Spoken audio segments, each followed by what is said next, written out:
Chapter 201, Casimir's. Sensing that the gaze had disappeared, Shiro cancelled his Lord of the Mysteries, concealing his true form once more. To be exact, his Supreme Magus true form that came from the past. Just to be sure, he used his past form to scare them even more. If he uses what he has right now, it won't achieve the same effect as it had now. They should be scared for a while. He thought. Everything got fucking ridiculous. Shiro sighed as he thought of the problem right now. Turns out, Terra also suffers from the threat known as Outer Gods. Moreover, it should be comparable to Romani's world. Due to his ascension, he could now see new things. One of them is the world barrier, which can also be called as the fake sky of Terra. The former is something set up by the world itself, a protective mechanism, to shield itself from harmful external substances. Meanwhile, the latter is what Shiro called to the continuous corruption of the said foreigners. To protect its denizens, the world barrier changed everyone's perception about the sky, that everything looks normal, subjectively, that is. There's a limit on the barrier's protection, hence some of Terra's atmosphere are already infiltrated by it. Due to the power's inherent nature, it basically has the effects of a divine form. With one look alone, a normal Terran would become crazy and be corrupted by the will of the outer gods. Their fundamental qualities that make up their existence will be forcibly altered, turning them into a will of the said foreigners. Hence, the barrier shielded the common populace's perception about the sky. Shiro fiddled with his dimensional storage for a while before taking out a lollipop wrapped in an orange wrapper.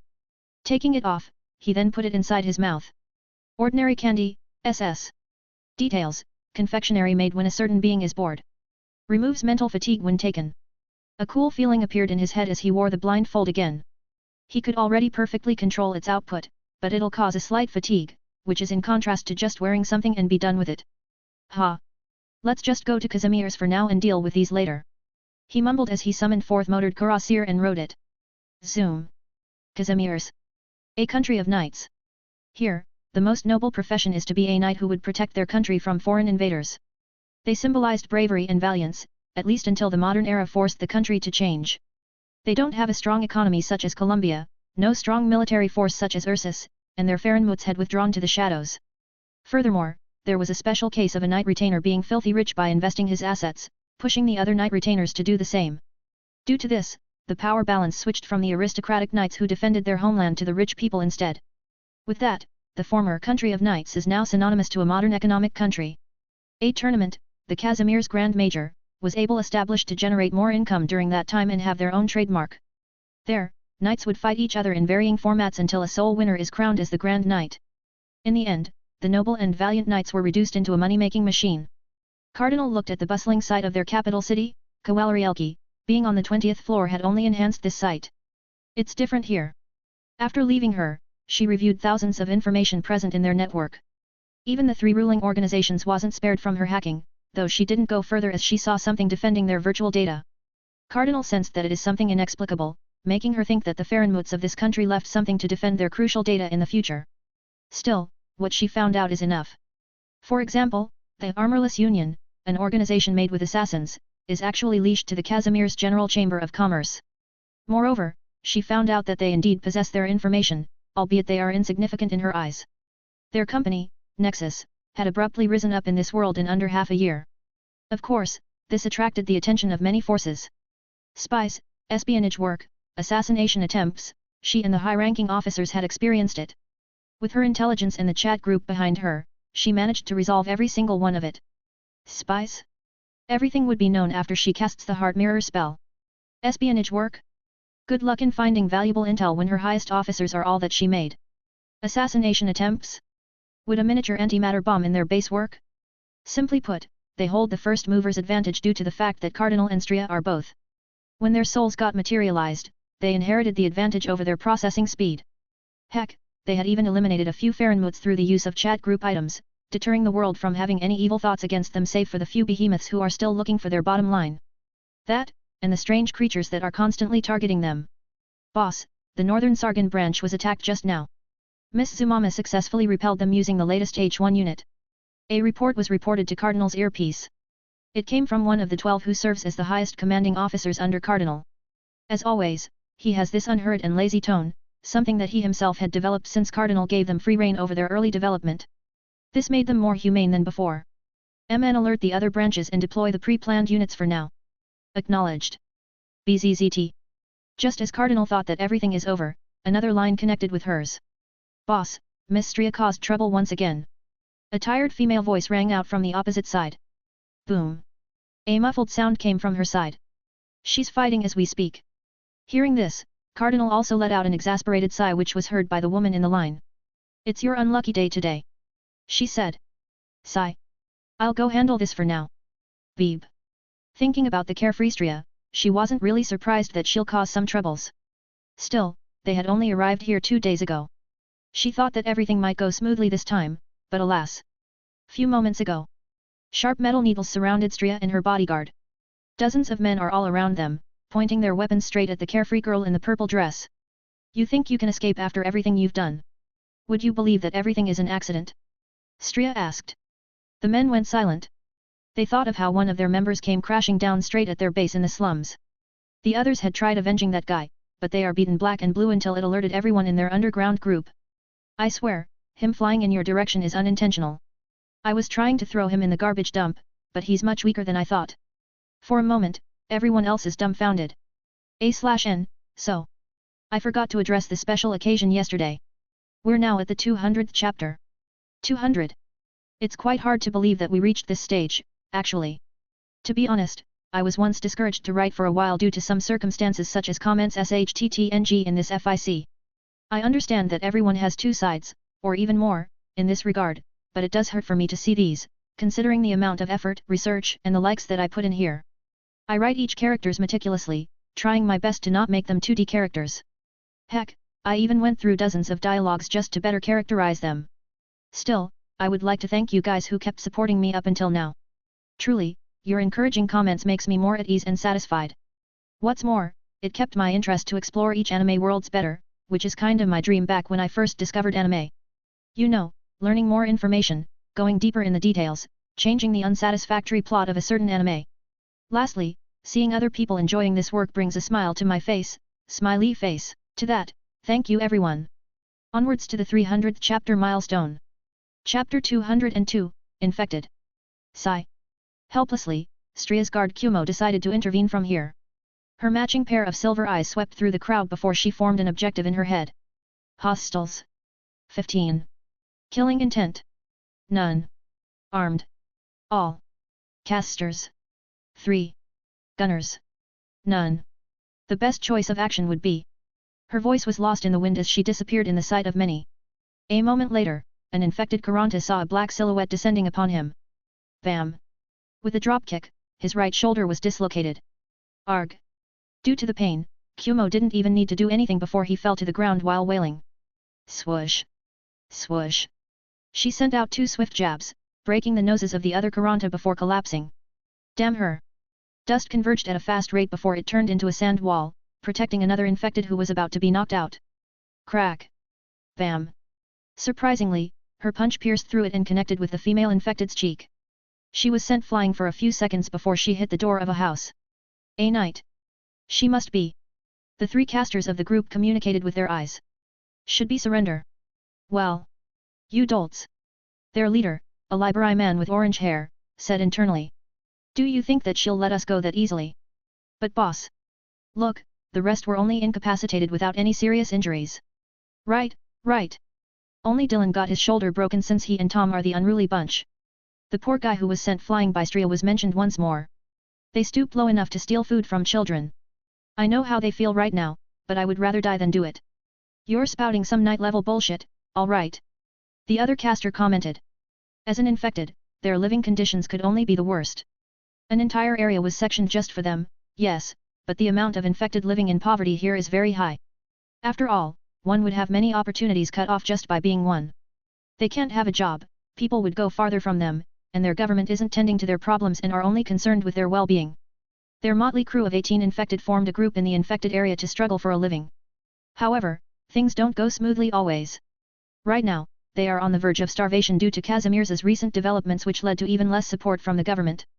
The original feeding program of once a day turned into once every 3 days. Hence, some couldn't help but steal food even from children, just to live. Bam! Bam! Bam! While they continued communicating, the rest of them was getting knocked down one by one, either by a jab in the jaw, face, or a chop in the neck. One can say that Kumo is as fleeting as a cloud, disappearing before reappearing near her targets. It didn't take long enough for the knight-like caster to be knocked down with a downward punch from the head.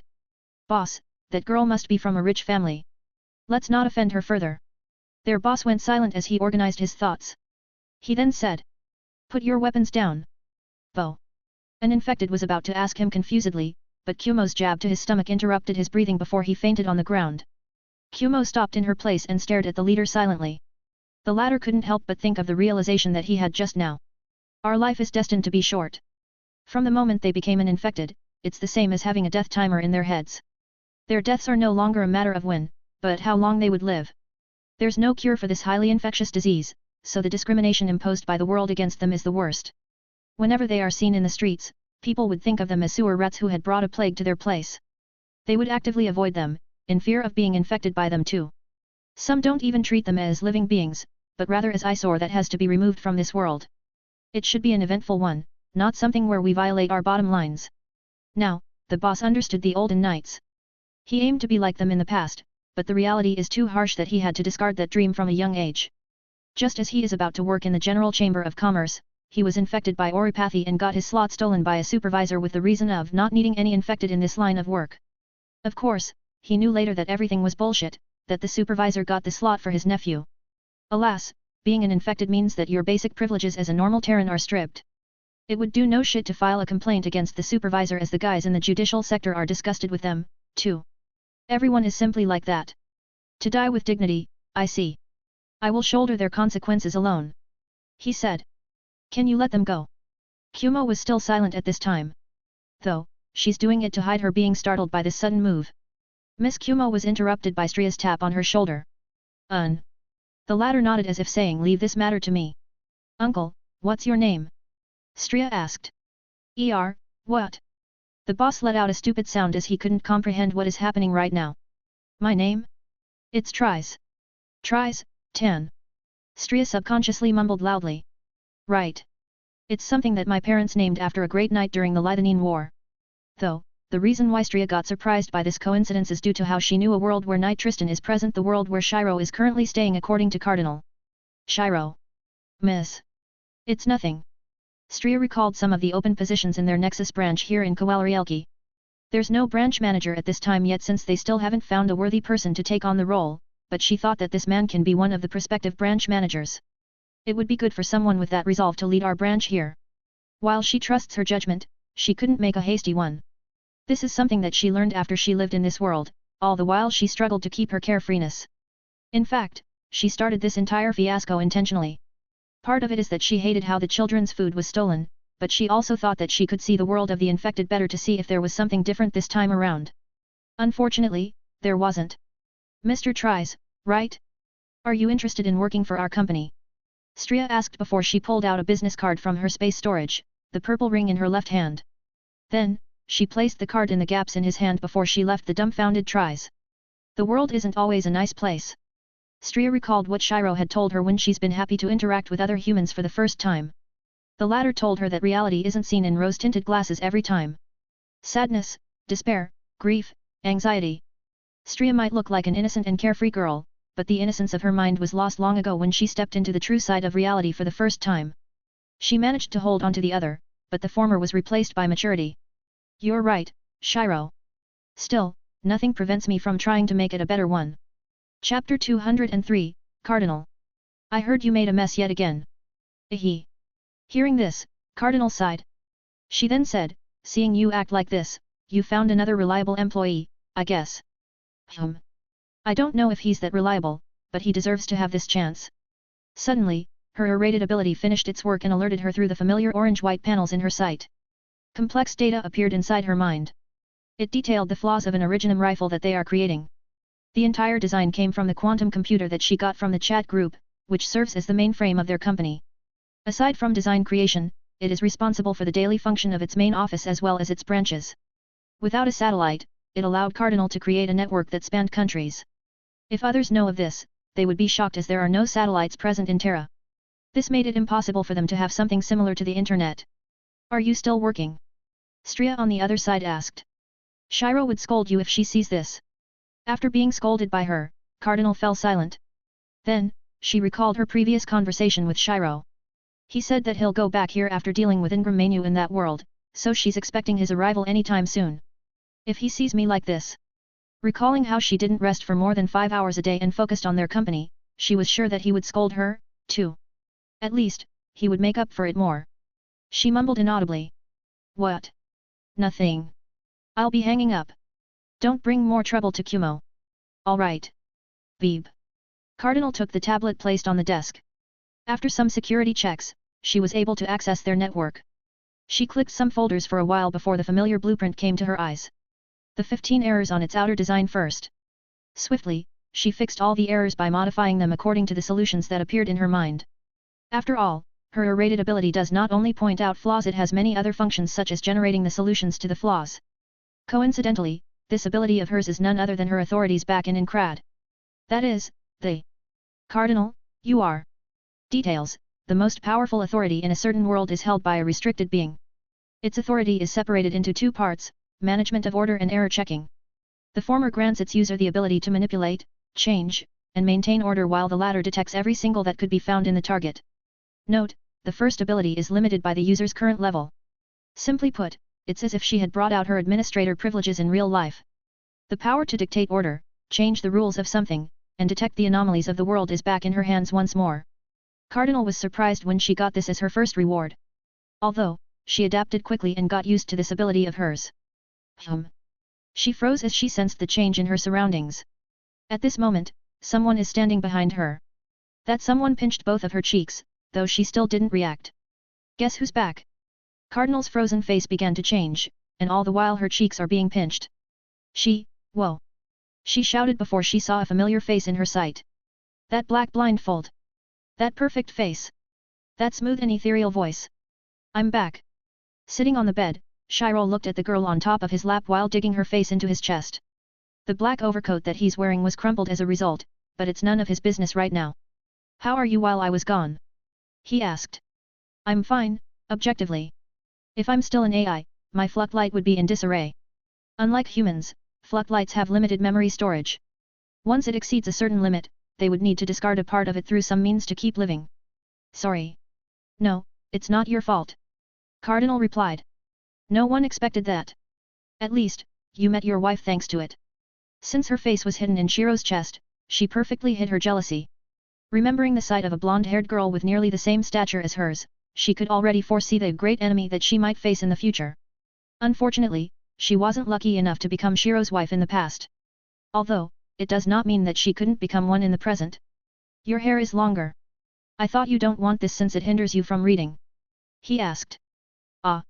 Cardinal was caught off guard by this question. I didn't pay attention much to it. Suddenly, Shiro tapped her shoulders, making her jump as she was startled. Her weight didn't do anything to Shiro's lap, albeit her slightly panicked expression was revealed. Seeing this, Shiro was stunned. He was used to the childish aura that her looks had before, so he was not used when he saw Cardinal's face for the first time. While the air of childishness is still there, something had changed. She looks more adorable than before as she matured from her childlike stature, something unexpected by him. I envisioned her like this, but with glasses and lighter hair color. https://c4.wallpaperflare.com/wallpaper/604/258/321/anime original brown eyes brown hair girl HD wallpaper preview.jpg. When she first took her appearance, it was similar to that of a child's. Inevitably, this caused her appearance to be set when her soul was materialized. In fact, she regretted her choice in the past, but she thought that there was nothing that could fix it unless she was willing to fully change her appearance, something that Shiro likes. In the end, she decided to only change her hairstyle as she grew older, not expecting that it is enough to fix her dilemma. After all, she knew that there are other women out there who are interested in him too. This made her feel a sense of crisis, which was something that got stronger when she saw Castoria. Don't tell me, how long are you resting every day? Shiro asked. E8. No, 7 hours. She said with a straight face, though Shiro has a skeptical look on her face. 6 hours. This is the truth. Sigh. Thinking about Cardinal working that hard every day, he felt guilty once again. He thought of the possibility that Cardinal would temporarily take over their company while he was gone, but he didn't expect her to work this hard. Furthermore, he already deduced that Nexus might have grown into such a big company that can affect the entire Terra to a certain extent.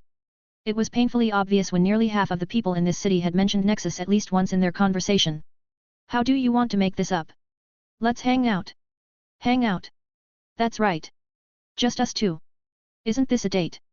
Shiro questioned internally. Her feelings. What should I do? Millions of thoughts flashed quickly. In an instant, he made his decision. Sure. Let's hang out, then. Chapter 204, Hanging Out. There are so many people. Shiro looked at the sea of crowds in the streets. Many stalls are present beside it, with different kinds of ancient races present. Supposedly, only Karantas are present in this capital city, but this week is a special one for Casimirs. The majors will be held this week. Cardinal said before adjusting her librarian hat. There are many opportunities present at this time, so these guys swarmed here like flies.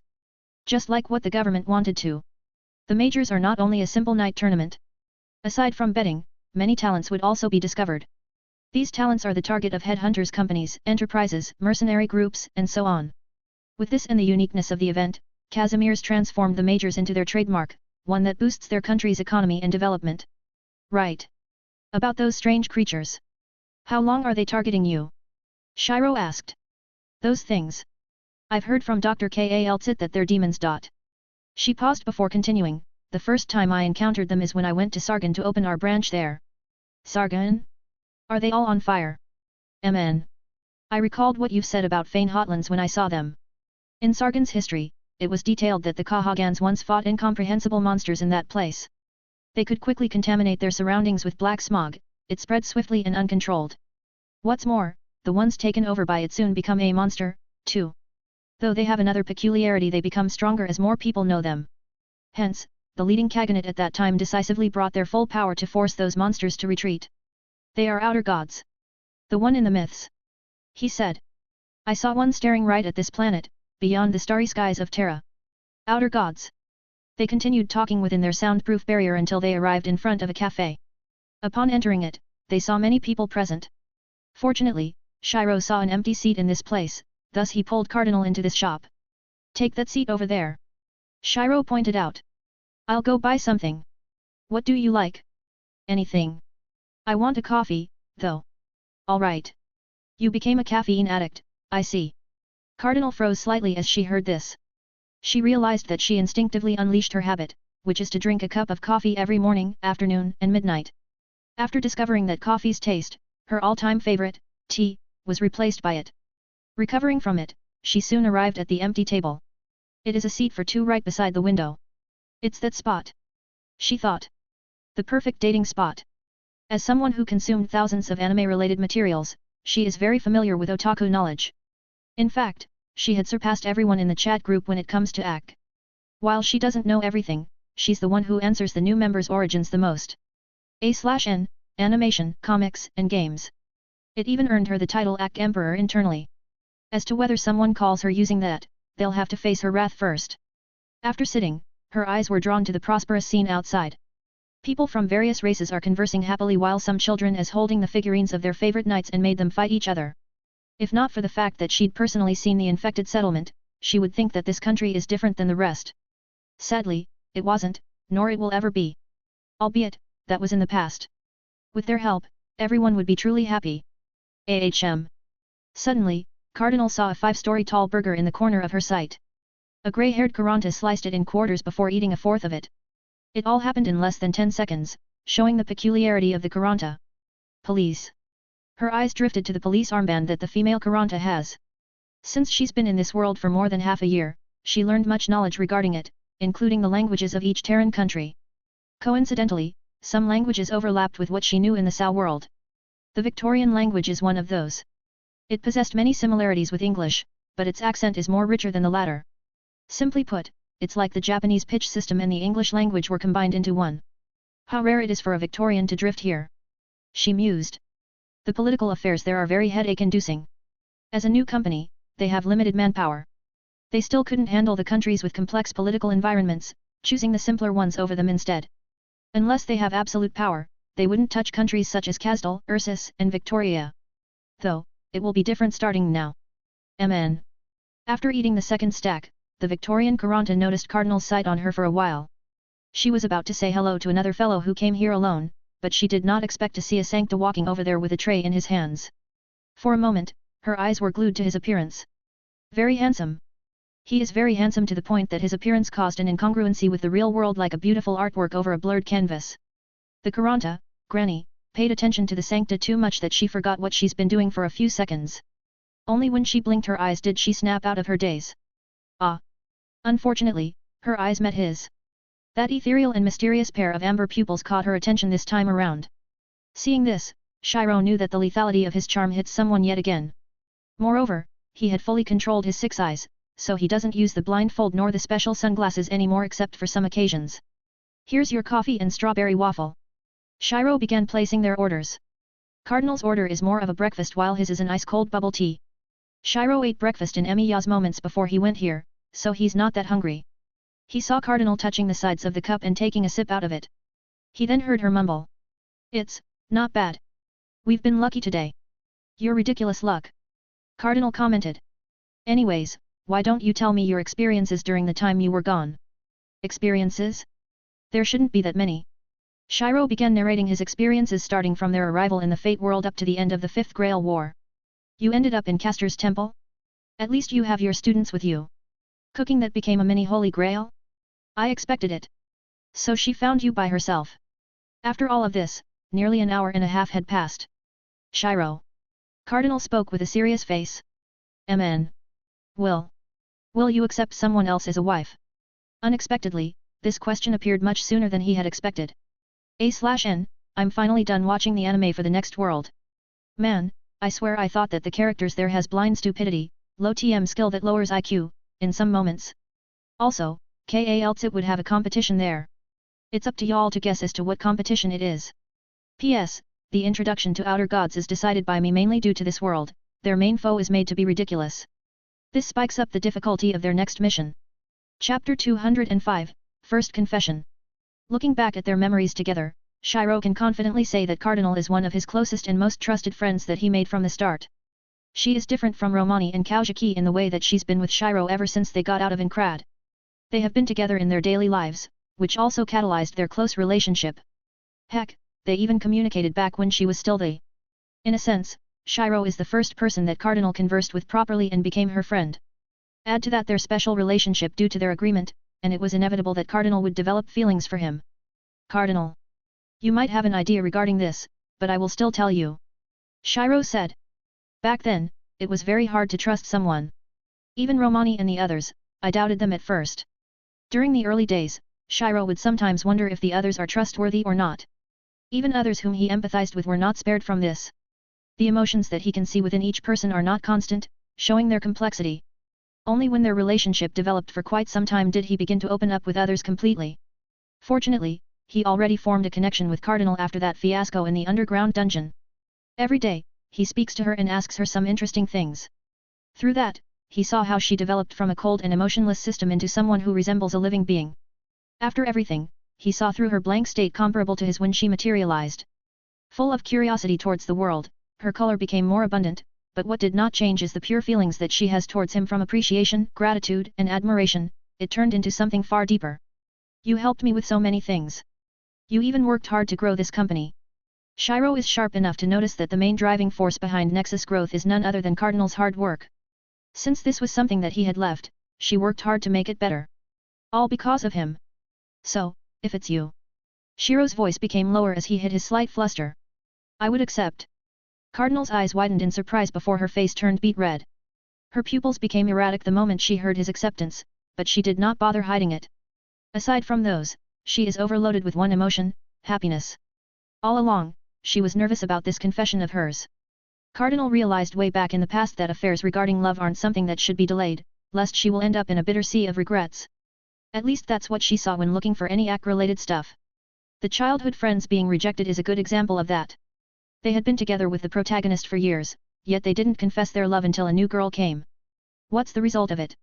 They were replaced by the new girl, becoming the friend-zoned one instead. Shiro. Cardinal called out. As usual, she is familiar with Shiro's name. Yet, saying it made her heart beat faster right at this moment. It's as if it held a special charm to her. I love you, Shiro. Hearing this, Shiro only felt a surge of warmth in his heart, something that he felt when he is together with his wives. Grasping her soft and warm hand, he instead replied with an action of his. Their faces became closer and closer until they felt the touch of each other's lips.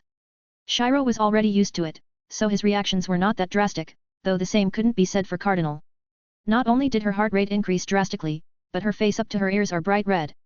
Still, her previously erratic eyes regained their focus and showed a very strong emotion affection. Here, she found out that most of the things that she saw in act are a lie. Her first kiss is not just memorable. It is something that she will remember for eternity. Time did not slow down, her heartbeats are all over the place, and her first kiss felt embarrassing with an addition of jubilation and satisfaction. The stone that weighed down in her heart, her fear of being rejected, disappeared. So many complex details were not included in the materials that she had read. Truly, she can't trust the source materials that were mostly born out of the imagination of single creators. However, they got one thing right. In her perception, Shiro's lips tasted so sweet, far more than any honey or confectionery that she had ever tasted. Fortunately, or unfortunately, the kiss lasted only for a few seconds due to the table separating them, or else it will be more embarrassing for Cardinal. The people around them didn't react as they had previously cast layers of obfuscation spells, but the same couldn't be said for Granny. The female Victorian officer had just finished her meal when she encountered this sight. Right now, she experienced how to get splashed with pink light in her bare eyes. Why did I eat in this place? For once, she thought that the food that she ate wasn't delicious at all. So they have something like this? Stria exclaimed as she saw the cosplay set worn by a mannequin. This is the first time that I saw something related to kosu here. A/N, Kosu is an abbreviation for cosplay in Japan. It is a cultural term just like mecha. Kosu. Seeing Kumo's puzzled expression, she quickly explained. It's a short version of cosplay. You mimic a character by wearing the same outfit as them. Stria then recalled Japan and added, you might see it once we fix our interdimensional pathway. Wait a moment. You started that project just for it. Kumo recalled the space breaker project that was started all of a sudden. It has something to do with the manipulation of space, and its highest goal as of the moment is to break the spatial boundaries to travel between worlds. Nope. Japan's culture is only a part of it. We started it to find someone. Someone? You mean, the owner of the company? Right. Stria replied. If you see him, why? Suddenly, her words were cut short as she was frozen in place whilst looking in a single direction. Curiously, Kumo followed her line of sight. That's the boss with. Wait. He came back, but the first thing that he did is to bring Cardinal into a date. Stria exclaimed, shock evident in her eyes. As if sensing their gaze, Shiro glanced in their direction before he smiled. You have to make this up later. Stria said. Then, Shiro nodded before he focused back on their date. Seeing the two of them going farther, Stria finally calmed down and restrained her immature side. After that, she thought of something and brightly smiled. Looks like we can now add more budget to the other departments. Kuroniko froze for a moment as her intuition kicked in. Something bad happened. She mumbled with seriousness, briefly forgetting that she was drawing a new chapter in her manga. Thanks to the vast knowledge that she got through the chat group, she finally formed her manga with a very distinct plot compared to others. She is just a rising mangaka, but her previous doujinshis and their qualities stood out enough for her to be contracted by a big company. Moreover, she did this with relatively looser restraints due to her showing some of the manuscripts that she has. What is it? For the first time in a while, she felt strangely uneasy, as if someone had done something to what she held dear. Shiro. She immediately thought of the person who could make her this uneasy. Did something bad happen to him, or did a girl get ahead of me and confess to him first? At this time, she didn't know that she guessed everything with a bullseye. Crash. Boom.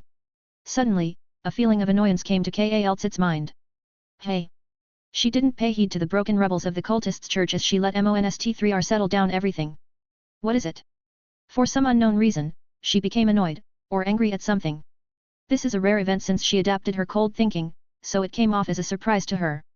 If the ever-observant doctor, the similarly annoying vampire, or Teresa was here, they would be surprised to see a lost look appear on Kaltzit's face momentarily. Shaking it off, she then remembered the arrival of Cardinal in Casimir's and the mission that she assigned to Babel. He should have arrived by now. In the end, she kept that annoyance in her heart, determined to find out the cause of it. A/N, poor Kaltzit. Her life's purpose is to protect the world, hence she doesn't understand emotions very well. Well, it might be different from before. Since she simply reincarnates every time she dies, it wears off her spirit, which led to her being more cold and calculative. Now that the spark was left, it signifies a turning point for her. Kuroniko already experienced love once, with that bastard Kyusuk, so it is completely reasonable for her to be sharp when it comes to this thing. This also signifies the beginning of the harem tag that I placed on the front page. More than 200 chapters, just for this development to begin. Even I felt that it is long due, as I intended to give his wives the time to develop first before the new ones. But, Musashi is still traveling around, so Uriel will have her time soon, too. As to why Cardinal is the first, she's an AI turned human, possessing the former's decisiveness and the latter's feelings. Coupled with the fact that she was there in the early days, yes, the girls from the beginning have that advantage, their relationship was good enough for this to succeed. Remember, he is Shiro, not just Fenrir or Magus, so his life now matters. I'll be going deeper into his development in the next few arcs, so do look forward to it, smiley face. In this chapter, shots were fired. P.S. This should be the longest author's note up to date. Anyways, the fun facts. It is now back. There are no more obstacles to hinder me. Fact number 86, did you know that we left up on fact number 85? It has been a total of 89 days since the last one. It is almost the equivalent of 6/5 Holy Grail Wars, 90 days. Chapter 206, The Richest. A romantic relationship is complex. Not only do they need to accurately grasp what is the limit of each of them, but trust is also required for the relationship to last. This wasn't a problem when it comes to Shiro and his wives, since they know each other well. Thousands of years of living together is enough to build this kind of unshakable relationship. However, it's not the same for his other relationships. In fact, he and Castoria already talked about this matter. How? I mean, what should I do with the others? Upon asking, Shiro felt that guilty feeling once more. The other girls? What do you mean? For a moment, the two became confused before they realized what was going on. You thought that? In the end, Shiro could only blush, as the matter that he overthought for an entire night was something that doesn't exist in the first place. Shiro, how much did you remember about this matter? Castoria asked. How much? I remember vowing that you and Nimai would be my only wives. You forgot about that moment? Since it's only been a night since he got his treasures, he didn't go through them yet. Naturally, this meant that what he knows is limited to the crucial moments of his. Back then, you saw your future. As someone at the top of all worlds, he could easily see all the futures, including his. After all, there's no longer something that obscures his vision when he's the strongest. However, there are some exceptions. One day, Shiro suddenly saw his static fate change. He saw many futures that shouldn't have existed appear, as if something altered the trajectory of his life. Your shocked face is a precious one, really. At that time, Castoria mentioned him piercing through the fog and learning truly everything. I don't know what you saw that time, but you asked me to seal this memory. She said. It was only undone when everything else happened. Sitting on the corner of the bed, Shiro went into a daze. He thought of the truth that he mentioned in the future and realized that it has to do with the root inside Fenrir. That, and the true identity of his. About the romantic relationship. What did we talk about? Shiro asked. It was quite a long one. Castoria paused before continuing. I was shocked when I heard that you, in the future, would have other wives than me and Nimai. It took some time to accept, but I accepted everything. The only condition is that, you would let me meet with the girl. Shiro went silent for a moment. Thank you. He only saw Castoria's bright smile as a response to his thanks. In the afternoon, the two of them decided to spend the rest of their time doing experiments about the new design of the Originum guns that Nexus is currently studying. Though they finalized the design too soon, hence they switched to another research topic, oropathy. Through the Originum inside his blood, they received preliminary results within a night. Looking at her relaxed sleeping face, Shiro chuckled before carrying her in his arms. Come to think of it, they all have the same stature. He inadvertently thought of Castoria, Nimai, and Uriel. If they have a thing in common besides their bust size, it's their height and stature. Cardinal was even smaller before, but she grew up rapidly after her soul got materialized. Unfortunately, this should have been the limit of her growth, since she didn't experience any changes after 180 days. No. Just as more inappropriate thoughts appeared in his mind, he shook them off and made them disappear. Sigh. Why am I like this today? He mumbled as he placed Cardinal on top of the bed. Well, I should inform everyone first. Opening the chat group, Shiro was greeted by several active members. Romani, man. Camelot singularity surely was troublesome. Romani, thanks for the help. Tuka, no problem. With Shino providing support, it was easy to defeat them two at a time. Shino, still. The knights are strong. They're really people who came before the modern age came. Tuka, you would now be able to sleep, no? Romani. Romani, maybe. Kuroniko, you're already done with Camelot. So, does this mean that you will soon face Babylon? Romani, if I'm not wrong, will do so in less than 2 months. Kuroniko, I see. I should grind more. Shino, I'm just curious. What's your level right now, Kuroniko? Kuroniko, 86. Tuka, I thought you're at 64 a month ago.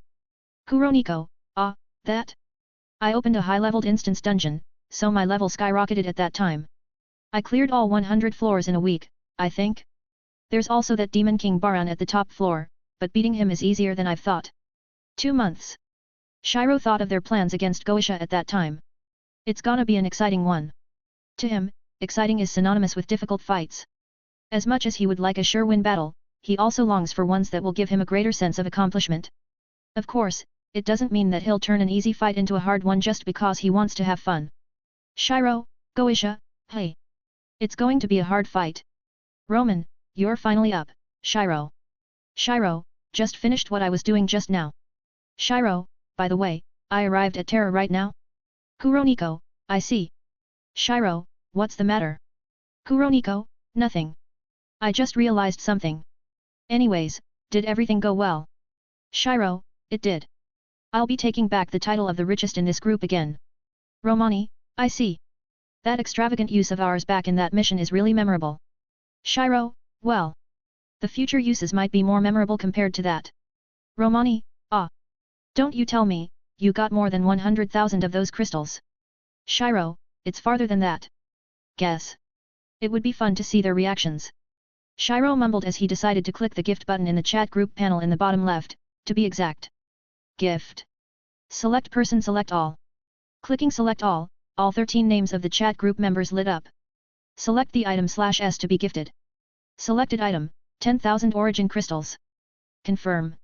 Tap. The moment he tapped the confirm button, an alarm simultaneously rang up in the chat group. Ding.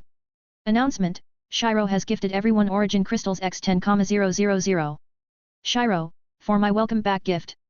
Don't forget to claim it, though. Since the announcement rang every member, they all got to see the wealth of the self-proclaimed richest member. Romani. Kuroniko. Shino. Tuka. Kaltsit. Kozuki. Lelaj. Seal. Hajin. Madoka.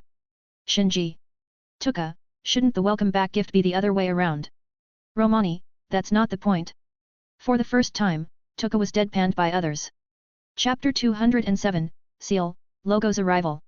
2 more kilometers. Sweat covered Seal's sight. This time, he relied on his blurry vision to successfully push the boulder to the top of the mountain. Even with his current strength that reached level 6, which corresponds to the demigod realm, it is still difficult to carry the weight of this entire boulder. This was something that he got during his first 10x pulls. Training Boulder, SSR. Details, the boulder that you wouldn't forget during the long part of your life. This boulder carries an attribute, remaining unscathed unless a great power is applied against it. Its weight will automatically correspond to the carrier's strength, thus it is extremely recommended for training. Note, the size is adjustable. The weight will also be applied to the carrier only. Ever since he became a member of the chat group, his status spiked up to crazy levels. Before he has an average of intermediate in all of his stats. Though, most of it went up to high, intermediate, with his mana attribute reaching high, pinnacle. He guessed that it should be comparable to the unique rankers who are level 7. To be honest, he didn't expect Jang Malduk, Paradise's greatest instructor, to train him. With his incorrect estimates, the training would have did not affect him, until Seal himself took the initiative to restrict his status and bring out the items that he got through the points store and random spins. There are the inhibiting blindfold, SSR, that limited his perception, the training boulder, SSR, that challenged his body, infinite weights, SSR, that he wore all the time, and so on. In total, he received 1 UR, 3 SSRs, 5 SRS, and 1 R, setting another record of being the luckiest person in the 10-pole spin aside from Shiro. Strangely, all of the items that he received are all about training, with the sole UR reward being a massive increase to his combat power. Though, his training maniac nickname perfectly explained everything to the rest of the group. Huff. Feeling that the boulder came to a flat surface, he knew that he had finally reached the top. Endurance, high, intermediate, dash high, high. Stamina, high, intermediate, dash high, high. Seeing the 2 prompts, Seal was satisfied with this training session. It has been only 3 days since it started, yet he already saw the visible gains that he got. Moreover, it also gave him a stronger motivation once he saw it, so he was about to round up his boulder training when he heard an alarm. Beep. The chat group. He thought before opening it.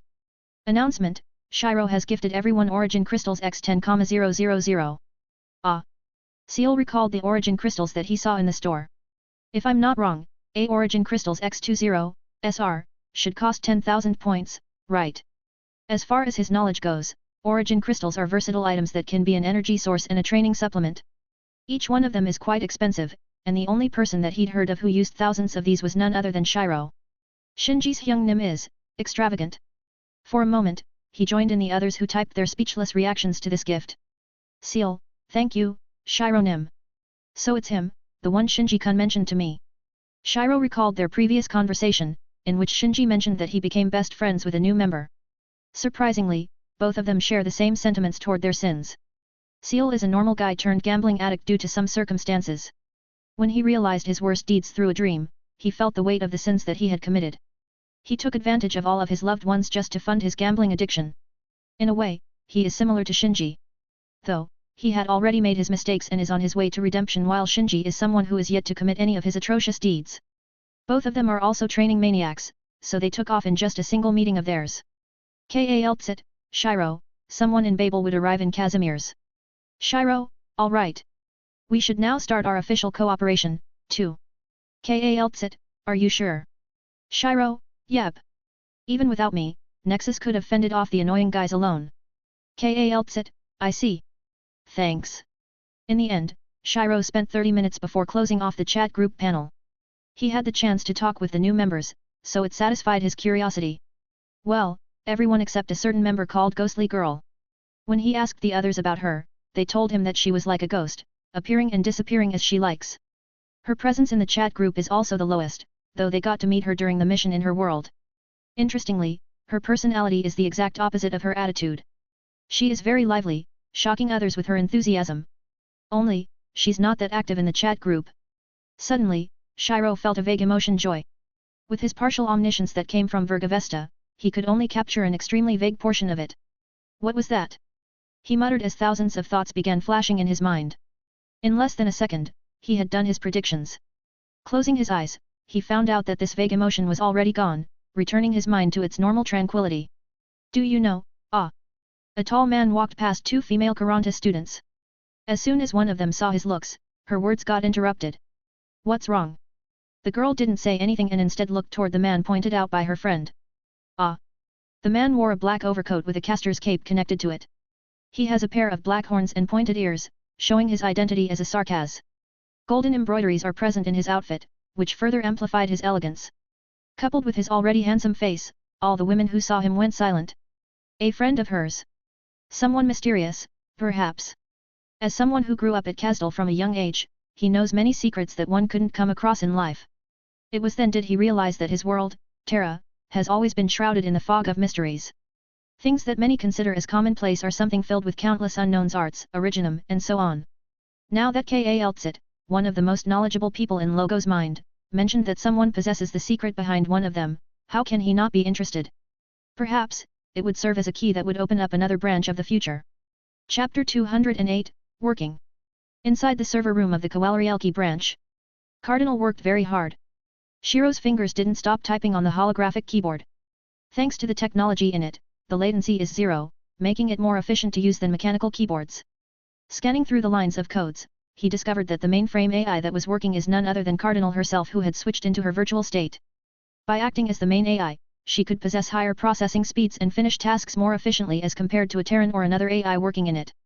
Once she's out of her virtual state, she then replaces it with a secondary AI whose processing speed is only second to hers. With that and the sturdy firewall made with the help of Kaujaki, Nexus successfully fended off every single opportunist who tried to steal their secrets. 12. All right. He thought of the ones who served as the pillars of this company. They're trustworthy. Aside from Cardinal's work, there are also the 12 that Cardinal and Kaujaki created. Each one of them has the body of a homunculus mixed with mechanical technology, hence their capabilities are top-notch. Not only could they use magecraft freely, but their thinking also isn't rigid as that of a robots, with them having full similarities like living beings. As the heads who assisted Cardinal and Stria, their locations weren't static, save for the 3 present in their main branch in Colombia. Each of them is armed and has the combat power of a semi-ascendant god. They are still missing the key steps to finish their thus their basic fighting power is limited to that. However, the trump cards that the 5 of them has allows them to burst out a power that can potentially threaten Enshiro's power system. Still, it is only a one-use item. The said items also spent all of Cardinal's points, showing how expensive they can be. Two-way foil. Details: the crystallization of peak civilizations in a certain universe. Made to bend the rules of the world, it converts the surrounding space into an N1 dimension temporarily. Once its influence ends, the converted space will revert to normal. Note: living beings can be freely excluded, but the included ones will have extremely high chances of death. Shiro heard that its appearance is a thin silver card. It has the effect of confusing the perception of others once seen due to the physics-bending capabilities within it. As to what it does, it's very simple. Since the normal texture of a world is 3-dimensional, its N1 would be the 2D. It would mean that the ones within the scope of its usage would turn into 2D. However, living beings are not like non-living matter that can be flattened and still exist. Once they are flattened, they would feel as if they are inside a compressor. Then, they would die. By the time the inanimate object's turn goes back to being 3-dimensional, the living beings will only have their clothes and other non-living matter left. Of course, this dimensionality reduction attack can be resisted by someone as long as they are strong enough to break the distortion caused by the two-way foil. I should fix the mainframe problem first. Having decided on it, Shiro focused on his. Since he has the attribute as a god, something only N would have, he could leave a part of his mind and let it take charge of everything. Though, he would add some extra steps. Cut. Using his armament concepts, he sliced off his right pinky finger before it turned into a ball of white light. In an instant, the cut-off pinky finger regenerated due to his materialized soul. I didn't think I'll take this out again.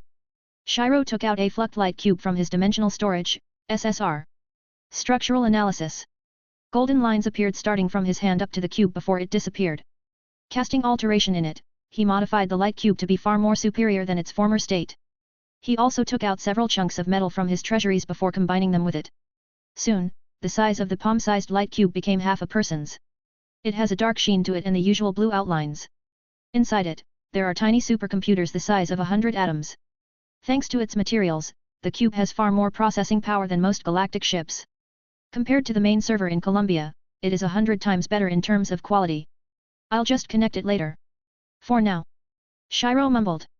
It's time to wake up. MN. After he said that, a voice can be heard from the ball of white light. It is completely identical to Shiro's, but it has a calmer tone than his current easygoing one. After all, he is Shiro, Shiro is him. I see. I'm now a slave to capitalism. No, no. You're mistaken. Shiro replied. We're both slaves to capitalism. Always has been. Recalling their memories, the white light could only agree. Back when they were the commandant, he inevitably got caught in the interests of the entire world. Many zeros are something that they have as a fund every month, with all of them given by the countries who have a Kansan present in the dock of the Global Alliance, as a lane. The thing is, expectations were placed on him by the countries. From managing the KANSENs up to the improvements of their equipment by researching, he's the head of it. Now. Let's stop with the jokes. The white light, Shiro number 2, affirmed. I know what I need to do. I'll keep myself safe for our last resort. Thanks. Upon hearing Shiro, the white light moved into the black light cube and merged with it. Then, Shiro connected it to Kowalrielki's server, allowing it to connect to the internet of Nexus Corporation. Suddenly, Shiro saw someone special arriving in their branch with his 6 eyes. Looks like I'm just in time. Thinking of Cardinal who's peacefully sleeping, he decided to settle this cooperation himself. Moreover, he could also feel some kind of specialty within the guest that had arrived just now. A sarcasm, hey. I wonder why they are always the center of the peculiarity in this world. Shiro waited until the guest was led by the staff and entered the branch manager's office. Using his space displacement, he instantly appeared in the seat of the branch manager. Greetings. Surprisingly, the guest wasn't shocked much by his actions. Instead, all he got was curiosity. Greetings, oh mysterious one. The guest, Logos, lightly bowed his head toward Shiro. I was calm. Asked by Madame Kaltsit to reach a cooperative status with you. Instead of starting the talks, Shiro pointed out something else. Madame Kaltsit? It does sound much better. Logos didn't say any words, but he nodded slightly. I do wonder. Shiro paused for a moment before continuing, does she show any expression other than her usual straight face? For the first time, Logos encountered someone who directly asked something like this. No. We all consider it as the absolute normal, something that won't change unless the world is at stake. Unexpectedly, A thin smile was drawn on Shiro's face as he recalled her other expressions that he had personally witnessed. Her flustered expression, her surprised expression, her embarrassed expression. Looks like I found a new way to tease her. Fact number 87, did you know that I misspelled Monday 3's name in the earlier chapters? In fact, the 3 in its name pertains to the Slavic alphabet, which sounds a lot like E and S. If you read its name, it would be Monday/S/T, E, R/. Though, the numbers also stands for its previous versions. So, the MON3TR that we have is the third version. Chapter 209, Start of the Changes. Ordinary. Logos felt nothing but mundaneness from the person opposite of him.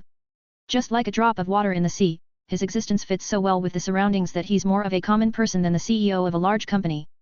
His appearance is the only thing that makes him stand out, perhaps. However, he knew more than the norm to treat him as ordinary. In Terra, such incongruency between one's identity and aura is enough to alarm him. Basically, a person who has a high position but feels normal is not normal. One such entity is the Farinmud whose true appearance is hidden to keep the others safe. After all, their true identities are gods, albeit they chose to limit themselves to descend into the chaotic world of Terra. A Sancta. He thought. His aura is nothing like theirs. Usually, the Sancta possesses a certain solemn aura due to their connection with their god known as the Law. Meanwhile, Shiro is nothing like that as he's more easygoing than them. Logos saw the man smile for a while before he asked. You prepared the official form, no? Yes. They are all handled by Madame Kaltsit. Taking out his black suitcase, Logos handed out a stack of printed papers to Shiro. They are all brought together by a clip, something that was removed by Shiro before he began going through it. Quick question. He said while reading. How much work does Kaltsit do in your place? She is responsible for managing our foreign affairs, economic work, recruitment of employees. Virtually any macro-level work, she's the department head. I see. How many departments is she ahead of? 9. Shiro went silent as he thought of Kaltsit's heavy workload. Looks like there's someone more workaholic than Cardinal. He then said, did you guys consider that the reason behind her deadpan are these? We did. Oh. Our commander, the king of Sarkaz once asked her to take less burden. Only, Madame Kaltsit insisted that she must do so, or so I have heard. I understand. Shiro went back to reading the contract before stumbling upon several lines that made him smile. Mutual help is required if a party experiences an adverse event. The agreeing party would gain access to the proposing party's intelligence network, limited to non-confidential data. When a mission is deemed as failure, the proposing party shall compensate the agreeing party unless under special circumstances, situations special that nullifies the failure status. Upon reading the agreement, Shiro immediately saw several favorable conditions for Nexus. Of course, what Babel would acquire is also high-quality service, hence they don't lose out that much. Simply put, Kaltsit gave him benefits as a form of thanks to Shiro. After all, he is not obliged to form a cooperative status with Babel, yet he's willing to dive into the pitfall of political struggles just to fulfill his promise. Moreover, she had discouraged him several times back in Inkrad, but he chose to continue with the plan. Thus, she is very grateful to him as her trusted friend. Pfft. Suddenly, his calm expression was broken as a small laugh escaped his lips. Did she ask you not to read this? He asked. Logos felt that something was wrong but put it aside for now. Yes. This agreement is classified as confidential. Only she and our king has seen it. All right, I understand. Still, Shiro is laughing loudly inside his mind. The agreeing party shall provide a special provision to the proposing party once a month. Oh, Kaltsit. He thought of her attachment to his cooking. Such a straight-faced workaholic sneaked this in. At this moment, he couldn't help but imagine Kaltsit being a real cat for once while saying Naya. To save Kaltsit's dignity, he kept a calm expression as he read. Though, he's already laughing hysterically inside his mind. Pfft. Ah ha ha ha ha ha. Oh god, pfft. Kaltsit. Ah ha ha ha ha ha. Too bad, he didn't know that the reason behind it is Shinji's picture of the miraculous breakfast that he made back in Emiya's household. In the end, Shiro finished reading a 100-page agreement within 3 minutes. It shocked Logos who thought that he'll stay more than 3 days in Kowalrielki before the agreement gets validated. This is how things went when he was in other organizations. Shiro took out a pen from his dimensional storage, making it look as if he got it out of his sleeve. Then, he looked for the several lines that has to be filled up and wrote on them one by one. Due to his max-level charm, every stroke of his seems graceful and alive. Just by one look, they would immediately know that the one who wrote it is an extraordinary person. Taking the clip, he attached it to the stack of papers before handing it out to Logos. From your reaction, it looks like you didn't expect that everything will be finished in under 5 minutes. That is so. Nodding, Shiro said, there's still the tap. Abruptly, he sensed something and activated Lord of the Mysteries. Grey fog can be seen deep within his pupils, a manifestation of his identity as one of the 3 pillars in a certain universe. No mysteries can hide away from him, hence he immediately knew the cause of that feeling just now. Those guys. They want to die. It is none other than the outer gods who he had warned yesterday. As if his warning isn't enough, he foresaw a future in which 4 such beings descend into their mortal vessels. Unfortunately, their descent occurred in Kowalrielki. It is enough to let him know that they most probably came for Cardinal Enstria, the unaccounted foreigners of this world. Tomorrow, hey! He thought. Soon, the fog receded from his pupils. It came and went silently, as evident when Logos only caught on a faint feeling that something is different from Shiro. What was that? I was about to recommend you to the majors. You know, maybe find a potential recruit for Babel.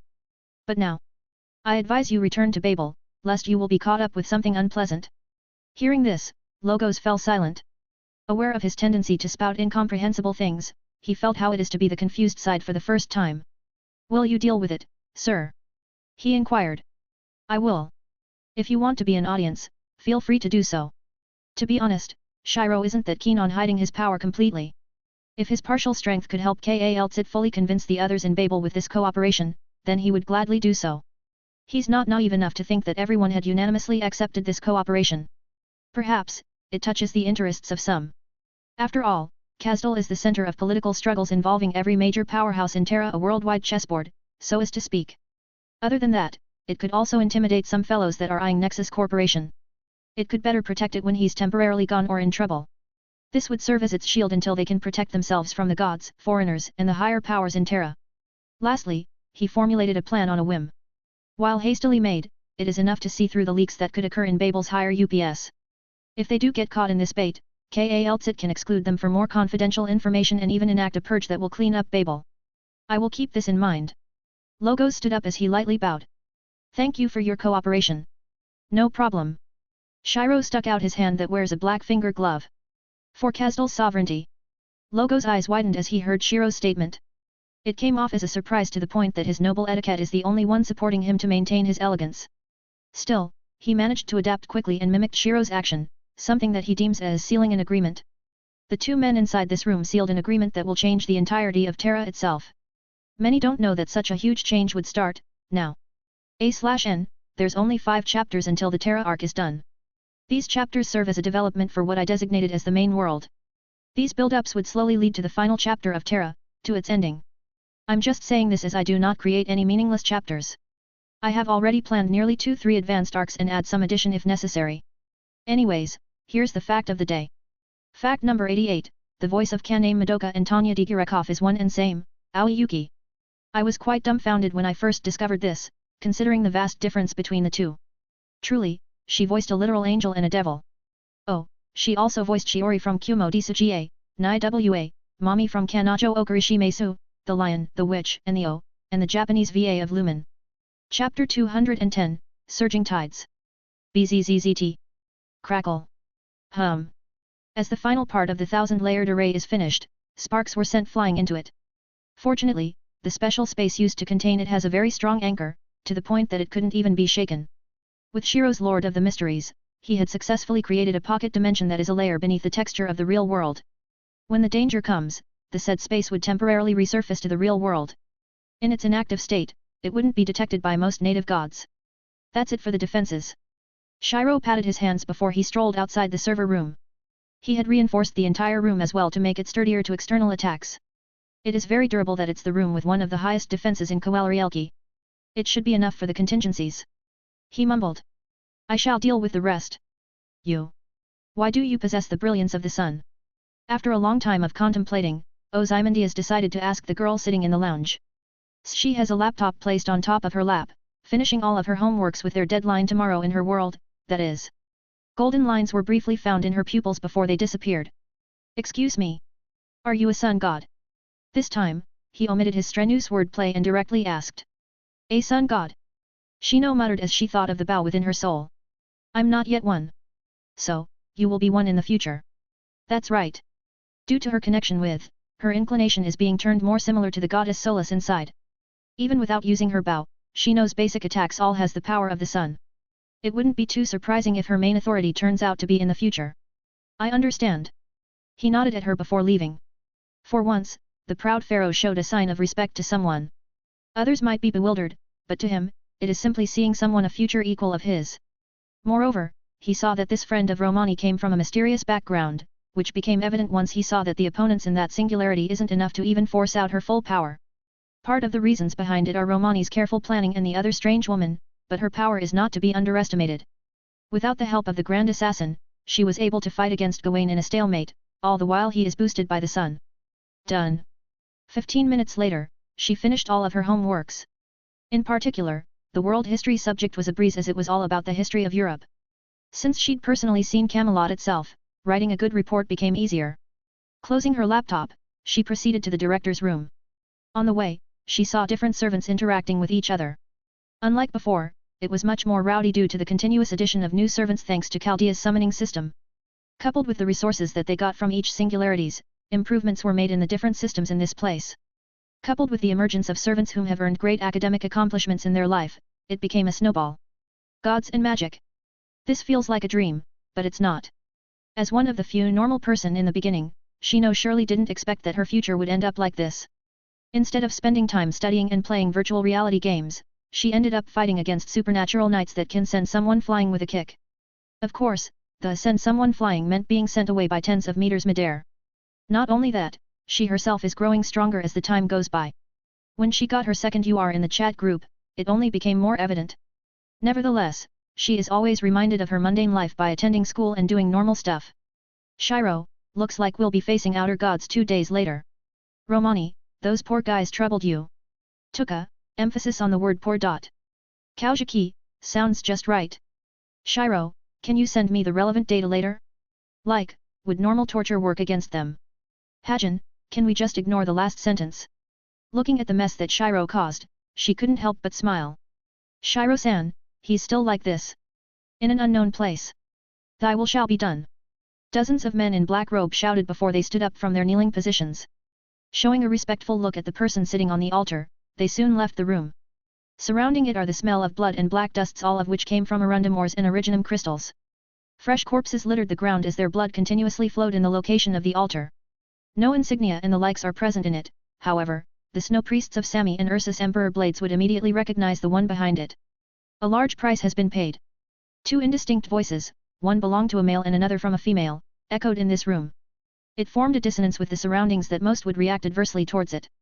Unlike the abominations found in the northern border, in which the word eldritch is a very fitting description for them, the person in the altar has a stunning appearance. Long platinum hair flowed down to her waist. Her soft lips and matching silver pupils can enchant most who looks at her. Her only disadvantage is the lack of curves, mainly in the chest part. I have been saving this vessel for hundreds of years. In its descent, a vessel is naturally required as it is the only way to connect to the world and not be rejected by the barrier erected outside it. To that, the body of an outstanding Sami priestess has been used. One has to know that its followers had only succeeded in acquiring high-quality vessel thrice in the past 1,000 years. It is the result of luck, centuries of planning, and the help of greedy Terrans.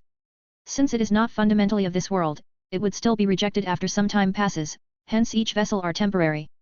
Once used, the body would be destroyed due to the power that it possessed inside the vessel. It is the same for the other foreigners, hence Terrans are careful in letting a body of a powerful person falling in the hands of its worshippers, the people who had their minds corrupted. I see that the sea is here. Its temper is to not make a big movement, yet it is willing to do so now. Coincidentally, or not, the moon shone on her.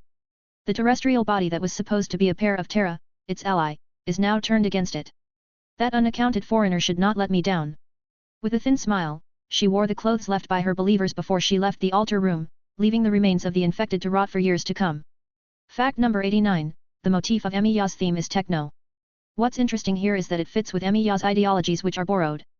In it, there are always remixes from other songs, borrowed. Emiya's projections are also associated with lightning, in the anime, something similar to the electric effects in techno music.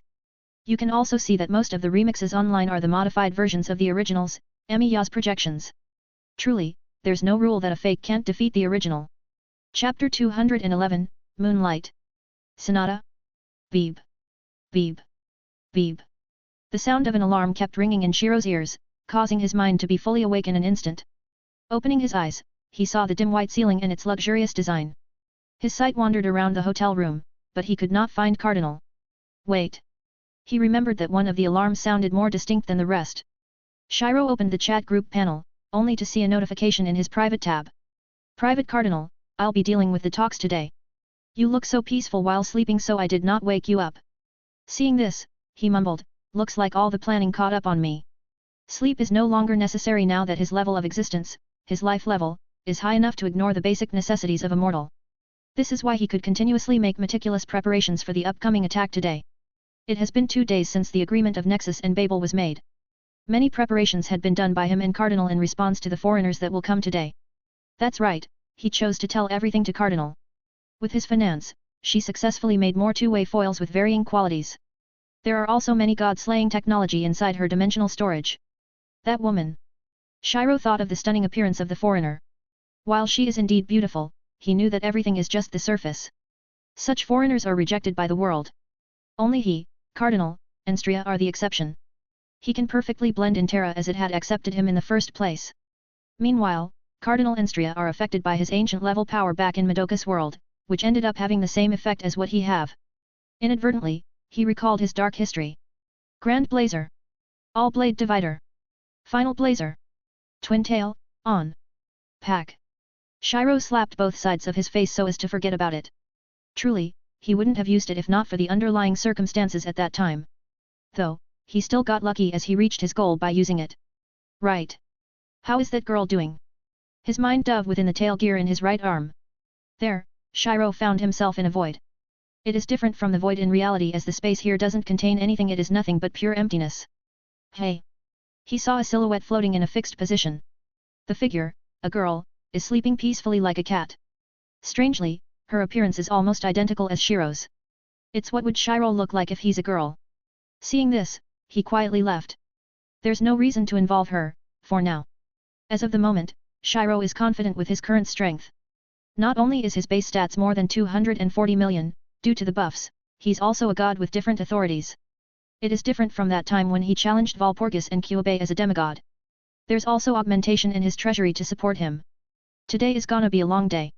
Wearing a white tracksuit over his t-shirt, Shiro headed out of his room. Whoa!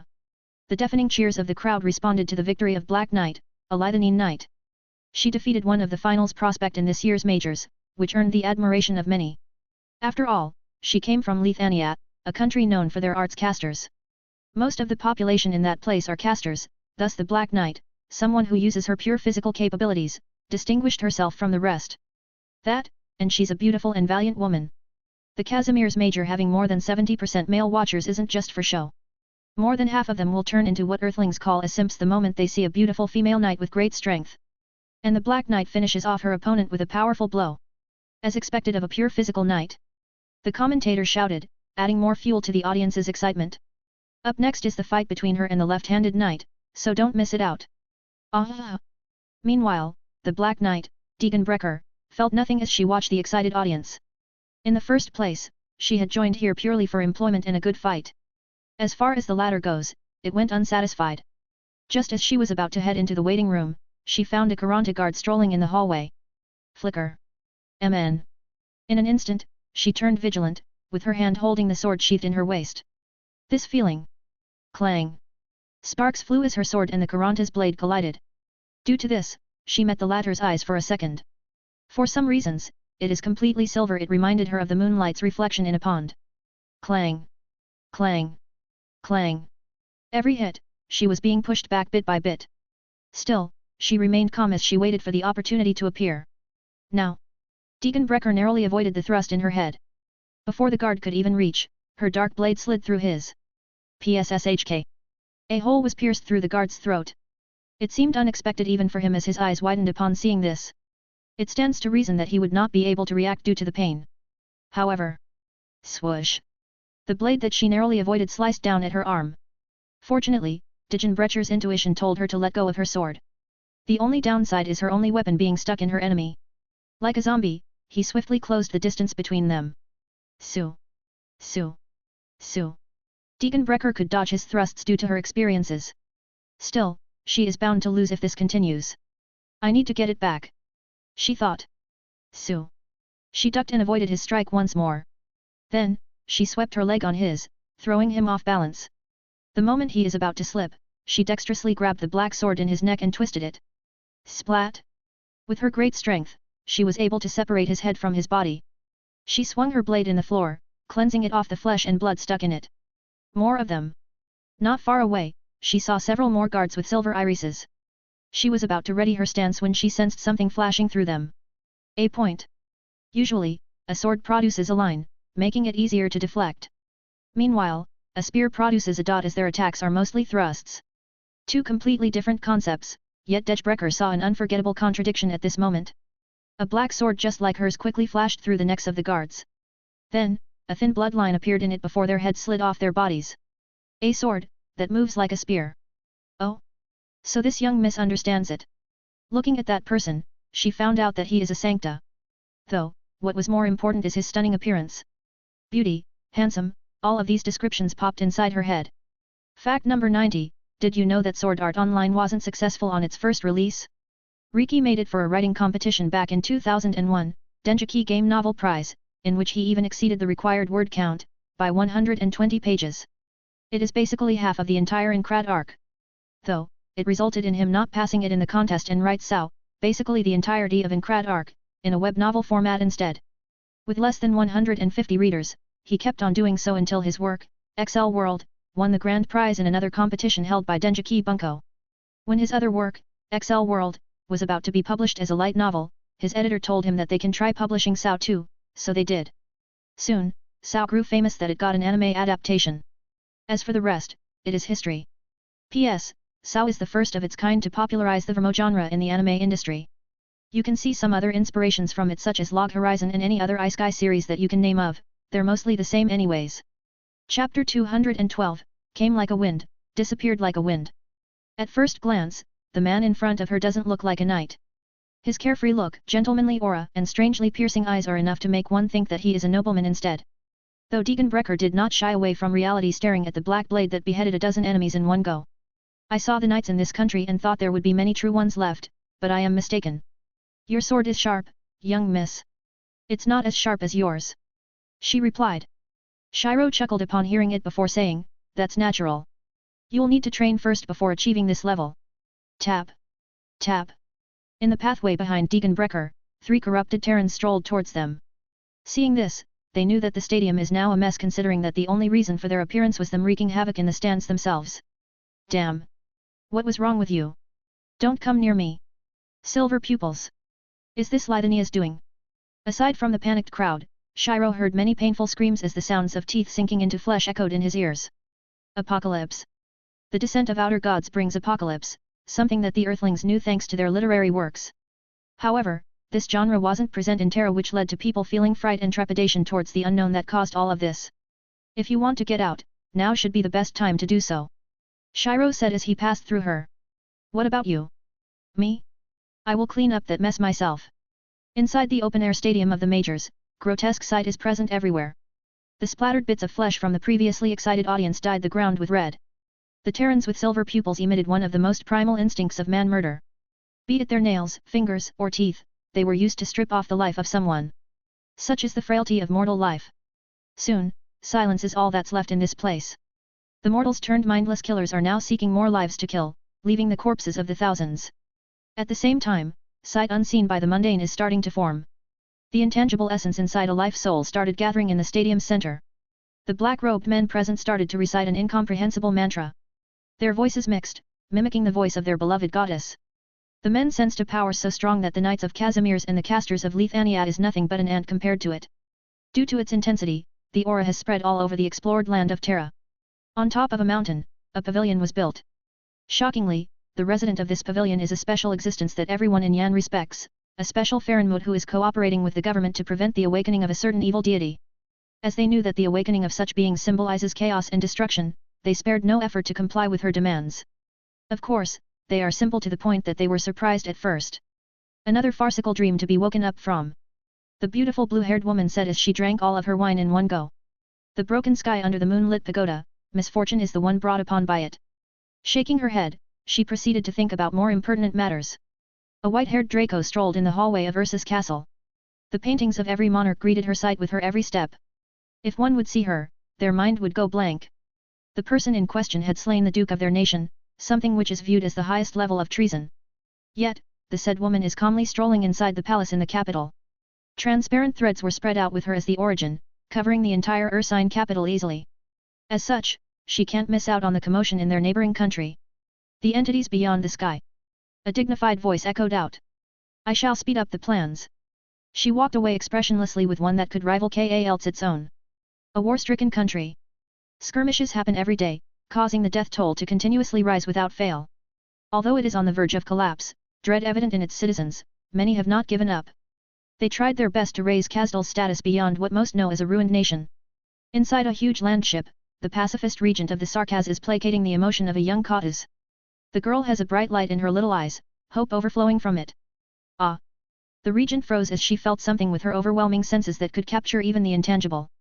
Something bad has descended in this world. Something wrong. Behind her, a man in full black came. He wore a black helmet to hide his true face, but the truth is that he just want to hide his gestures so that the enemies can leverage him less. That's right. Where is? I'm here. The feline woman, Kaltsit, spoke as she walked towards them. Pfft. The masked man burst out laughing as he saw her. Looks like you can eat normal food now, don't you? What do you? Realizing her mistake, Kaltsit swiftly removed the bread residue from her cheek before secretly turning it into ashes. I did. How does it concern you? Aha. Nothing.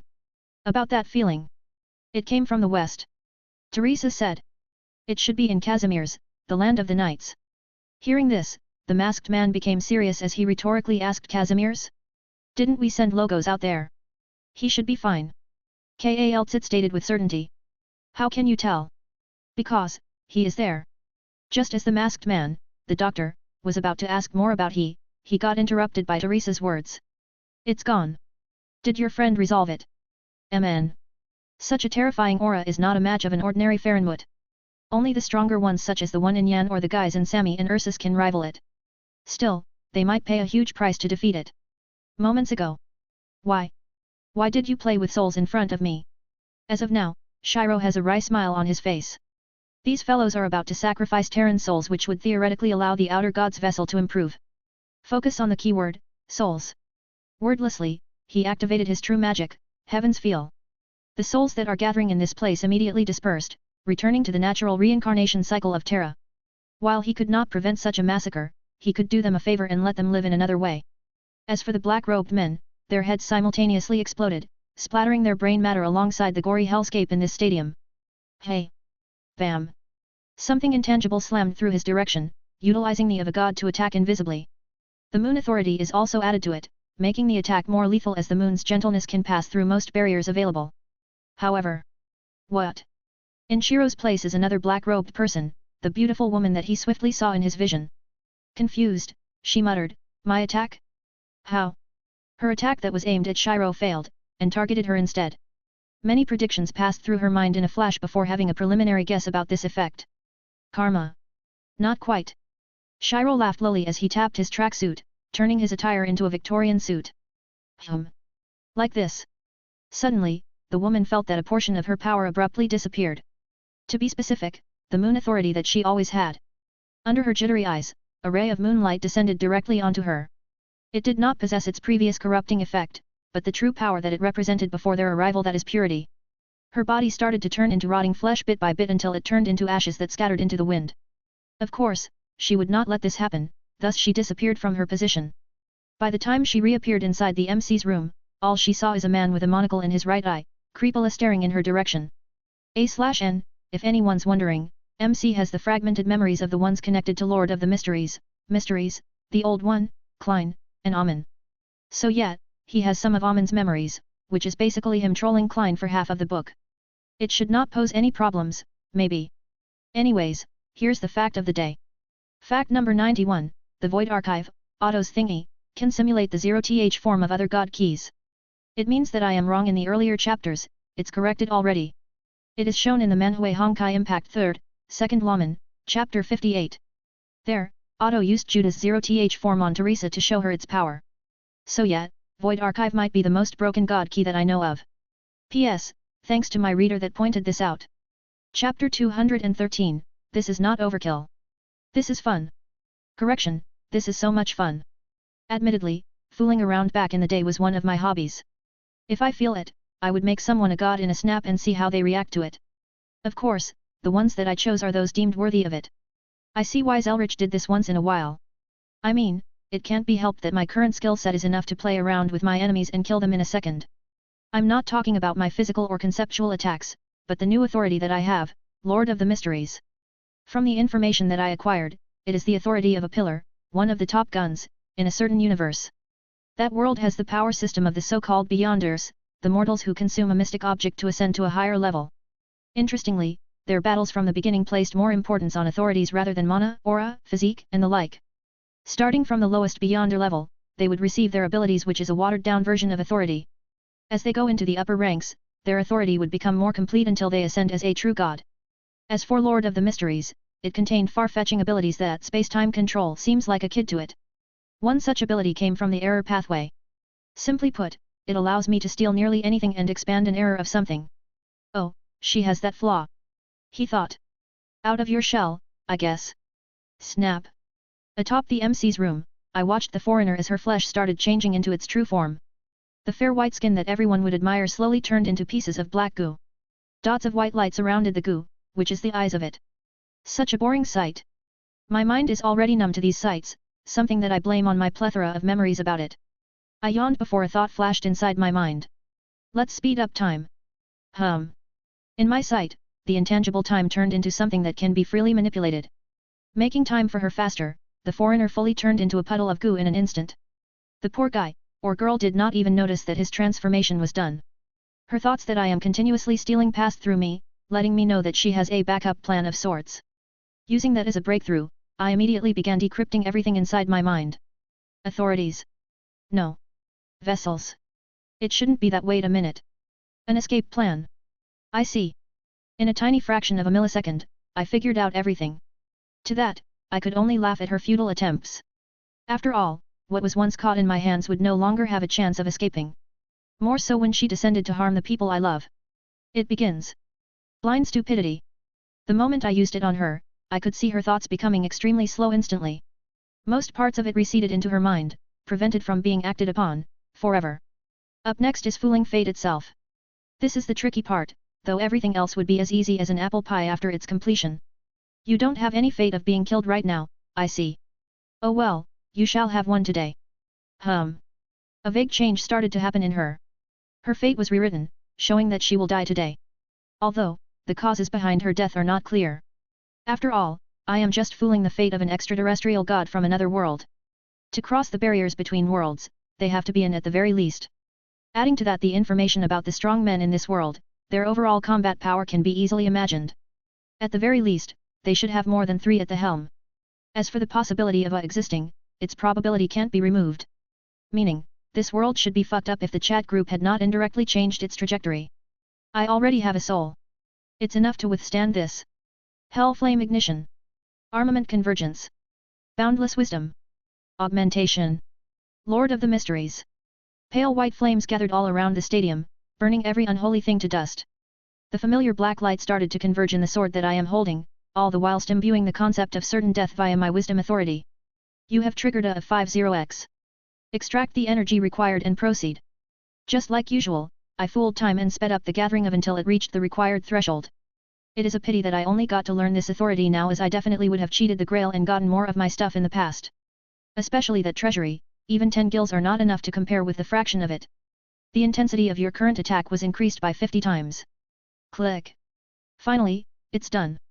By using one of Error's authorities, I made it so that whatever happens in this clone of hers, gets inflicted on her true body too.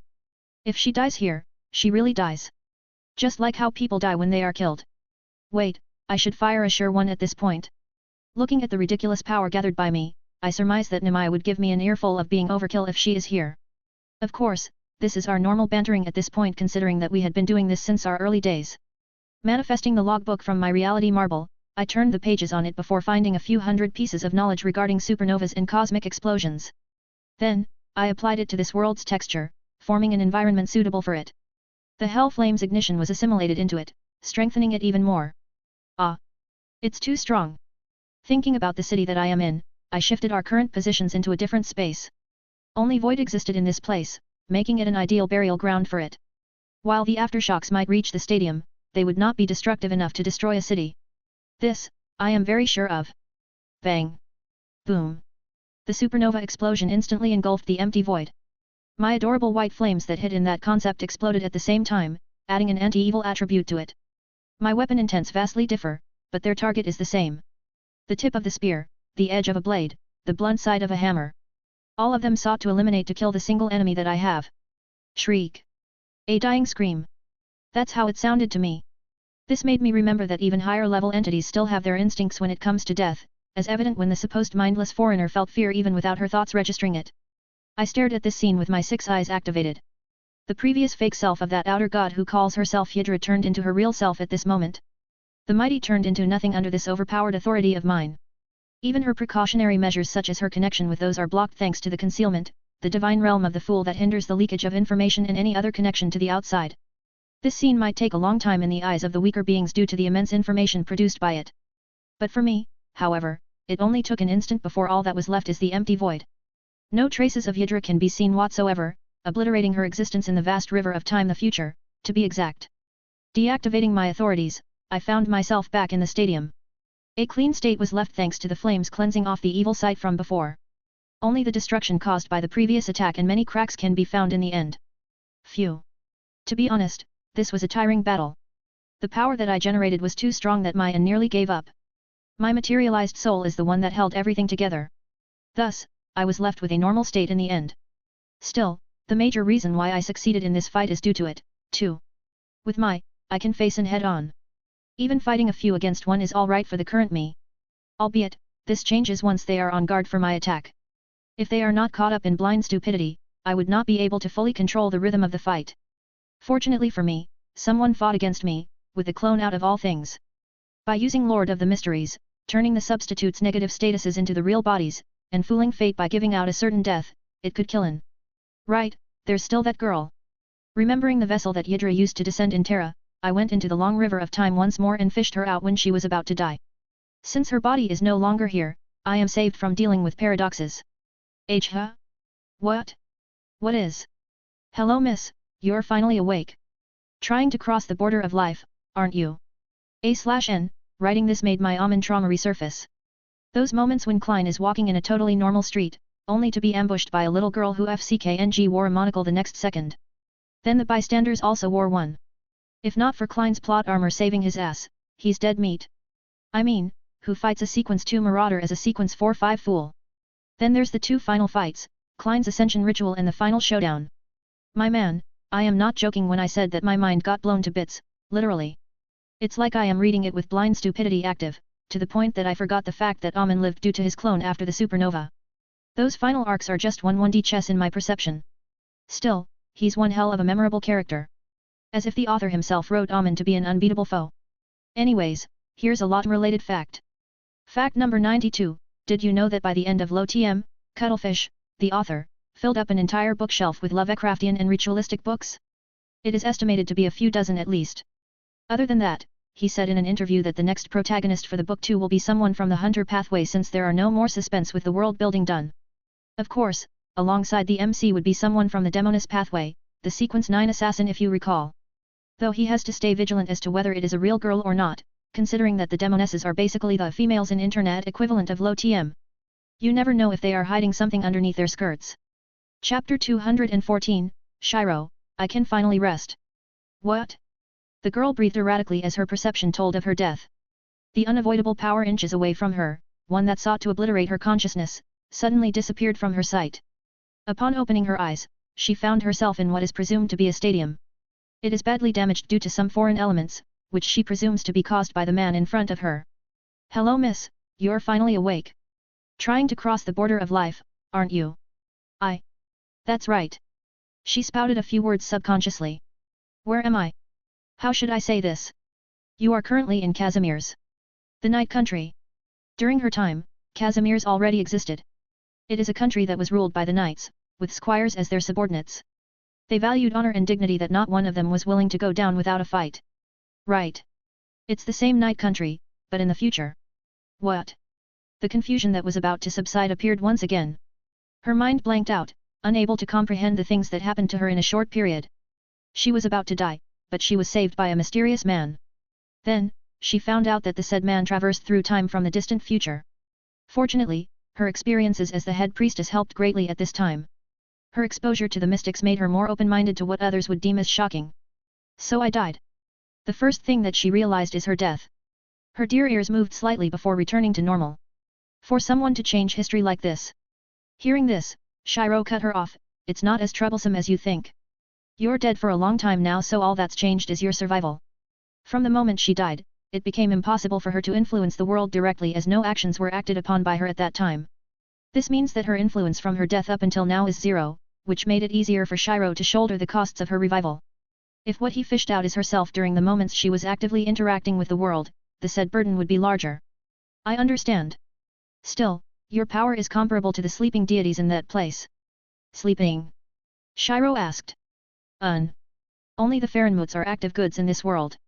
For those who are slumbering to recover their power, they are in a certain place that priestesses form a connection with. I see. He nodded. We should get out of here first, no. Wordlessly, the priestess followed Shiro's footsteps, leaving behind a ruined place. Though, the latter left a gift to Casimir's before he did so. A bright white pillar of light descended into the stadium before splitting into countless smaller pieces. Some of them headed to the silver-eyed Terrans while the others chose a character worthy enough of possessing power. I want to help others. Looking down at the city from below, the nine-tailed little girl could not help but mutter. Inside this city full of conflicts, there is no shortage of people being harmed. Even, some civilians lose their property as collateral damage in a fight. Deaths were also aplenty, but her mother shielded her eyes away from them, leading to the young girl retaining her innocence regarding many things. Although, she had also seen deaths occur personally, it is unavoidable as she lived in Siracusa, the place where the mafioso dealt with murders on a daily basis. It is a miracle that she grew up to be like this in what others call a god-forsaken place. What's this? She mumbled as she saw a ray of moonlight touching her fingers. The light seemed gentle and pure, something different from her sacred light yet bearing some similarities at the same time. Inadvertently, she looked at the skies. She recalled how the moon was supposed to be not visible due to the clouds, but it is visible in her eyes. A pure moon that shone so brightly, one unsullied by any external concept. Looking at it made her feel serenity and joy for unknown reasons. So beautiful. Stay back. Let me deal with this. Screech. A blade sheathed for years was drawn at this moment. A golden glow enveloped the silver blade, symbolizing the light held by the Karanta man deep within his heart. Who did not long to become a chivalrous knight as a child? Only, the circumstances did not allow him to fulfill that dream. It pushed him to be more practical and radical, throwing away what little was left in his knight's dignity. A Pegasi knight. Why is he attacking the innocents? Uncle Linar, I will help. Immediately, Mylar declined and said, you cannot handle this. Your fights in the major are nothing compared to him. A crescent aura left his blade and hit the Pegasi knight, sending him back by a few dozen feet.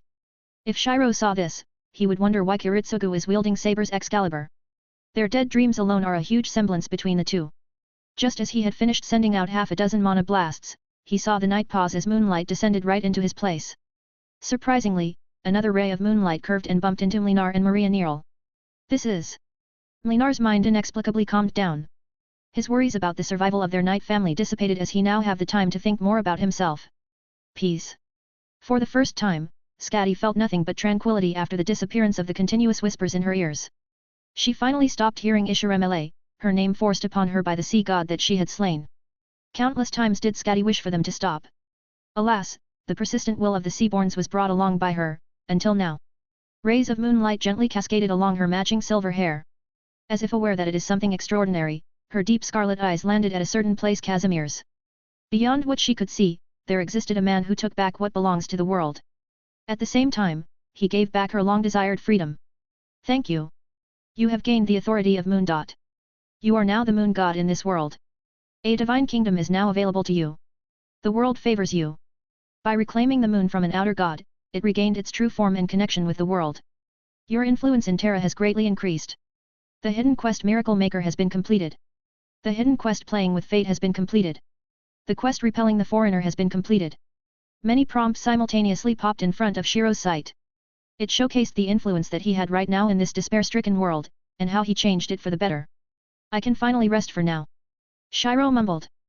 Beeb. Unfortunately for him, another prompt came from the chat group panel. Emergency quest, collision of worlds. Fuck. A/N, this signifies the end of our night's arc. We're now back to anime worlds. I think that you might have seen this one. One hint of mine would be. It has a competition here. In terms of word count, that is. Can you guess what it is? It'll be revealed in the next chapter due to how obvious the hints would be. Anyways, here's the fact of the day. Fact number 92, Hiroyuki Sawano, the composer for iconic OSTs of Attack on Titan, Guilty Crown, and Unicorn Gundam is now working for the OST of Fate/Strange Fake. That's why I felt more hype when the end of the trailer, the Inuma Elish clash, since he's one of the composers that I like. Also, he worked for the OST of the incoming Next World. Chapter 215, Emergency Quest. One work after another. Tisk, tisk. Shiro massaged his forehead as he mused over the emergency quest this time around. He felt that he will be involved with this one. If Madoka's world is not enough to be constituted as an emergency, then the one with that description will be very troublesome. Fortunately, the chat group itself took the initiative to explain everything. 3 black gold prompts appeared one after another in his sight. Announcement, an emergency quest has been issued. Emergency quest. Details, a mission issued by the chat group pertains to world-destroying threats. The complete extermination of anything parallel worlds, signs of life, or any sentient being will be brought upon by its completion. The will of the target world is continuously dealing with the threat, hence it is imperative to be launched 48 hours after being issued. Emergency quest, collision of worlds. Details, an anomaly has occurred in a certain world, ushering forth destruction that nobody in that world had seen. The danger level of this mission is raised to the emergency level due to the powers possessed by the main culprit behind the anomaly. Objective 1, prevent the destruction of the real world. Objective 2, prevent the destruction of the story worlds. Participants, 6, chat group members. Reward/S, 5 million points, 3 SSR rated guaranteed ticket, 1 permanent revision slot. Deadline, 48 hours after the emergency quest had been published. Note 1, due to this mission's peculiarity, the participants' roles will be separated between creators and creations. The role of the former is to act as a normal human in the eyes of others while the latter's role is to use supernatural abilities to combat the opponents. Note 2, the participants will be shielded by the chat group against any omniscient level abilities during this mission. Note 3, the shield will be cancelled once the roles are broken. Note 4, a chance to decrypt information will be given in advance, one participant will have the chance to decrypt a percentage of the information by luck. Shiro schemed everything before he opened the now hectic chat group. Romani, the flashbacks are strong in this one. Tuka, Madoka's world, I get it. Shiro, says the two who underestimated her world back then. Romani, it's not our fault. I mean, who would have expected such ridiculous events in a magical girl world? The dark and horrendous world is hidden under the veil of sweetness and innocence. It took the idiom viewing the world in rose-tinted glasses to the next level. Kaltsit, there are more requirements than before. Lelich, 4 notes. It is the first time I'm seeing one personally. Kuroniko, the last one. Shiro, I think you will be needed here. Shiro, yep. 4 rules. Each of them is intricate, requiring a well-thought plan incomparable to the ones in the past. The first and the third one. There's already some hidden implications in it. He thought. The creators are needed to act as a normal human, but the punishment in the third note would not add if we use our powers with our identity hidden. Shiro, these rules have lots of implications. We'll have to think how we should deal with this first properly. Romani, anyways, only 6 participants, hey. This is gonna be difficult. Lelich, it shows that we must treat this mission with utmost seriousness. Shinji, a big mission. I'm excited. Seal, big battles. I'm interested. Tuka. Romani. Kaujiki. Shino. Shiro, pft. We're talking about how we should deal with this, and then there's you two here. So this is how you grew up, Shinji-kun. Shinji, Anaki. After that, the others saw Shinji logging off. He is currently embarrassed that he accidentally showed his training maniac side once more to the public. As of now, he had done this quite a few times now. Everyone then decided to choose the roster of the participants that will be in this mission until tomorrow. Shiro, I'll be going down. I'm tired after the battle just now. See you next morning. Romani, right. See you. Wait, you already dealt with the outer god. Shiro, yep. I got lucky and got so many advantages in one go, so I finished her off in one strike, too. Seeing this, Shiro decided to discuss everything right now. After doing so, he dived into the comfy 5 hotel bed. Huff. My luck saved me. Kim Hajin blankly mumbled as he stared at the chaotic scene not far away from him. Sirens are ringing out, a few cars were thrown out, and a few buildings got demolished. This is the result of his brief fight with Jia Kyungyang, the muscular man who's a member of the Chameleon Troupe. As he had expected, the said criminal group is filled with elites that have unique penchants. Jia Kyungyang, the man possessing the ability to recall his past life, remembered his identity as the Murim strongest. A/N, Murim is the Korean martial arts world. His penchant can be summarized as being a battle maniac, but one with a bottom line. If not for Hajin's luck making him dazed due to a fly, he would have flinched while facing his unexpected attack, which will lead to his demise as the battle maniac would not deem him worthy, hence he will not leave him alone and kill him at that time. Beeb. Hey? A quest. Upon reading the contents of the prompts briefly, his relaxed expression turned serious once more. Saving a world from destruction? He rhetorically asked. Looks like one is not enough, hey? When he found out that he got transported into his novel, the biggest mission that he gave himself is to stop it from destruction. Because of his awesome ideas, it just happened that there would be a demon king descending into this world with the sole intention of sending every race other than the demons to damnation. I'll just think about it when the time comes. For now, he sorely needs a smoke. In a dark room. What is reflected in a young girl's aquamarine pupils is the light that came from the panel. She saw the lively discussions there, yet she chose not to join. Although, her eyes stayed on a certain name briefly. The girl turned off the chat group panel, but it already caused her to involuntarily have her deepest memories, one so excruciating yet she could not forget. Rather, she dare not forget. She would not forgive herself once she does. In the end, it caused her to fall into this contradictory situation wherein she suffers yet can't let go of what is making her suffer. Live. She could not bear to give up her life for this one word. To not waste the life sacrificed for hers, she continues to live. Now that she is seeing a kind of hope, something that will allow her to see that person once more, her thoughts were not as dark as before. Slipping off to the dreamland, she saw her most precious memories. She saw that person give off a smile over the usually bored face of his. The moments when they tried to beat him for the top 1 in Mario, when they played hide and seek for hours, those were the times when she had fun the most. Sadly, they are only memories now. Memories that further exacerbated the wound that she desperately hid from others. Even now, she. A/N, Kim Hajin is from the novel's Extra While the Young Girl. It'll be a surprise. For those who did not pick up the world, it is recreators. It is that anime where an invincible character resides. Altair. To shake your memories about her, she is the one who has Holopsychon, the power to do anything. I'm not lying when I mentioned that the Outer God arc serves as an intro for high-level fights, lol. Fact number 93, Altair's design, and the general outline, most likely came from Hatsune Miku. This is the conclusion that many anime watchers came into. First, they have the same situation regarding secondary works. Anyone can post/create their own works using their characters as the basis. Second, she looks nearly identical towards the Senbonzakura Miku. Her military outfit, her twin tails. Though, Miku is not only her inspiration. She also took Gil's characteristics, Gate of Babylon for the flying swords, Nocti's rotating sword shields, FF15, and Black Rock Shooter's IRL backstory is the same as Altair's.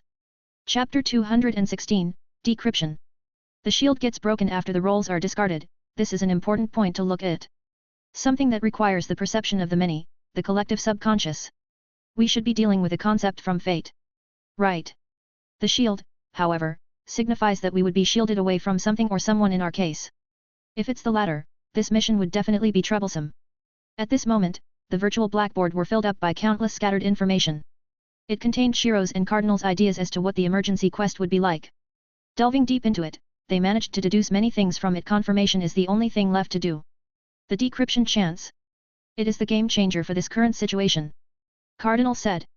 As much as my hands are itching to use it, we still have to wait for a day. Shiro paused as he realized something. Which should have passed by now.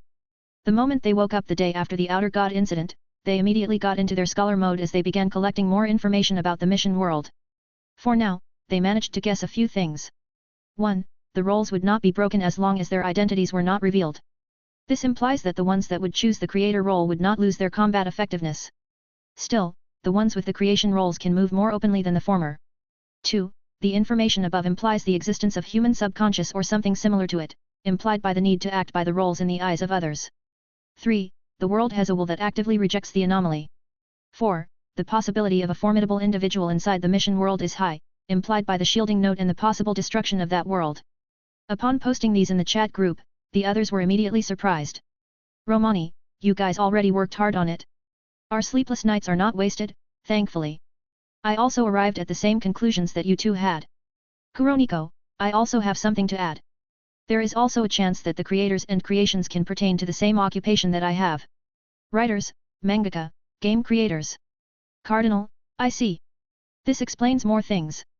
These terms are broad enough that we ignored this angle. Tuka, will they be similar to us? I recall that some of us has an anime in some worlds. Shiro, that possibility exists. By the way, did you guys make a decision already? Lelich, yes. For starters, us newer members would not participate. If we do, we will be just liabilities due to our inexperience. Romani, for the roster, it should be Shiro and Tuka for firepower. Madoka would be responsible for the defense while Shinji and Kuroniko is responsible for the covert operations. Lastly, Kaltsit will act as the intelligence officer. These are the best arrangement that they could think of. Shiro can serve as a combat force with his various authorities while Tuka's broke tyrant's eye grew even further, making it more broken. Madoka has the reality marble garden of Avalon to act as their safe zone that can protect them against dangerous powers. As for Shinji and Kuroniko, they have the Pang Cosmic Loner and Shadow Monarch's inheritance, respectively. Interestingly, both of them are geared towards stealth operations. Pang Cosmic Loner is self-explanatory and Shadow Monarch's inheritance grants Kuroniko the authority over shadows such as the ability to switch between shadows places. As for Kaltsit, her great sage can help them procure various information and know more about it. She's also the one capable of swiftly creating a countermeasure through it. Kaujiki, we wouldn't be with you, but rest assured that we'll help you before the mission. Shiro, are you okay with this, Kaujiki? Kaujiki, I'm fine. I know that my strengths lie in mass combat against even or lower-leveled enemies. I'll be having a spike in my combat prowess once I reach the Apostle Mechanic, though. Romani, we're both sitting out this time, so it should be us who should be worrying about you, Shiro. Shiro, right. Madoka, I'll be doing my best, sensei. Madoka. I plan to meet her after this matter but it seems like we'll be seeing each other for a completely different matter, that is. Shiro mumbled. Her god form is enough to deal with most troubles out there. I do wonder what's going on with the two Homohomas. Shiro did not forget about the matter of two Homuras intersecting at the one true world line that he had made. It would be an interesting sight for sure. I'll deal with the decryption now. Cardinal nodded as she created another empty blackboard, seemingly preoccupied with deducing more info for this mission. This did not hide her worries in Shiro's eyes as he planned to talk with her first. Worried. I am. Unexpectedly, she directly affirmed his words. After all, that one mission made us worry so much about you. This is an emergency mission, Shiro. I don't know what you'll face there. That's why I'm doing this. This is the only way that I can help you. He was stunned. He thought that he understood more about her, but her words made that seem like nothing but a farce. Shiro knew that he made Cardinal and the others worry when he disappeared back then. However, he never knew how huge of an impact he did until now. His injuries made them realize that he was the one who worked the hardest. He chose to sustain injuries his habit picked up during his arduous times and did not care much about it himself, though the others do not like seeing Shiro being harmed one bit. Realizing this stupidity, he simply laughed inwardly at himself. He was proud of using blind stupidity on that foreigner yesterday, yet he's the one using it all these times. I'm sorry for making you worry. This time, he learned that the memories inside his head may not be helpful at some times. He has to integrate it with his current life to become similar, nay, to become a better person in the next days. He is not just Fenrir or Magus, but the entirety of the two. What he needs to do now is to assimilate both of their experiences to create what is truly his the uniqueness of Fukushiro Sakurai. Seeing this, Cardinal smiled at him before turning her attention back to the blackboard. She then said with seriousness, Shiro, I hope I am wrong with this far-fetching idea of mine. Because if it is, you might need to face someone entirely on a different level. I understand. I'll decrypt for now and tell you what I'll get later. Decrypt has been used by the participant Shiro. Connecting link. Beginning interception. Interception success. Interception rate, 15%, limit. The information has been updated to everyone's log. Beep. A message appeared in the chat group. Decryption, files has been separated into worldview and roles. Clicking the first one, a grandeur title greeted Shiro's sight. Worldview, the world of gods, a place where everyone can be a creator. There will silently change their world. It is unknown if it is for the better or the worse, but it is the latter this time around. An anomaly has been created. Shiro immediately went through the pile of texts and focused on the few keywords that made his heartbeat skip. Using her infinitely growing abilities, she had set her sights upon the destruction of every single worlds. Keywords, infinitely growing, destruction. He does not know if the anomaly is the equivalent of a creator, but if she is. If her infinitely growing abilities are stacked into the creator attributes. This is a huge fucking problem. A/N, I finished Bocce the Rock. In one sitting and gained enlightenment. It has that spark when I watched an anime for the first time. The laughs. The I relate. Me being proud for their developments. Truly, a slice of life is what you need to take a break sometimes. Sadly, I skipped most of the anime in 2019 as they have too much slice of life lol. Anyways, here's the fact of the day. Fact number 94, did you know that Silesia Aparitia, the redhead swordsman in Recreators, is directly inspired by Yuaki Asuna? We see her wielding a rapier, has the same hairstyle as her, and her ideals are very similar with Asuna's. Though, hers has a more realistic touch as she is in a war.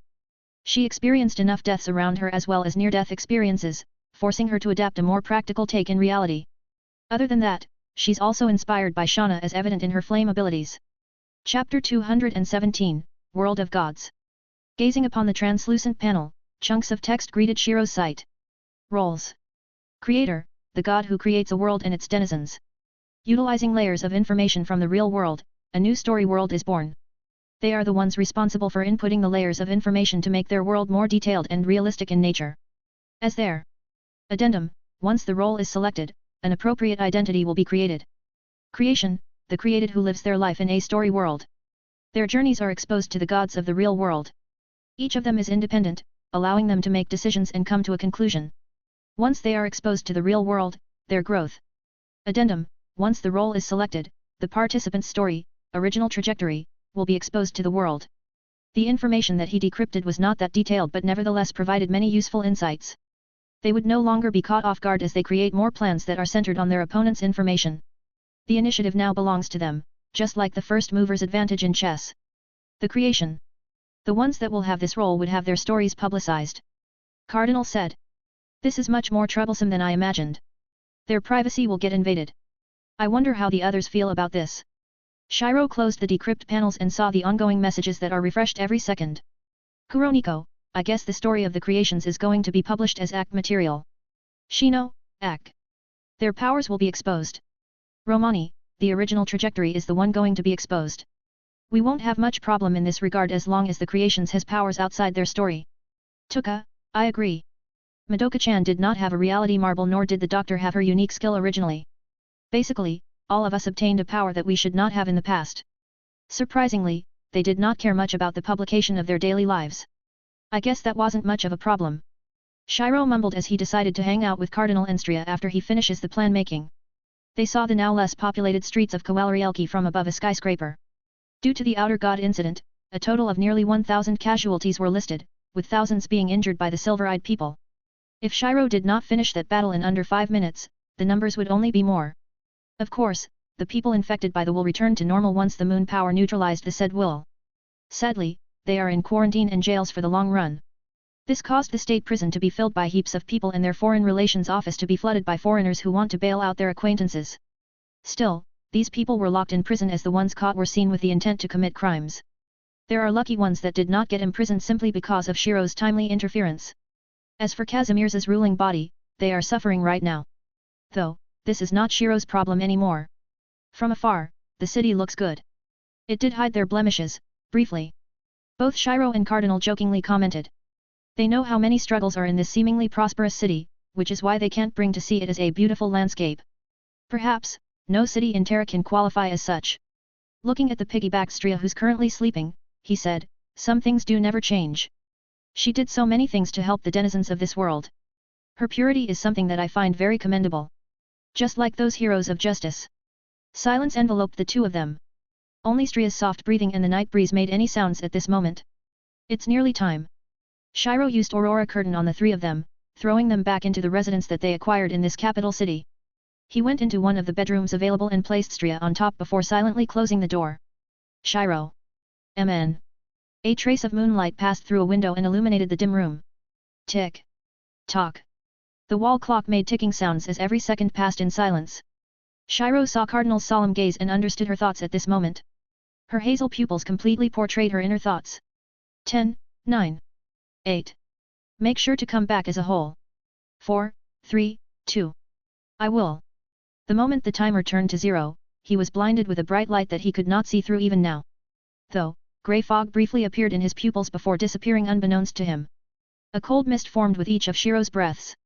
Christmas had passed and it is now January with the usual 5 degrees Celsius, 36 degrees Fahrenheit, during the winter nights. He saw many people around him wearing heavy coats and jackets to fend off the remnants of the Christmas spirit. Fortunately, he wore a black windbreaker before he left, saving him from the inconvenience that he might encounter. Opening his eyes, he fully digested his identity in this world that is, a mangaka. Coincidentally, he saw his reflection in a metal pole. Dark as night hair and blood-red pupils, he looks different than before. After all, this is his look back to when he was Fenrir. It lacked the otherworldly aura that Shiro possesses due to his max-level charm, but its influence did not completely disappear. Instead, it made him more charismatic in a more subtle way. Still, his current appearance ranks at the absolute top in this world. The not-so-infrequent turning of heads occurred as he passed by people. What's the situation? He mumbled with slight annoyance. Everything here is completely normal. Yet, my intuition tells me that everything here is not so simple. Ever since he crossed over this world, his intuition already gave him the warning bells that this world is not simple. Sadly, he could not delve deeper into it as his current role is a creator. While he dons this role, he would not display much of his absurd capabilities lest his acting award goes to waste. It will be a different story when he's in another identity, however. Shiro, how's it on your end? Kaltsit, there are not many people in this place. I should be in what I presume to be a park. Madoka, I'm in a dark alley. Shinji, I'm at the top of a very tall skyscraper. I see a bridge similar to the Fuyaki Bridge. Kuroniko, so the me of this world is sleepless too, alright. Tuka, not having my little sister in this place, it feels unnatural to me. Everyone landed in different places, I see. Strolling in the streets, Shiro saw many familiar places such as McDonald's, KFC, and Lawson. He saw these already in Shinto Town. Knowing that he landed in Tokyo City, he then recalled something. Shiro, I landed in Tokyo. How about you, Kuroniko? Kuroniko, I'm in Chiba. Wait for a while, I'll be riding a train immediately. Shiro, copy that. With Chiba being so close to Tokyo, it would only take her half an hour at most to arrive. Rumble. Suddenly, he felt the ground shake momentarily. Hey? What's that? Something's flying up there. UFO. Hearing the surrounding people look at a single place, he followed their sights. He landed on one of the tallest buildings in this city, the Docomo Tower, but what's more important are the two flying people around it. Stealthily, he used his extraordinary vision for a moment to see what is going on. Bam! Swoosh! Swoosh! In his sight, the two people, a redhead and a white-haired girl, are fighting. The former is obviously at a disadvantage as she narrowly avoided each of the flying swords sent out by the latter. The white-haired girl also has a confident look that shouts, I can deal with this perfectly. The number of her projected swords surpasses Emiya's. He mumbled as he saw the redhead dodge yet another blade barrage with strife. She'll lose at this rate. Shiro saw their battlefield shifting from the tower to Yoyogi Park. Kaltsit, engaging in two potential enemies. She's in Tokyo too. Realizing that the white-haired girl in a military uniform seems hard to beat, he quickly made a decision. Taking out the concealment mask in his windbreaker's inner pocket, he wore it before his silhouette disappeared in the sea of people. Moments later, he reappeared in the park in his oversized black robe. His black sword was transformed into a dagger. A grey fog also enveloped his figure, making him more synonymous with the word mysterious. Shiro, be careful. I'm intervening, too. Boom. As if giving him a good chance to attack, missiles flew over at the military girl before they caused a small-scale explosion. Using it as a smokescreen, Shiro teleported between space and arrived behind her back. His robe swayed with the wind as he thrust the dagger to the girl's neck. Clang. Instead of going deeper, it was stopped by an unknown force, one that he found unfamiliar and familiar at the same time. Initiate. Along with his words, Shiro sent out a flurry of swift and unpredictable strikes. All of them aimed at her vital points, namely, her head, neck, heart, and veins. It worked similarly as Sasaki Kojiro's sub-aim Gaishi, but it is made possible by brute forcing through his speed. React. In this world where time is slowed down, he directly came in contact with the girl's gaze. It contained nothing but disdain as she saw him as a creation. Going deeper, he saw nothing but pure hatred toward the world itself. The girl possessed no shackles in this world to prevent her from going haywire. Seemingly knowing that one of her deepest emotions was exposed, her disdain turned into surprise. Explode. Boom. Using his wisdom authority, he mimicked the mechanics of his arts and made a small-scale explosion. Albeit, this small scale is visibly 5 times stronger than the previous explosion. Good luck on this world's authorities. I hope they do create something more reasonable than gas leaks. He wryly chuckled inwardly. And... Yab. She did not sustain any damage. Swoosh. A black figure passed through him as he mused. Clang. Clang. Metallic blades clashed and produced rough sounds. Kaltsit. A familiar feline woman walked in his direction from the distance. A/N, this mission might be different than the usual, though MC will use his powers all throughout this mission. It's just that he got the hassle of having a disguise to keep up. Fact number 95, Chiku joined Magani, and another overpowered character in Recreators, shares the same voice actor as Quinella, Echidna, Shiki Ryugai, Shinobu, Monogatari, and our ruler Jean. The ratio of her psychopathic characters and kind characters are quite off, don't you think so? P.S. Magana has the infinite deception of words, allowing her to bend reality by making her lie happen once her target denies it. Basically, you will die if you deny her lie of you will die instantly. That's how OP she is. Chapter 218, Mangaka in Another World. It's time. Shiro thought as he activated his wisdom and summoned forth the logbook that embodies the entire library of the end. He immediately began intercepting the real-time information in this battle and processing it using his authority. At the same time, Kaltsit began using her Great Sage to do the same thing. Bam! Suddenly, the black figure flew right in Shiro's direction. Just as it was a few centimeters from hitting him, a barrier stopped its impact. This also dispersed the force acting upon the black figure, MON3TR. HOH. Interesting. Light blue pixels enveloped the manifestation of wisdom, something akin to it being rejected. It became static in Shiro's hand, almost disappearing from this world. If not for the fact that it is his origin, his power, it would not be able to resist the white-haired girl's powers, rather, it is the world itself rejecting such powers from existing. Another magician? You are. Her musings were cut short as she realized something. Her countenance became serious as she said, strange. I can't find your story. A story. Something colorful yet complicated. Much to everyone's surprise, Shiro spoke. His voice carried his usual max-level charm, emanating an ethereal voice that sent them into a trance. Only Kaltsit and the white-haired girl got out of their trance swiftly. Would you be able to say that after knowing that your story is nothing but mere entertainment for some atrocious gods? Each of her words carried her disdain and arrogance towards the world to everyone and everything that constituted it. Her voice is very expressive, yet a faint feeling of emptiness at the same time. She has an air of vanity around her that concealed it, making it so that only Shiro can notice something wrong with her. Story? Hey. I do wonder how Romani and the others felt. Shiro recalled their first discovery about the aspect of the chat group. It is the one responsible for telling their stories, be it public or private matters, to the denizens of another world. Naturally, it would feel quite annoying, knowing that many people had intruded on your privacy without you knowing. Although, they are clear about one thing, their lives are not mere entertainment to others. They are breathing, living beings who live their lives to their fullest. The challenges faced by them and the interactions that they have proved this.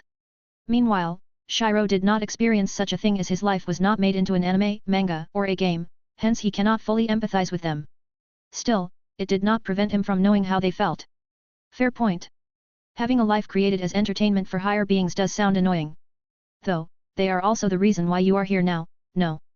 The white-haired girl became silent. True, she detests everything in this world. However, this world is also the main reason why she exists. A trace of confusion appeared on her heart, only to be ruthlessly put down by her wrath. We will meet again, mysterious magician. After saying those words, she turned into dozens of blue pixels before disappearing into this world. An inquisitive gaze.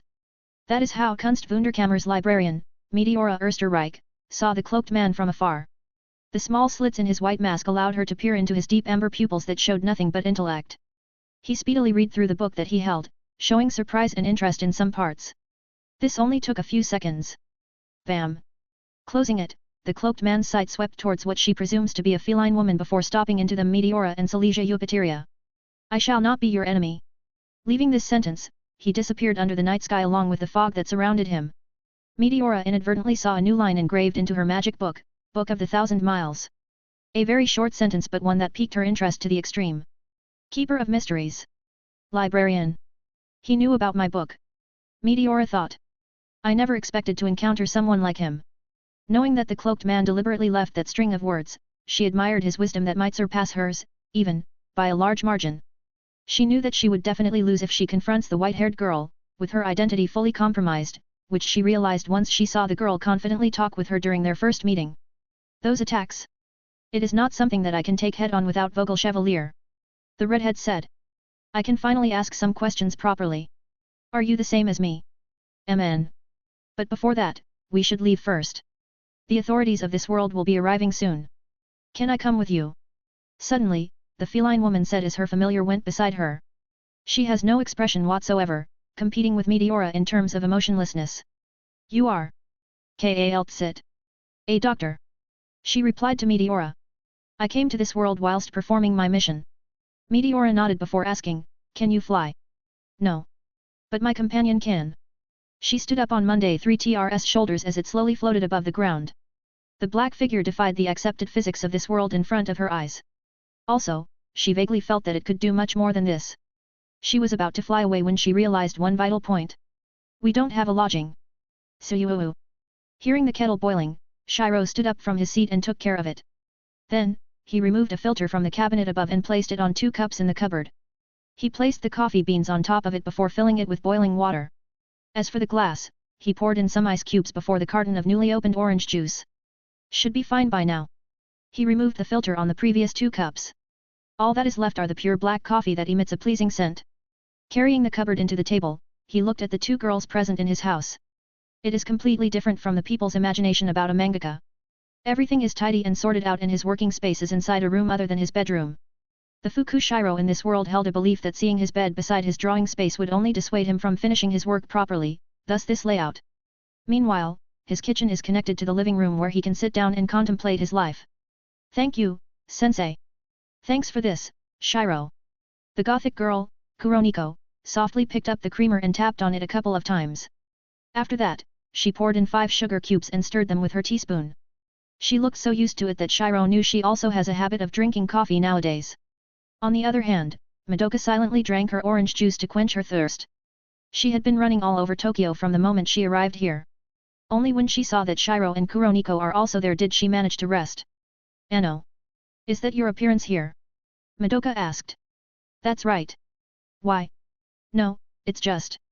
You feel more approachable. It's like you are not that detached from this world anymore.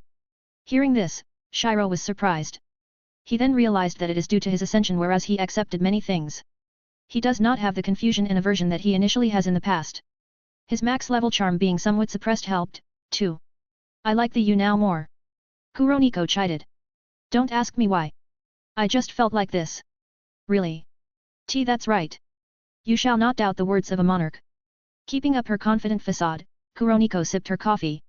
Anyways, look at these. Shiro placed 3 books on top of the table. They are all manga that they had created in this world. Dr. Shinji, and Madoka. It's our story. Kuroniko and Madoka muttered as they saw the covers. Kinu no Akata, Tomorrow's Dawn. Fate/Extella CCC. Pula Magi Madoka Magica. MN. Your stories. Kaltsit was written by Kuroniko, Shinji was written by Tuka, and Madoka was written by me. Shiro said. Of course, these should be the original trajectories, the ones without our interference. Hearing this, the 2 of them picked up the materials and began reading them. A/N, the chapter title do sound like a fanfic title. Fact number 96, Altair, the character who can solo her own verse, is actually using a holographic image during the entire anime. She used a projection as the world is continuously rejecting her existence more than the other characters. That's why you will see those blue glitchy effects, if you watched the anime, mostly on her. The other character who had that is Mimika during her death. Simply put, she is fighting against broken characters while being nerfed. This is also why physical attacks are invalid to her, they have to aim at her concept in order to defeat her. Then again, her concept is literally immortal/indestructible/immutable. You can't simply kill her, period. P.S. She herself stated in the later episodes of the anime that she could solo all of them, the characters who received revisions and gained more powerful abilities. It's just that she chose not to for a greater cause. Chapter 219, Best Acting Award. It has my style. As a mangaka, Kuroniko has her preferences for her character designs. She forsook the cutesy designs and pursues dark and seinen themes. Her lines tend to be sharper and darker in shading than usual. A/N, a milder berserk, if you may. Meanwhile, Madoka's manga is the exact opposite of it. A lighter tone is used when drawing it as well as aesthetics that appeal more to the children. It is more evident during the time they are raiding a labyrinth, which forms a sharp contrast with the other manga out there. Lastly, Shinji's manga is simply an adaptation of the game available in this world. It is nearly the same as the original Fate series, but without any Zokanmata to twist his growth. Due to that, he is an acceptable and proper human being. Kaltsit is with 2 other creations for now. We should rejoin with her first to have more first-hand info. I agree. From what she told us in the chat group, it seems that the magician knows many things around here. I don't have a problem with it. They should be the ones fighting against that girl, right? Kuroniko and Madoka replied. Shiro recalled how that girl disdained both creators and creations. She also mocked him for joining their side, a clear telltale sign that she is their enemy. In fact, he already had this guess the moment he clashed head-on with the girl. That girl. She's very dangerous. I could not even injure her. If she did not leave that time, I would probably be the one escaping from her. Hearing this, Kuroniko was surprised. She has the power to destroy buildings and cause damage to an entire city alone. Since Shiro is stronger than her, becoming what he called a god, she got caught off guard by their enemy's strength. Though, it is also that she had somewhat expected when she saw the word emergency in it. This world where anime characters became real can be more ridiculous. She's that strong? No wonder this quest turned out to be an emergency. She said. They conversed until the clock ticked 12. Planning, catching up, they got so engrossed that they did not notice the passage of time. About your bedrooms. There are 2 upstairs. I'll be sleeping here in the living room. Shiro said. In his house, one of the rooms is converted into a workroom. The other one serves as his bedroom while the last one is a guest room. Having experienced some night overs due to work, he learned and designated a guest room. Sensei, you can. We can sleep together, Shiro. Kuroniko interrupted with a calm face. It is not that big of a problem, no. She smiled with her usual confidence, one that is no longer fake, that is the result of pretending. A slight blush is present on her ears. It is not hidden by her gothic attire, thus both Shiro and Madoka saw it. The former was startled upon guessing his correct and the latter nodded with understanding. Kuroniko-senpai is making her move now. In a mission, she got to know more about this senpai of hers both in the chat group and in Shiro's tutelage. There, she found out that the first chat group members spent more than a year and a half in a certain world. It is the catalyst that developed their connection and their understanding of each other. She also realized that she might have feelings for her mentor, Shiro. It only became more evident as she saw her responses toward the girl sleeping in his lap that one time. It is not a problem for me. Clarifying his response, he said, I mean, I don't have a problem sleeping together with whom I trust, not to mention you. I understand. At first, Kuroniko was slightly dismayed by his response, only to blush once more when she heard what he said in the end. I won't lose my love again. Ever. Right now, she felt nothing but determination in his heart. She had lost in this war called love once, teaching her the preciousness of it. Now that she's less accustomed to modern norms, she is more open to more things. She will no longer give up, left behind whilst pathetically crying under the night sky. If you still doubt the phenomenon just now, then maybe you should doubt the existence of the employee and the existence of the store next. Or the possibility that your actions have dissociated from your cognition and are impossible to comprehend. After that, we enter the realm of solipsism and ontology. Or the only. A/N, solipsism and ontology are both branches of philosophy, metaphysics and epistemology. Suda and Silesia listened blankly to Meteora's incomprehensible rambling. The two became silent, Meteora's words going and coming out of their ears while learning the value of their existence to the world. She's talking about how Mizushino is doubting our existence. There is too much evidence that proves that we, characters that are supposed to be fictitious, are present in this world. If you still don't believe it, then there is no helping it. Suddenly, Kaltsit translated Meteora's ramblings into something understandable. Ah!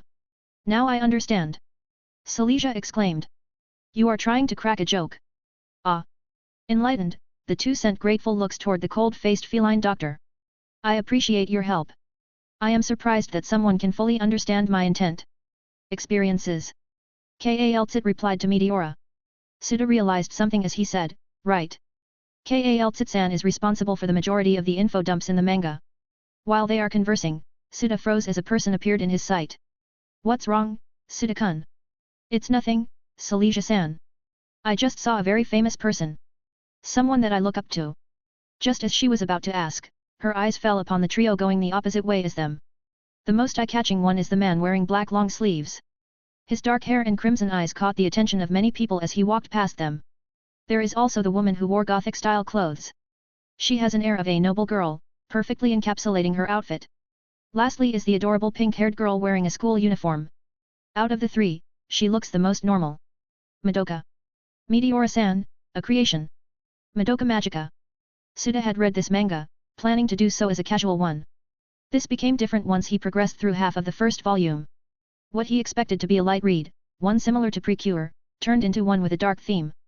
For once, it stood out in the vast majority of the manga, hence its immense popularity. Every time a volume is out, it gets sold out on the first day. Even when many chooses to buy the soft copy, it still happened. Excuse me. The three of them stopped walking upon Meteora's interception. Avakan, and Vogel Chevalier? Holy! The man showed an expression of surprise before he laughed. Looks like I did not go crazy. Fact number 97, in Oremo, it was shown in the side stories that Kuroniko, despite everything that happened between her and Kyusuke, remained as their friend. They were shown to be hanging out as usual. The original four-man group from online was still together. I found this very surprising since in the Oremo Kuroniko manga, Kuroniko herself moved out of their city in order to move on from Kyusuke. Though, everything went in a different route there. Kyusuke ended up with her as he and Kirino had a normal relationship. This is also the manga where I got the inspiration of mature Kuroniko. Simply put, this manga cemented Kuroniko's best girl position in Oremo. Like, seriously, love do make people blind. How can Kyusuke hurt her feelings like that? P.S. That rejection scene is the most impactful one for me. The way her VA did her acting whilst heartbroken. I do recommend you all to check it out. It's in Season 2, Episode 14, 629. Chapter 220, The Meeting of Two Magical Girls. A/N, before we start this chapter, I realized that some people did not watch the anime worlds that I chose. To better understand these arcs, I would start placing a canon summary of the said world. Here's the one for creators. Announcement. Canon summary . The story is all about fictitious worlds anime, manga, light novels emerging into reality. You can think of it as 2D characters who got transported into the real world, turning them three-dimensional like us. Creators are dubbed as the authors/mangaka of these worlds. These people have the power to revise the stories of the 2D characters, which can buff and nerf their characters. They can also modify how the world of the 2D characters turns out in the future. Meanwhile, the 2D characters are called creations. Each creations has their own beliefs and ideals regarding their situations. Some who saw decency in their creators chose to ally with them, while some creators who wrote tragedies are hated by their creations as they have the notion that their creators are the reason behind every suffering in their world.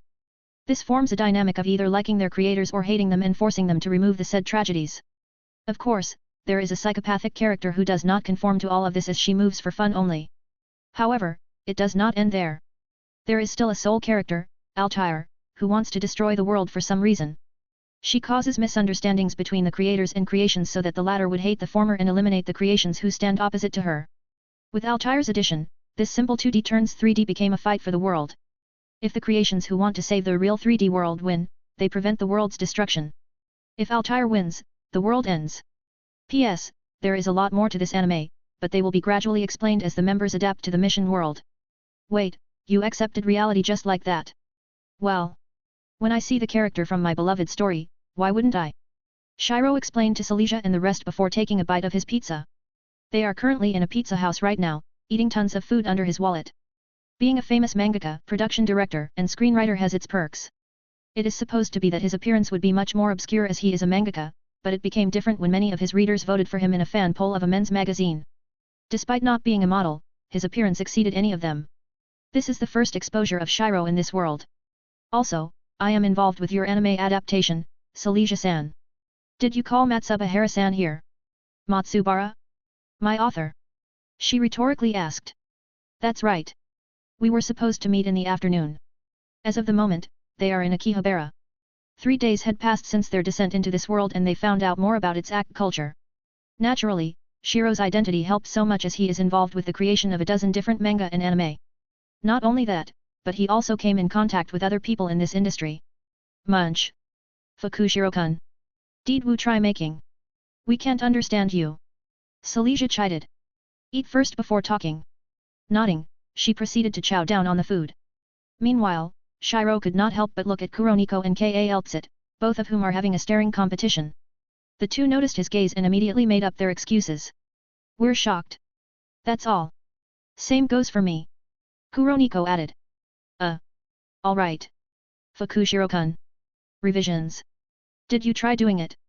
Meteora's voice brought him back to his puzzlement. Revisions? I did not. Doing one in my finished series would be difficult unless a sequel is released. And to be honest, I don't know how to start it yet. I tied every loose end back when I was writing the ending. I see. How about an omake?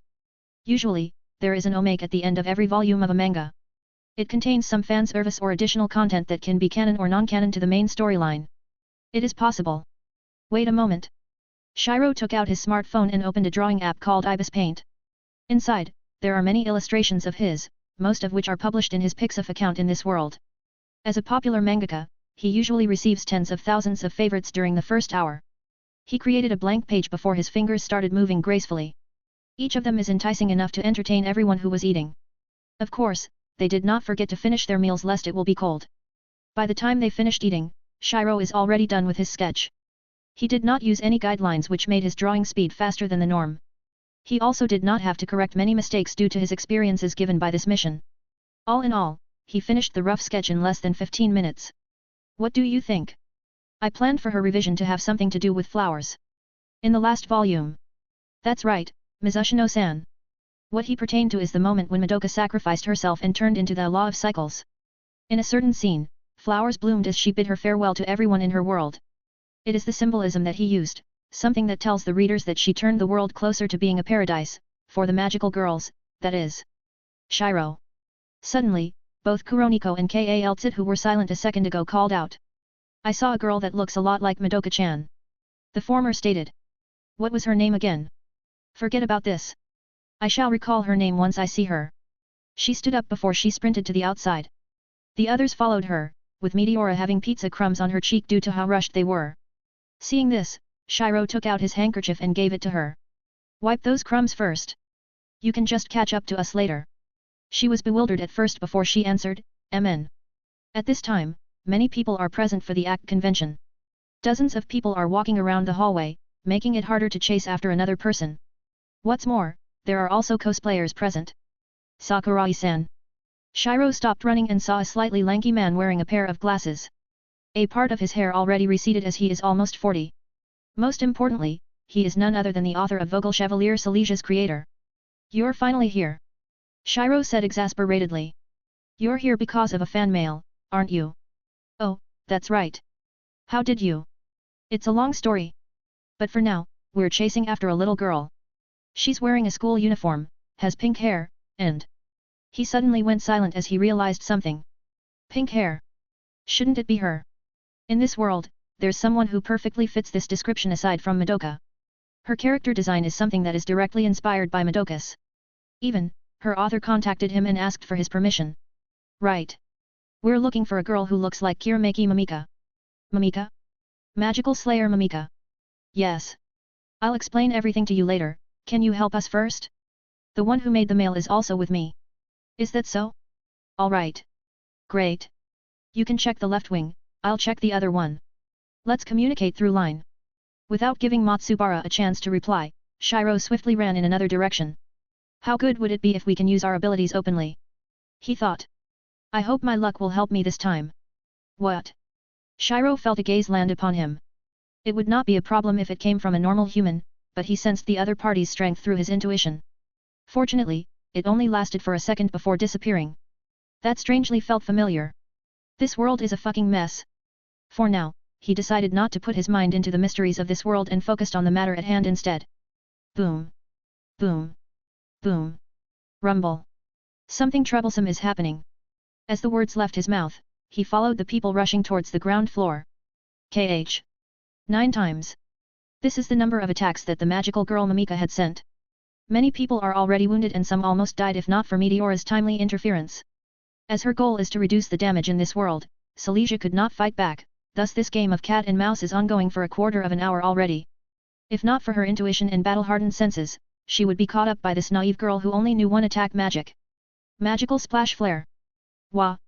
Unbeknownst to her, Mimika closed the distance between them and cast the attack magic point blank. Bang! Arg! She nearly fainted at the impact that it caused.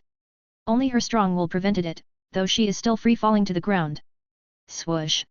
A dragon-like figure caught her mid-air, leaving the befuddled Mamika behind.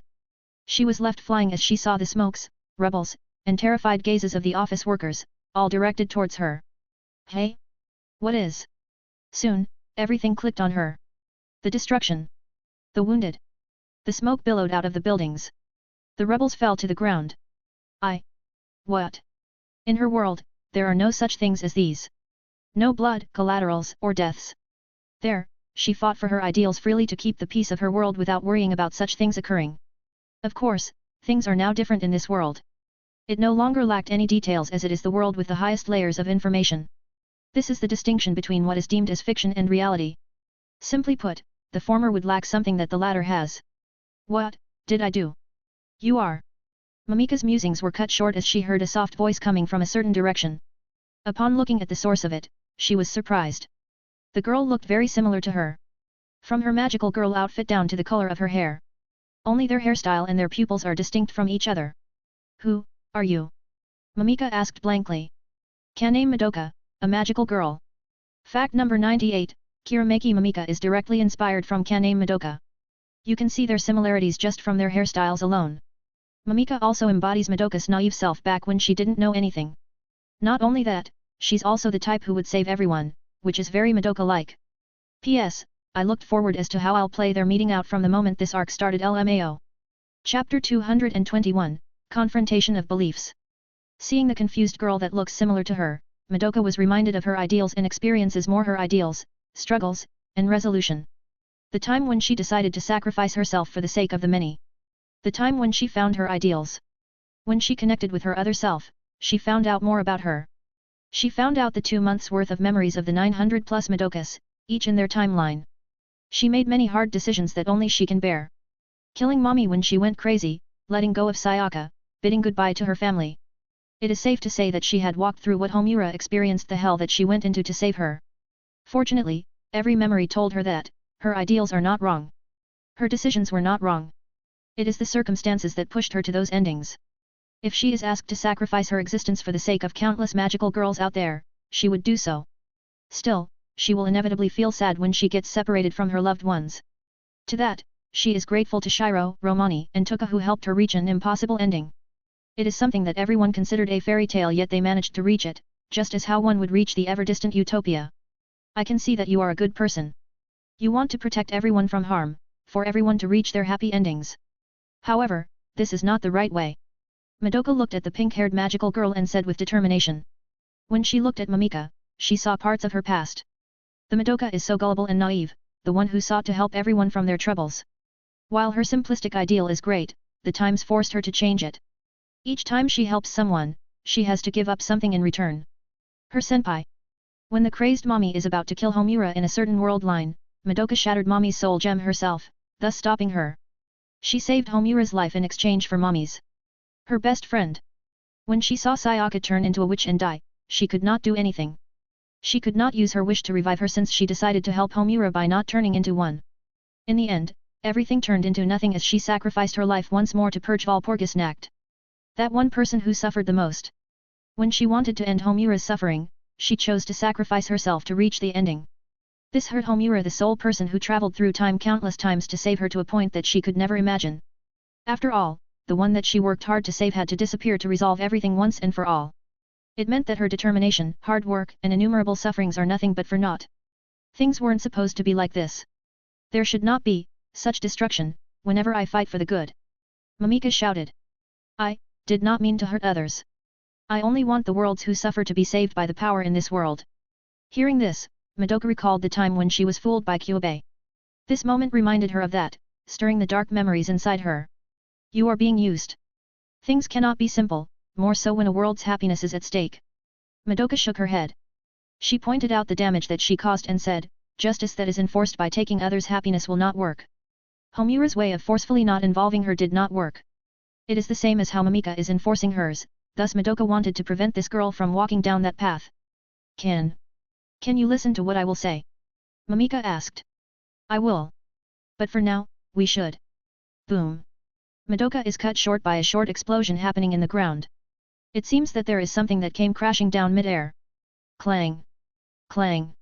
As the dust settled, two figures were revealed. One of them is a blonde knight who wields a lance and rides on a Pegasus. Another is a knight who wore full black attire. Her eyes are covered by a black visor riddled with red lines, just like her black body armor. Her skin is paler than usual together with her pale blonde hair. She wields a sword covered in invisible air, making it so that its specific dimensions remained unknown. My magic does not affect her. Magic resistance. Meteora mumbled. She looked at the mess that the ongoing fight is making. The two knights are silently throwing each other at different buildings, causing craters everywhere. Luckily, there are no casualties as of the moment. Only, their exposure is something that Meteora wants to avoid the most. I will deal with them. Suddenly, Kaltsit rushed towards the battle site. She ordered Mon3Tr to intercept first while she readied her specialties. Clang! Clang! Mon3Tr appeared between the two of them, clashing with their weapons at the same time. A shock was generated through their sheer power of them, causing another meter-deep crater in the cemented sidewalk. With its two other arms, Mon3Tr swung its blades at the knights, prompting them to disengage. Swoosh! A blue vial flew out from Kaltsit's potion gun. It went in the lance knight's direction before splattering into her chest armor. What is? Instantly, she started to feel dizzy. She almost lost grip of her lance, and only when her trusted mount woke her up from her daze did she react. With her status debilitation, she is not up for a fight. Thus, she decisively chose to flee while looking at the other Black Knight with a disapproving gaze. As if she did not care, the Black Knight turned her gaze towards Kaltsit. Why did you interfere? It is the right thing to do. Kaltsit replied. It is not your world. A fight of such magnitude will kill people. I do not care. A duel between two knights is a sacred thing. No one can interfere between it. The Black Knight held her invisible blade in a middle stance. To her the knight who fell into the darkness protecting what was left of her original belief is of utmost importance. She might have fallen into the pits of hell, but this does not mean that her fundamental beliefs are altered. I see. Kaltsit replied briefly as she recalled Mon3Tr behind her back. Its four blades surrounded her, readying for the knight's incoming blow at any angle. Clang! Bam! A second later, Kaltsit was sent flying partially together with Mon3Tr. Albeit, she managed to land her feet on the ground with ease. She looked at the damages that Mon3Tr sustained, in which a visible crack in two of its right blades is the most visible. In this world that rejected anything supernatural with stronger suppression than Yashiro's world, everyone found it difficult to fully exert their prowess. Even with her great sage predicting the attack's trajectory, she was forced to utilize the said attack to offset any damages. Her opponent's strength and reaction speed surpassed hers in their base form. It would be different if she could utilize her reinforcement techniques, but they are her trump cards for future fights. Though it might only be barely sufficient to face the Black Knight head-on. After all, the person that she is facing is, as expected of her, the corrupted King of Knights, Artoria Pendragon. A/N, surprise, surprise. We have another Artoria in this arc. It is now confirmed that some modifications are added in the canon story. I left a small hint on this outcome somewhere out there. Anyways, here's the fact of the day. Fact number 99, in the development of Fate/Stay Night, there are some things that are changed. One such thing is Shiro's and Saber's gender being swapped. They were supposed to be a female and a male, respectively. But then, it was changed in the end. This is also how Fate/Prototype came into being. It was the drafts and ideas that Nasu had in the past, which is further adopted by its author. Also, there's a mashup prototype, Tachi, in the original F/SN draft. Chapter 222, Forgotten Memories. The two cold women clashed silently. No words are exchanged between them, but their surroundings seem to emit a wave of frost that could easily freeze someone. Clang! Clang! To make more suitable maneuvers, Kaltsit let Mon3Tr tank Saber. Saber alters invisible blade. She determined its rough dimensions with her great sage, helping her in this confrontation of theirs. She also fired a few specially made vials at her, only to be dodged by her supernatural agility. Bam! She was targeted by Salter once more as the latter knew that she is the master of the beast that she is fighting. Of course, she knew that attacking the leader is better than pointlessly attacking a tougher opponent. Since they are not in a duel, she is free to do as she wishes. Just as Salter is about to unleash hell her signature Mana Blast spams, she was interrupted by a rain of pink arrows. Then, an invisible barrier was made between the two of them. Futile efforts. Words left her mouth, all of them being laced with coldness. It made her look detached from this world, with no care for anything else but her ambitions. She held her invisible blade vertically above her head. Mana started to gather in it whilst its true form is revealed. It did not matter anymore now that she is in this world. Her act of hiding her blade is nothing but a habit of hers. Upon sensing Kaltsit somewhat knowing her sword's exact dimensions, she no longer maintained it. A holy sword revealed itself in the eyes of the bystanders. No, it is no longer apt to call it as such as it was baptized by all the world's evil. It no longer served to spread the light for her allies, but to disperse the light of their enemies instead. It is seen here that no matter how she is blackened, she retains the foundation of what makes Artoria. Buzz. A low humming sound, one that is reminiscent of the glitchy effect in Incrad, resounded. Blue pixels appeared around Salter's body, covering her entirety in less than a second. Without giving her the time to speak, it forcefully ejected her from this world, preventing any of the destruction that she could have caused. Seeing this, Kaltsit reverted to her usual form after calming down her breathing. Even for an old fossil such as herself, it is no easy matter to face the King of Knights with the Red Dragon's core, one of the strongest dragons in the Fate world. How are your injuries? Meteora asked after flying down. She has her stoic expression as per usual. The other woman with a comparable stoic expression replied, not bad. I can treat this in less than an hour. Seeing that the doctor looked fine, Meteora directed her attention toward Silesia. She is being piggybacked by her creator, Matsubara, due to her injuries in that point-blank magical girl attack. We should leave. People would gather here soon.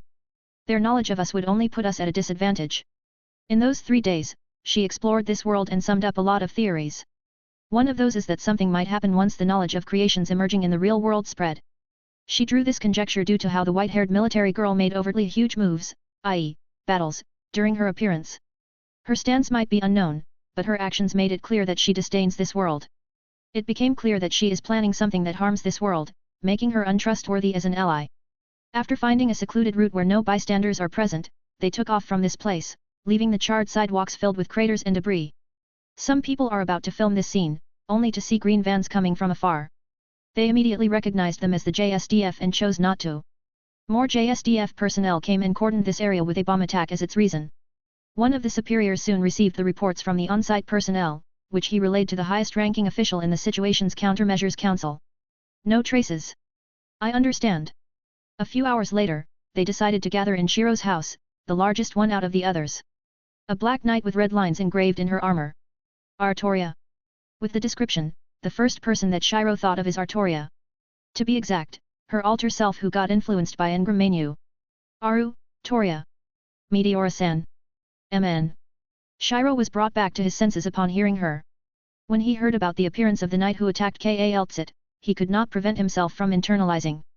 Why is she here? How is she here? It stands to reason that many anime from parallel worlds should exist in this world too. However, all of them are works that they did not hear of before.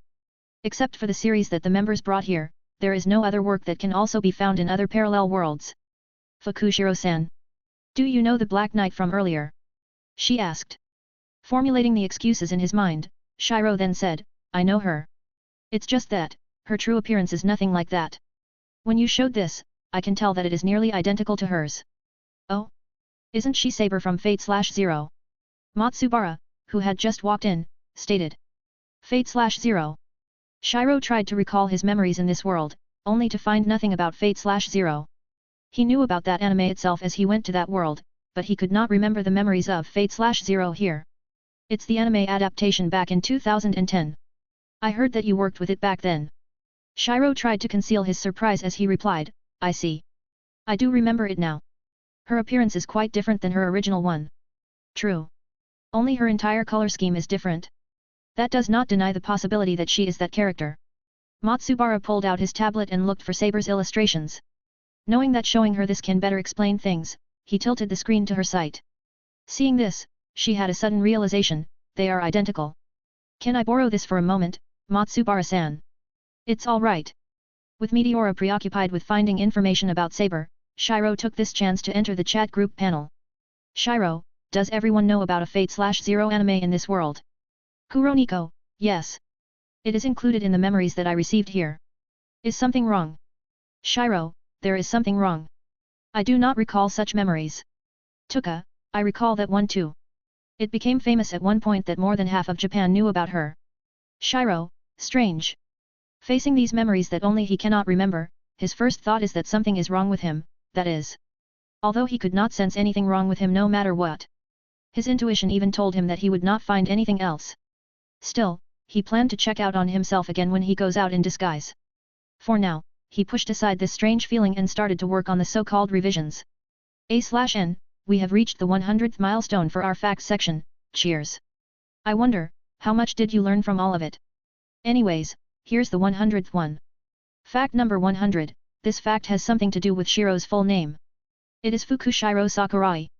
Fuku means luck and Shiro means white. I mentioned the origin of this part before. His last name, however, face from a different source. Remember the author of Fate/Prototype? Well, she's involved with several FGO characters in this FIC, namely, Musashi and Uriel. Actually, her name is Hikaru Sakurai. Her last name is the inspiration behind Shiro's last name. Chapter 223, The Raid. Revisions. It is a special ability that only the creators have in this world, at least theoretically. Since there is a link between the creator and creation, add to that the military girl's hints about using this world's power, Meteora built a theory in which the creator's intervention can affect their creation. Simply put, the former can give the latter new abilities that they should not have. This is also stated in the decrypted information that the members had received. It has the confirmation that revisions are possible. No further details are available, thus it is up to them to explore these revisions in this mission world. What should I do? Shiro tapped his finger on the armrest while deep in thought. This will affect Madoka-chan's reward, so a half-baked one is not allowed. Wait a minute. Memories came pouring down his mind. His usage of tail gear, a Mahou Shoujo X Super Sentai hybrid, gave him an idea for her new power. Madoka did not retain most of her abilities as the law of cycles, but what would happen if there was a final form for her that allowed its free utilization? It is similar to my ultimate chain. Let's just call it Madokami. He visualized her appearance when she is in that pillar of light. Her majestic, untouchable, and gentle aura made many magical girls feel safe.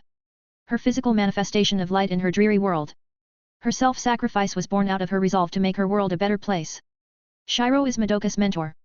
He might not comprehend everything about her, as evident when he failed to predict Sayaka's actions, but he still understands her actions, motives, and ideals. It is important to know those, as his main responsibility as a mentor is to help her walk in her desired path. He does not choose the path that his students tread, his students do. Shinji wants to be a better person? Then so be it.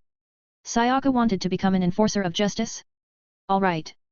Madoka wants to make her world a better place? That's fine too. With these thoughts dominating his head, Shiro began to draw. He first outlined the manga panels before drawing the storyboard in his mind. As always, he did not use any guidelines and outlines thanks to the perfect control over his body. He added new layers to his software subconsciously as he did all of this. Everything came naturally to him. Since he did work as a mangaka in this world for over 20 years, it is reasonable to be like that.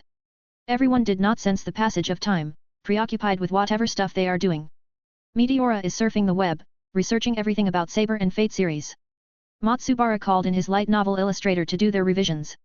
Silesia is marveling at the coffee in this world while Suda volunteered to take care of everyone's snacks. Kuroniko is also focusing on her new revisions, with Kaltsit's comments appearing now and then. Lastly, Madoka and Mamika are having a serious talk outside. The Ursines? They are more cunning and vicious. Monday 3TRS prowess works better in close range. It should be supplemented by other long-ranged attacks. The infected do not think like that unless they come from an affluent force. Every few minutes, Kaltsit would point out Kuroniko's mistakes. The latter took it seriously as she sees the former as a 10,000-year-old woman. Her knowledge repository and insights are deep enough to make a pit that connects the opposite ends of Earth. While Kuroniko does have her confidence, she's aware of her shortcomings. She knew well enough to not pretend that her flaws does not exist. During the years before she met Kyusuke, she did not have any friends. She felt the unfairness of the world at that time, but various events made her realize that she was also the one at fault. She did not actively fix her problems, which led to her insipid early high school life. She does not lack appearance, she's cute even, but her subconscious act of pushing others away and continuous shielding of her true thoughts by acting as a Chiyunibyo labeled her as a weird student, prompting others to stay away from her. Now that she has friends, both in her world and the other worlds, she found her path. These small interactions allowed Shiro to deduce her prior developments, making him feel happy for her. We're the rowdy bunch back then. He thought. Perhaps we became closer because of us seeking fun things. Though I find it funny that she's actively hiding it. Her expressions during those brief moments truly gave her away. During the Incrad mission, Kuroniko came from a recent breakup. As in, the boy that she loved, Kyusuke, broke up with her and chose his biological little sister instead. She could not do anything as she knew herself that this is their happy ending. As their friend, she silently acquiesced to their relationship no matter how forbidden it is. Choosing to distract herself with novel things, she stuck with Shiro whenever they do quests, something that is abundant for him due to his luck. There, they encountered many strange ones like finding the peeper in the hot springs, going into an epic escapade due to a treasure map that turns out to be a troll in the end, and acquiring the rarest dagger in the most conspicuous and unexpected way. We're done. Matsubara's declaration woke everyone up from their immersion. Oh. Silesia eagerly looked at the light novel illustration made by Marine, Matsubara's light novel illustrator. She has short-cut curly brown hair and light hazel pupils. She wears eyeglasses, something common in the ACK industry, whereas dozens of hours are spent in front of a computer. https://i0.wp.com/www.crowsworldofanim.com/wp content/upload/2017/04/recreator20170429figure02.png, SSL equals 1. On the other hand, the illustration is insane. Colors are made by the proper knowledge of color theory, allowing everything to be in harmony. The gradient of the flame aura around Silesia is well done, plus the battlefield-esque background made it look more epic. It's beautiful. The redhead said with sparkling eyes. Her excitement can be hardly hidden as she listened to Matsubara's translation of this revision. You have the variant of wave chant, the flame chant. It mostly focuses on wave chant's basic capabilities, which are heat-related. We stuck to the basics, so your damage output should be much higher than other variants. In Silesia's world, their magic is something called wave chant. In simpler terms, it rips space apart, gathers the energy in the said space, and launches it out as a form of attack. Most of these wave chants are non-elemental, though the concept behind them is surprising enough to the chat group members. If you told them that a normal soldier can rip apart space with his magic, something that can only be done with sufficient enough power, it is shocking indeed. More so when an entire battalion of soldiers can do this. Thankfully, all of them learned how to be open-minded during these missions, helping them to accept these power systems being all over the place. I understand. An elemental attack is added compared to usual.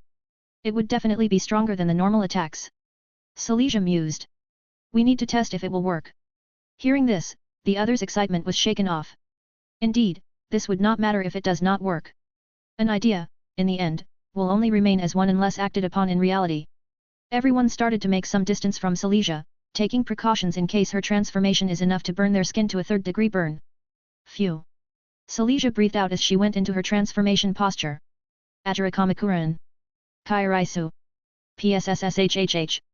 The sound of her unsheathing her blade resounded in the room. After that, there's no then.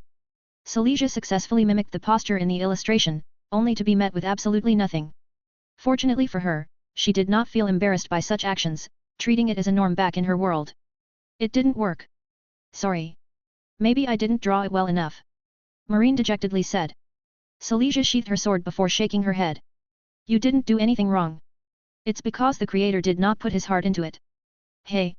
There are some things that you can't say straightforwardly. While chaos ensued between the two, the others began analyzing why it did not work. We might have something missing. Upon hearing Kuroniko, they got interested in what she was about to say. There should be some mechanisms on why it doesn't work. The military girl is confident that it will work. Her hubris is our confirmation. A plausible theory. We need to look further at this point to find out the underlying rules in this world's power. Meteora commented. Thinking of the various clues spread before they began this mission, Shiro sensed something clicking in place. The collective subconscious. In the mission notes, it is subtly hinted that they had to act their roles in the eyes of others. There's also the phrase "their will silently change their world" in the first few lines under the decrypted information. The will that actively rejects the supernatural in this world reminded him of the mechanism in the Fate world. In the end, he chose to give this conjecture of his publicly sometime later to avoid suspicions. For now, he would share it internally, that is, with the chat group members. Ring.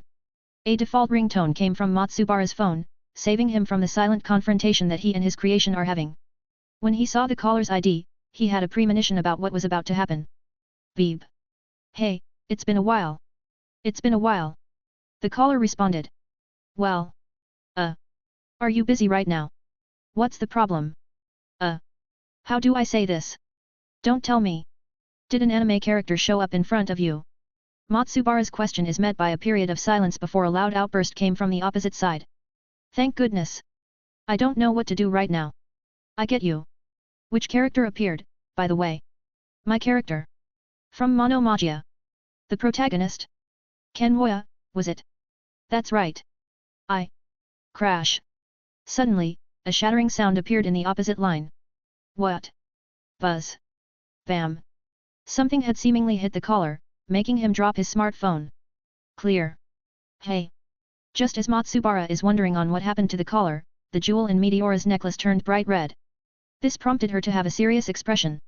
As for Shiro, he knew that her necklace is a magic tool, one that can detect malintent in the surroundings. Crash. The windows of his house broke as he saw a small black cylinder being thrown right in his direction. An attack. Even without showing his supernatural abilities, he immediately reacted and caught the thing in his hand. Then, he swiftly threw it back to his window before a flash of light blinded the eyes of others. Fortunately for him, he closed his eyes, leaving him with ringing ears alone. Still, he is confident enough to take down more than 24 men in this state.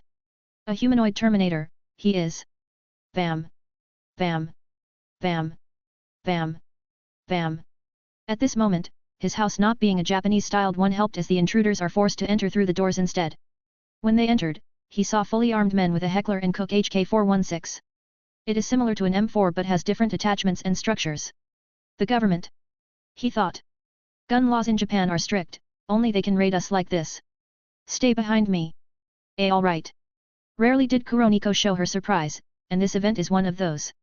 Even when she is caught off guard by something, she would pretend to not be shocked by it.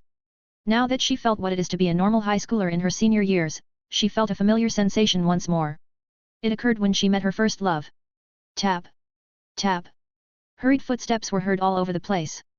Matsubara, who is left stunned by the previous flashbang, got apprehended in less than a second, his face swept to the ground. Marine and Suda are fortunate enough to avoid this as they are already ducking. With the rest of the creations being superhuman, they resisted the flashbang and began chaotic close-quarter combat. Is it her? No. Meteora replied to the crouching Suda. Silesia, don't kill them. I know. Surprisingly, Shiro is one of them. My memories did tell me that I am proficient in combat skills. Time to use what I could not in the past, then. He suddenly strode to one of the closest men and gave a punch to his solar plexus. It disabled the usual breathing rhythm and disrupted him, thus being incapacitated him with one strike. Bam. Turning into another one, he struck the man's right elbow and made him lose his grip on the rifle. Then, he followed up with an uppercut using his left elbow. Since he is currently utilizing Bajiquan, the bodyguard style, short bursts are the key to his explosive power. His strikes are not many, but each of them is precise. Bam. Bam. Bam. With each man, he only used one strike. His leg sweeps also caught some unexpectedly, allowing him to knock them up with an elbow blow. By the time his points are 8, an electric baton came crashing down to his neck. Buzz. Shiro's body shivered as electric currents passed through them. The man holding the baton who saw this lowered his guard for a second, which is the biggest mistake at the moment. Bam. Grasping the man's left hand, the one holding the baton, he pulled him to his front before giving a blow to his face. This streak continued until the 15th man got beaten down. If not for the fact that he restricted himself from the lethal one's bone-breaking moves and such, the count would be much higher. Huff. While he is catching his breath, he saw more men surrounding them. Each of them is pointing their rifles at them, prompting Meteora, Silesia, and Kaltsit to stop. They knew that they can still fight, but what about their creators who are normal people? Well, except for the guy who is catching his breath in another stance. The former two somewhat knew that he is a combat master that bested several veterans based on his account, but this was something else. The specially trained operatives of JSDF, 15 such men got down by the mangaka that they know of. The JSDF's unwillingness to use lethal weapons partially gave way to it, but his close-quarter combats are still insanely good. My vanity is now satisfied.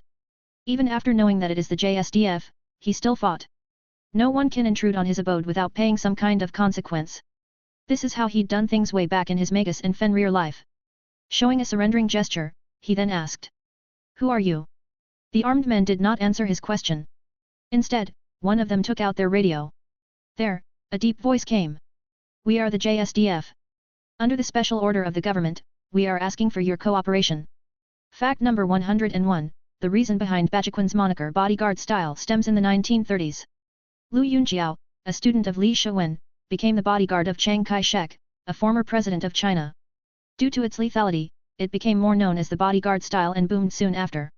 History did follow its moniker as Li Shiwen's other students went off to become other presidents' bodyguards, most notably Mao Zedong.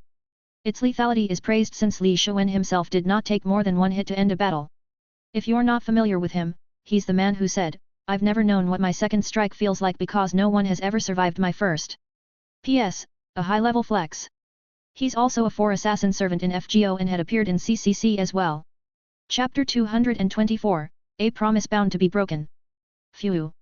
Only the sound of the air conditioners is present in the well-lit meeting room. Various ministers that govern Japan gathered in the exact room. It is evident with a heavy atmosphere being pressed down on the normal law-abiding citizens such as Suda, Marine, and Matsubara. The figures that they can only get to see on the television are looking right at them, to be exact, at the creations beside them. Shiro, who acted stoically, watched the reactions of others. I see. That's how a normal human would react. During his past lives, not once had he experienced it as a normal person. As the commandant of Azalane's naval base, interactions with officials were not a thing that he lacked. Ministers, chief executives, generals. Even the Prime Minister himself visited his office quite a few times. There are also international delegators which were composed of Japan's allies against the Siren. Basically the entire world itself. With this experience, he could not feel much intimidation. Kikuchihara. Seeing that someone whispered beside the woman in glasses, he deduced that she is the head of this council. People like her who have that kind of stern aura are not that difficult to distinguish. Then, we will be starting now. The office lady said as she stood up. I am the General Coordination Officer of the Special Situations Countermeasures Council, Kikuchihara. She began to introduce the people involved with their recent headaches.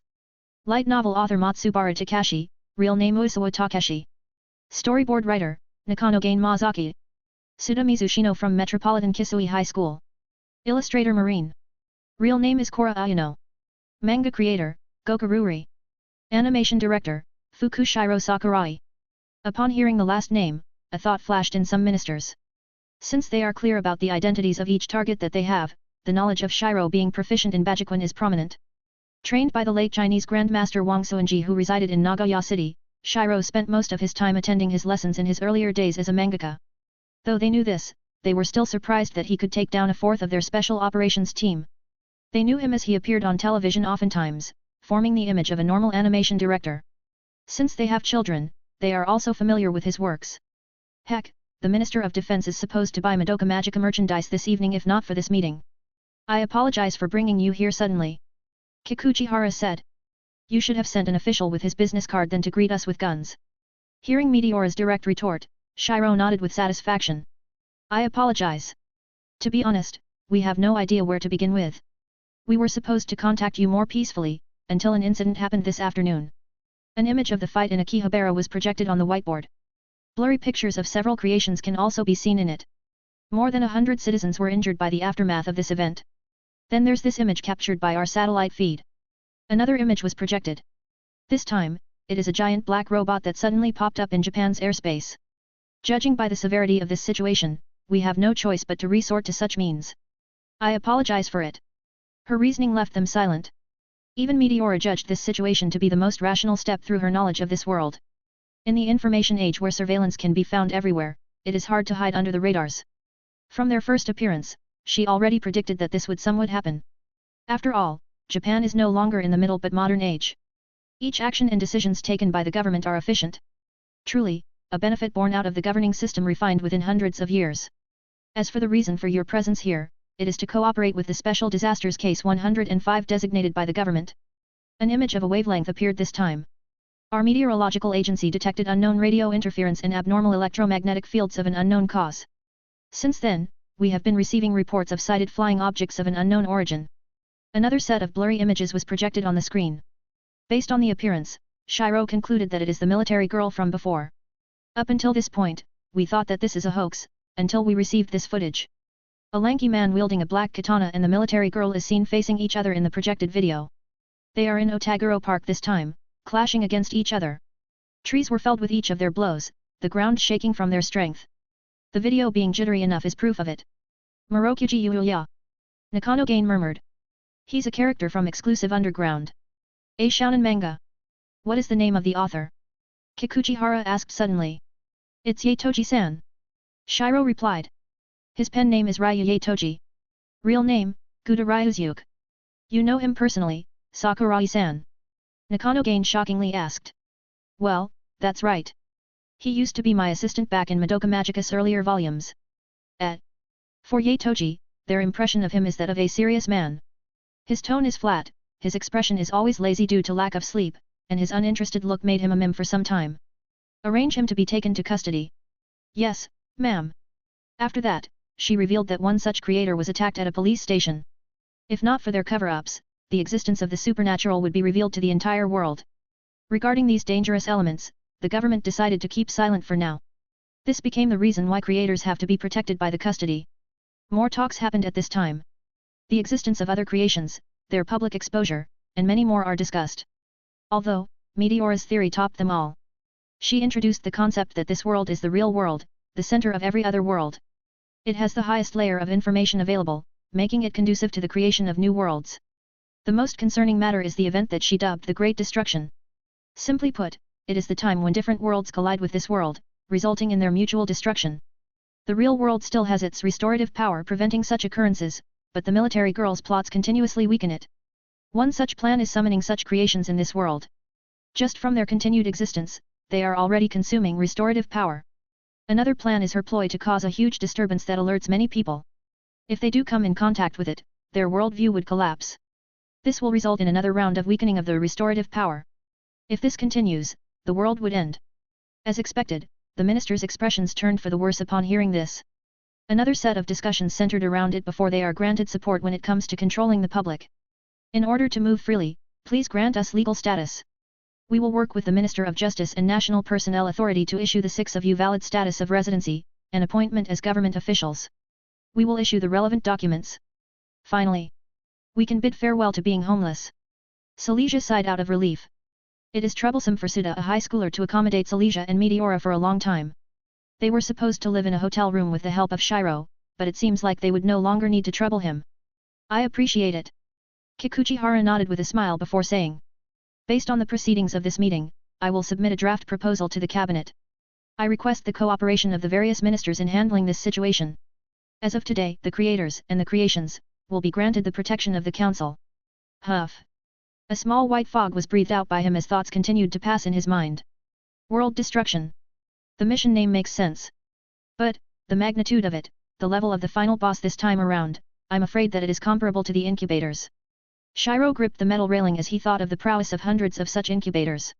If not for his time card and tail gear, they would be left with Madoka's wish coming true. They might have completed the mission, yes, but it would be their failure towards Madoka. Now, this mission is even worse than it. Failure is the least they need to worry about. True deaths can occur in this mission. The others. I need to ensure their safety. As the reliable Shiro, the richest in the chat group, he is determined to save them from that fate. Nobody knew except his wives, but one of Shiro's deepest dispositions is none other than self-sacrifice. He alone is enough to carry the burden for others. This is how he did things in his past lives. He never allowed them to be hurt by heavy responsibilities, resulting in him undertaking them alone. This is how he sacrificed nearly everything just for his home world's continued existence. He did not allow others to be hurt under his berserk state. His is a double-edged weapon that can not only harm himself but the ones close to him as well. He might be selfish and inhumane in some regards, but this is what makes Shiro. Shiro. Once someone gets his trust, they are no longer bystanders in his eyes. They are someone that he will protect, someone that he will push away in harm's way. Shiro. He turned back and saw Kal sit in casual attire. She wore a black t-shirt and a skirt that goes above her knees. It is shorter than usual, but it is one that did not hinder her movements. Hence, she chose it.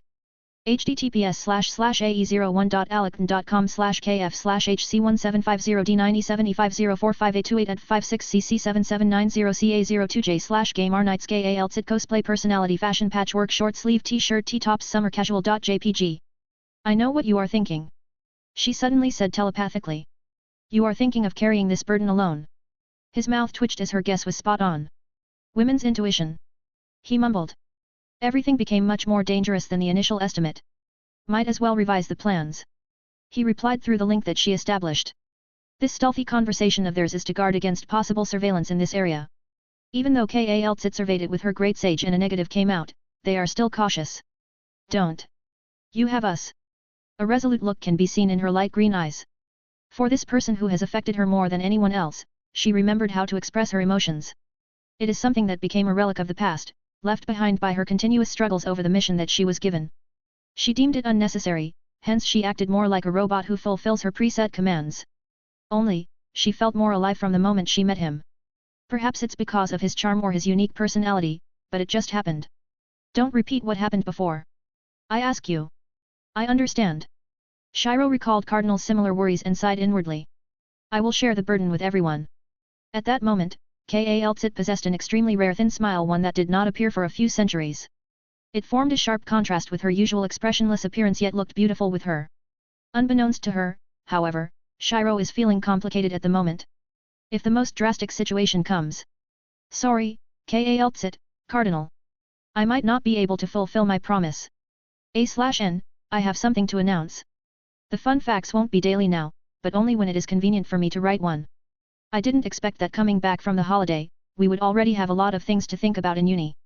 As I speak, I sneaked in this chapter while working on my school works. Apologies. Chapter 225, Perfect Fit, Deprivation. Another day passed. For the Protectors of Worlds, their first task is to contact other creations. They have the advantage of knowing how many characters appeared based on Japan's meteorological agency, which is something that they are leveraging. Based on the data, there are a total of 11 creations present in this world. 6 of them are on the side of the government, 2 have an unknown stance, and 3 are confirmed to be enemies, the ones on the military girl's side. Aside from the military girl, there are the Black Knight and the Pegasus Knight.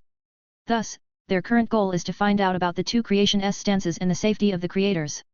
Waking up from her biological clock, Madoka groggily arranged her bed. When she splashed her face with some water, she fully woke up. I don't have classes. Upon this realization, her tense heart relaxed. She thought that she would be late for today, only to find out that they have an ongoing mission. After changing her pajamas with her spare school uniform, she headed out for breakfast.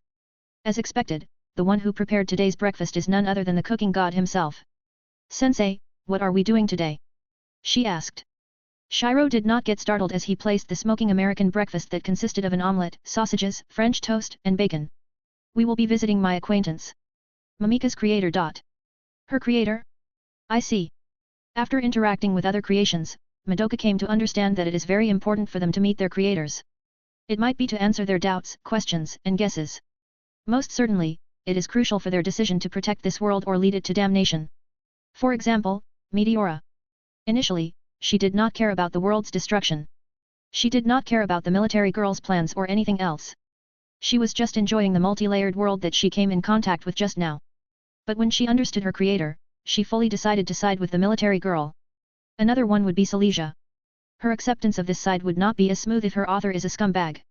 With Matsubara's sincerity towards his work, he gained Silesia's acknowledgement. Albeit, not all creations chose to actively side with the council. Kenwoi Rui, the pilot of a huge mecha called Gigas Machina, is one such example of it. For now, he is lazing around while visiting various places in Tokyo. The council let him be as it is infinitely times better for him to be neutral than to fight against them. I might need your help here, Madoka-chan. Me? Yes. You might be more suitable to quell Mamika-chan's disappointment. Ah. Confused, Madoka can only make a blank face. Meanwhile, Kuroniko sported an understanding look. It is natural that not all creators are free of filth. She said. Shiro then added, that person. He is sincere, but his personality on the other hand. He decided that it'll be better to see him personally for Madoka to understand what he is saying. Ha. A 1-to-1 scale. Brown hair. Well-shaven chin. The man sitting in front of them has a clean face, with him being in his early 20s. He is someone that looks decent at first glance. He sports a bright look and a decent upbringing in normal times, but his inner degenerate could not be contained upon meeting a girl who's completely identical to the character that he created with love. A slight blush appeared on his face as he heaved heavy breaths. Due to his extreme excitement right now, he could not think well with his brain. His only thought is to interact with this identical person in front of him. Clap. He received a clap in front of his face, jolting him awake from that excitement. Fuku-sensei. He said as he saw the aversion of Mamika. I'm sorry for my blunder. The man bowed down while clasping both of his palms together. He knew that this is the wrong way to start everything, but his surprise, shock, and excitement mixed up which formed his reaction just now. Going back to his seat, Shiro said, you should be responsible for your actions, Norio-kun. This time, he wore a casual blue polo and black jeans. It made him look more sociable, lessening the intimidation that Norio felt from his respected sensei. A/N, in this context, sensei is a respected mangaka. I'm sorry. Kirameki-san. Not knowing the identical girl's name, he spouted what came to his mind. Apologies. What is your name? Kikirameki Mamika, Nobita-san. My name is not Nobita. Wait, what? Excuse me. At this moment, he is extremely confounded. Granted, Shiro brought along 2D cosplayers with him in his residence all of a sudden. He thought that he is introducing them to him, or that they are his relatives who love the show. What did not cross his mind is that the two of them are the real deal. This is the surprise, Norio-kun. Meet Madoka-chan and Mamika-chan from Madoka Magica and Magical Slayer Mamika, respectively. Norio's mouth stayed agape until it is enough to fit an egg inside it. I don't get it. This must be some kind of prank, Fuku-sensei? I've been seeing these on YouTube nowadays. Well. Mamika-chan, can you show him? Right. Mamika took out something from her pocket, an ID. She handed it out to Norio, in which he saw that it is a government official ID. A government official. Kirameki. Mamika. He blankly mumbled. I must be lacking sleep right now. The all-nighters that I pulled for the newest fan merge caught up to me. In the end, he denied reality itself. Sadly, this is not how reality works. One is destined to be pulled back to it even if one tries to escape. Sigh. Wake up. Everything is true. And right, the world might be ending soon. Feeling the vivid senses right now in Shiro's stern words, he was brought back to reality. Cold sweat is present behind his back as he is inadvertently reminded of his retreatism being a shut-in 2 years ago. Even now, he could not take the phrases that he spat as a joke. Norio deeply breathed before his mind was clear once again. He looked at the 2D characters in his sight before going at it logically. Fuku-sensei. Can you explain to me the full details? That's fast. Seeing this swift change, Shiro laughed as he began explaining. Starting from a few months ago, in August to be exact, the fictional worlds, which turned out to be true, intersected with the real world. Our world basically. Fictional characters began appearing by that point, as you can see here. You, as the creator of such character, are an important person at the moment. What about the end of the world? In simpler terms, a character was brought to reality. She seeks to destroy our world and many more due to some kind of vendetta that she has against them. The government formed a team to combat her, which is us. Norio nodded as he processed every single bit of information. As someone who was helped by Shiro after being noticed by him through his talents, his deepest traits were fully awakened. One of them is his intellectual side, something that was exhibited back in high school. Though this earned the ire of some bullies the moment he rejected to do their assignments for them. It led him to his shut-in lifestyle, and only when a few years had passed did he recover from it. I understand. What do I need to do? He asked. I'll explain later. For now, I think you should talk with her first. She'd been looking forward to this meeting, you know. Shiro said this before signaling Madoka with his eyes. Knowing that they were to be left alone first, she followed suit to Shiro as she went outside. You can do this. Of course, she did not forget to encourage her fellow magical girl, which eased the latter's expression. Mamika was grateful to her, replying with a smile and a fist pump. After a while, Mamika initiated their conversation. My creator. Norio-san. If you have the power, will you save the people who are suffering? If I have the power, hey. He recalled those bleak moments. The times when his enemies succeeded in breaking him mentally. The times when he realized that standing out too much is akin to asking to be hammered down. All those times, not one person did reach out to him. They should have the power to save him, to at least stand out for him, but no one did. Some of his friends did, before they suddenly distanced themselves from him. Turns out, the bullies singled them out with the intent to serve as an example to the people who will help him. That's why when his respected person pulled him out of that world, his childish heart began blazing. If things had been simple enough, if he had the power to defeat evil, if he is the one doing the saving. All those ideals of his converged to create magical slayer Mamika. Seeing Mamika in flesh is as if seeing his ideals materialized. Will you help us save the world? Those clear eyes filled with an innocent desire to protect all the smiles in the world came in contact with his. He knew how it is to be deprived of that smile, on how much it weighs to a person. It can cause their downfall. In some cases, things would be taken to an extreme, leading to that person being drowned in the malice of the world. As someone who saw both the light and darkness, Norio made his decision. I will help you with your ideals, Mamika. From this day onward, the partnership between two people with similar ideals began. While there are people who lived on despite having their smiles deprived once, there are some who did not. Instead of basking in sunlight, one such person continued to be drowned in malice and misery. This person is not as fortunate as the others, with her savior deprived away from her. Life had lost all of its meaning with her savior's disappearance. Furthermore, this only proved to her that the world isn't such a pleasant one. It never was, and never will be. Words were twisted, lies were easily weaved, her innocence was disregarded as she was forcefully turned into a vile scum. She did not do anything bad, yet the people are the ones who took the initiative to pull her down. Truly, once someone becomes successful enough, an equivalent number of depraved will pull them down. For her, the world is as such. It is neither fair nor sensible. It is one that wrongs heroes and breeds scum. It is rife with ugliness, without a trace of beauty. The malice of this world, Altair, shall be sundered by the villain. A/N, Norio is an OC as Mamika's creator was not stated in the anime. He is only briefly shown in it, with him having perverted tendencies. I tried to humanize him more not only for his dynamic with Mamika, but also to accompany the foreshadowing in this chapter. P.S. Can anyone try guessing which part is the reference and where it came from? Chapter 226, A Liar. Huff. I'm beaten by a kid in terms of stamina. She's a magical girl, Norio-kun. I know. But her enthusiasm. Oh. I'm also in a cup men. Norio looked at Mamika who pointed towards the convenience store. There, a variety of her goods can be seen. Instant meals, juice, cup ramen. Her popularity with the kids is too high, leading to many companies using her face as a form of advertisement. Can I buy those, Norio-san? She asked enthusiastically. Yes, yes. Fortunately for him, his wallet is stacked enough to take care of a little sister. While its thickness does not compare to Shiro's, it is enough to live comfortably in this world. Madoka-chan. Yes. Do you want to buy something? Ah. No. I don't have anything in mind. Really? Yes. Seeing her nod with a smile, Shiro decided to gift her something surprising later. When the pair entered the convenience store, he was left alone with Madoka. After meeting her a year later, he saw how huge she had grown. Just like Sayaka and Mommy, she found her path. She experienced many tribulations as her ideals were continuously challenged. Even so, she did not give up. At least, this is how Shiro saw the now mature girl beside him. She's matured a lot. She still has a hint of childishness with her, but she grew up enough to perfectly point out Mamika's flaws. For this student of his, he is naturally glad that she matured. Though, he also lamented that such a girl could not enjoy her youth.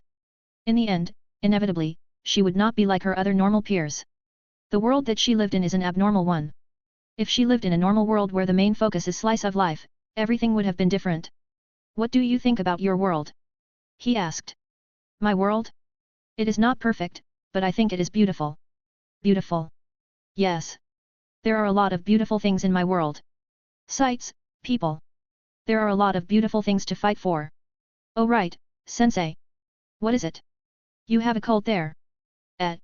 Shiro could not help but make a dumbfounded look. After all, he is just a passerby of that world. He did not expect to be remembered by anyone outside his acquaintances, much less be worshipped by some kind of cult.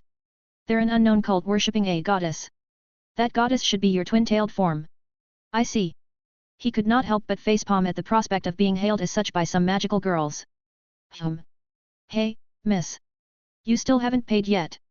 Upon hearing the words of the shop owner, an old man in his mid-50s, the pale and lanky girl stopped humming.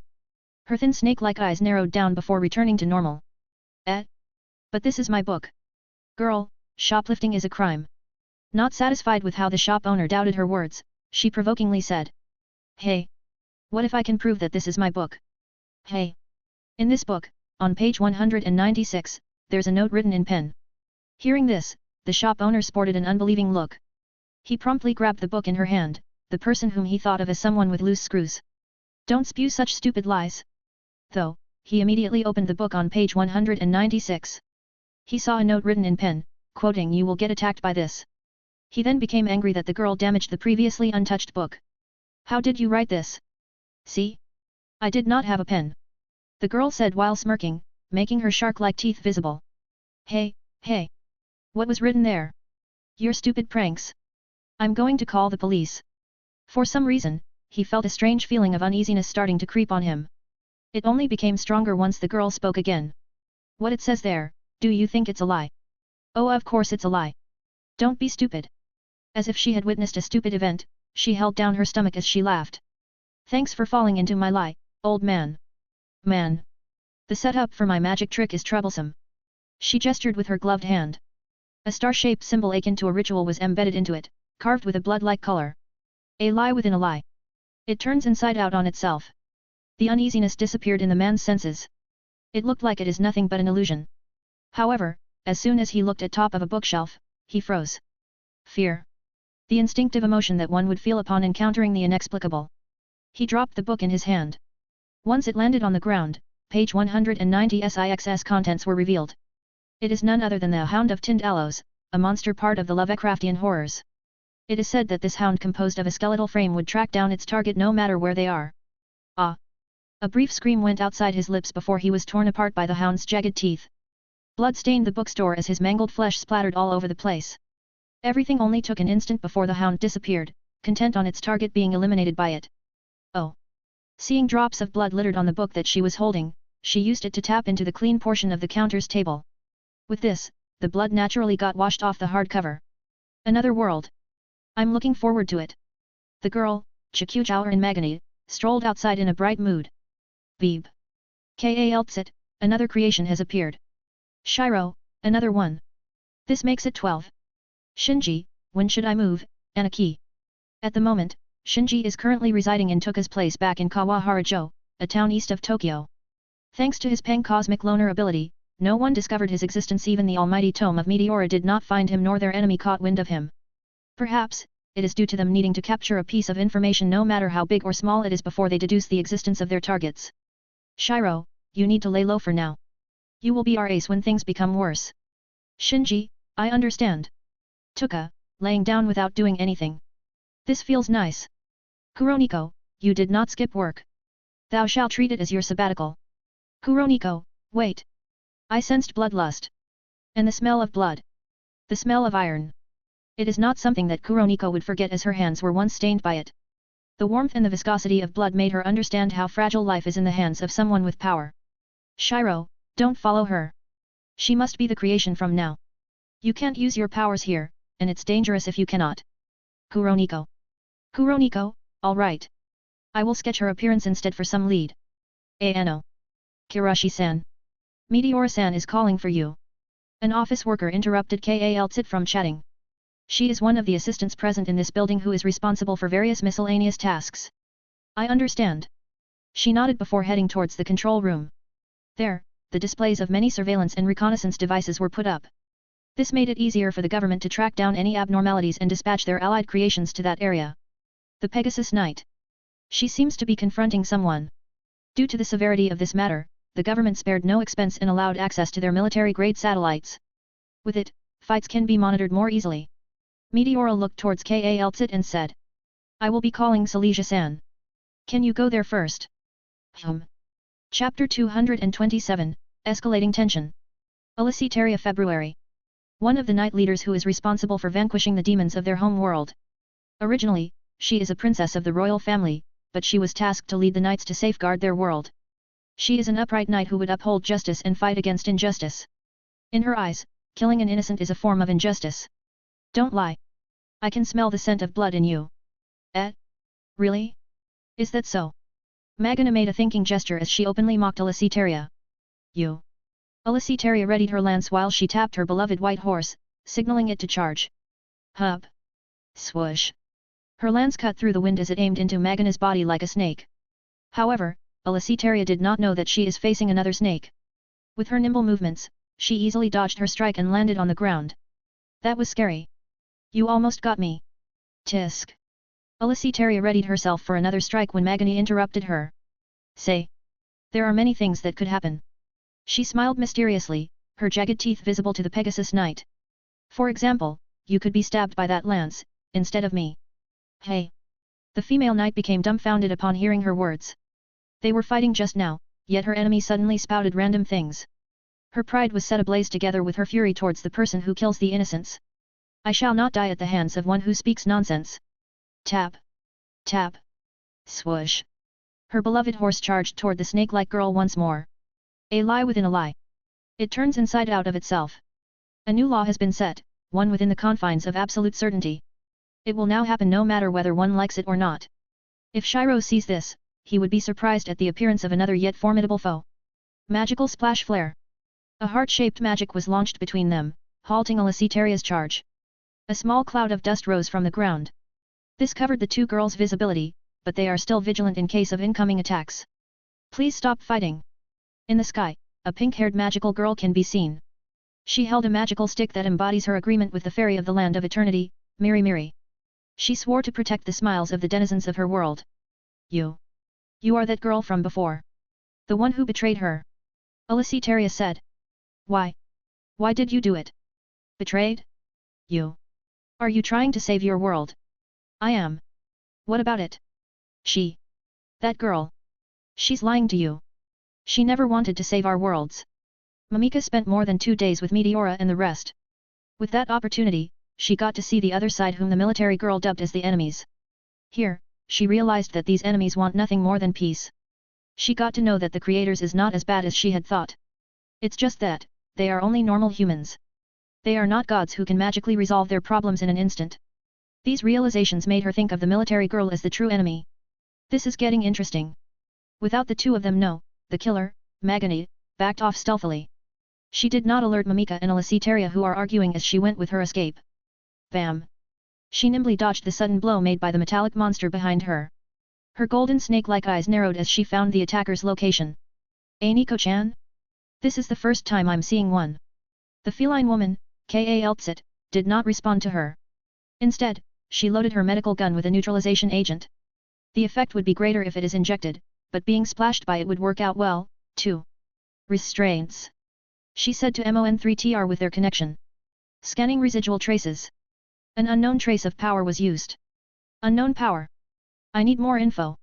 Deducing the nature of the unknown power. Great Sage's voice rang out inside her head. Deducing will take some time, so she has to hold off this snake-like girl with her current data. Swoosh. Every time Mon3TR came closer to her, Maganu would immediately dodge its sickles like a snake. She showed enough confidence to hold her ground against an unknown monster. This is it. Just like those times. She laughed as she recalled those fun memories of killing her entire school and battling against that sharp detective. Hey! Do you believe that I won't be hurt by this guy? Ka-Eltsit heard Magana's words and felt that she is just taunting her. It's impossible. Even if she never showed it, she never believed Magana's claims. It is a subconscious rejection towards the ridiculous matters that one would hear. Seeing this, Magana let out a smile. A lie within a lie. Clang. Hey! At this moment, Ka-Eltsit saw the unbelievable. Monday 3 TRS blades which could penetrate the hardest steel, even those that are ranked as god level by Shiro, could not penetrate the snake girl's pale white skin. It's as if Mon3TR collided with the hardest matter in existence. Su. Fortunately, Ka-Eltsit adapted quickly and launched the vial at her. Knowing that the girl would dodge it, she readied the special agent to empower Mon3TR. She ran towards it and ejected the vial, causing Mon3TR to have a baleful red aura around it. Oh! You did not give up. Ka-Eltsit did not respond to Magani and instead sent a cold glare at her. Whenever she fought, she let Mon3TR do all the work. Killing, fighting, protecting. She became weary throughout those thousands of years. She killed countless, fought countless, and saved countless. Hence, she made a vow. A vow that saved her all from it by not doing anything, anymore. She would command and help from the backlands, but this is the extent of her support. Even in Inkrad, she only practiced her rapier and did not use it. However, the level of her enemy this time requires her to do so. Deduction partially complete. The activation of her powers relies on one thing, the denial of her claim. Subconscious and inner denial could also work. Proceed with caution. Denial. I understand. She closed her eyes and breathed out. She rid her head of her thoughts, reducing every unnecessary thought and leaving what is needed her combat sense. While she made her vow more than 3,000 years ago, her skills had not rusted one bit. The Emperor Blades, the strongest fighting force of Terra, praised her combat skills. They once commented that if she had been willing to fight, she could immediately end her scuffle with 4 Emperor Blades. If she did not hold Mon3TR back from wounding them, the matter of the outer gods would spill out in the land of Terra. If it did, she would not have been injured at that time. A/N, Emperor Blades became strong by having parts of the outer gods inside them. It is similar to how Beyonders work. An extremely cold atmosphere suddenly appeared in the grassland. It was supposed to be sunset right now, but it feels like winter night instead. Even the smiling Maganu was briefly affected by it. She did not expect a very formidable foe to appear in this interesting new world. I see. I see. Ka-Eltsit disappeared from her side along with Mon3TR. Her intuition swiftly told her of the incoming danger, to which she responded by stepping backward. At that moment, Mon3TR appeared on her right. A piece of its blade almost went at Maganu's face. However, a roundhouse kick went at her head. Magani only had a brief moment to cross her arms before being sent flying. Bam! With that sheer force, she was forced to glide in the air before landing on the ground with her feet. Of course, she still slid a few meters to offset that impact. A trace of blood appeared in the corner of her mouth. Hey! Do you think your full-powered attack would strike her? She suddenly asked Mamika, who is reasoning out with Elicitaria. What? No. Really? Magana smiled as she mumbled, a lie within a lie, turns inside out on itself. Huh. Mamika was forced to raise her magical stick. Then, magical power began gathering in it. A huge heart-shaped magical attack is converging in the sky on top of the grassland. If this attack lands, at least half of Tokyo would be destroyed. What's happening? Why am I? Hey! What did you do to her? Elicitaria pointed out her lance to Magani and asked with aggression. Hey? What do you mean? I did, nothing. Magani even raised both of her hands to show her so-called innocence. Meanwhile, Kaltsit kept her calm and chatted in the chat group panel. Upon seeing Shiro's brief reply, all of her reservations vanished. The magical power soon reached its peak. To the defenseless city of Tokyo, this would spell a disaster that has not been seen since ancient times. Concealment. Grey fog suddenly engulfed the entire city. The clear sky became dark and the atmosphere turned into one filled with mysteries. The magical attack descended. A pillar of bright pink light enveloped the entire city, reminiscent of Madoka's attempted ascension to become the law of cycles. However, as soon as it reached a certain height from the ground, it vanished into motes of pink light. Playtime's over. The familiar black-robed man appeared on the stage once more. Together with him, the choir members had gathered in this place. I see. Is the military girl who is the cause of everything. Fact number 102, Gen Urobaka loves the wuxia genre. In fact, he directed an entire show about it called Thunderbolt Fantasy. He also wrote the Chinese Lost Belt in FGO. This just shows how much he loves the genre. Chapter 228, Abrupt End. Kikukihara-san. This is bad. It's a battlefield here. Suda explained in a panic. He is quite some distance away from the creations, but he saw the large pink heart that almost destroyed half of Tokyo. He is familiar with it as he had seen it in the anime. Mamika used it to eliminate a very formidable opponent who affected an entire city. Only now did he realize that her attacks, which did not affect anything else other than the monster, can affect their real world horribly.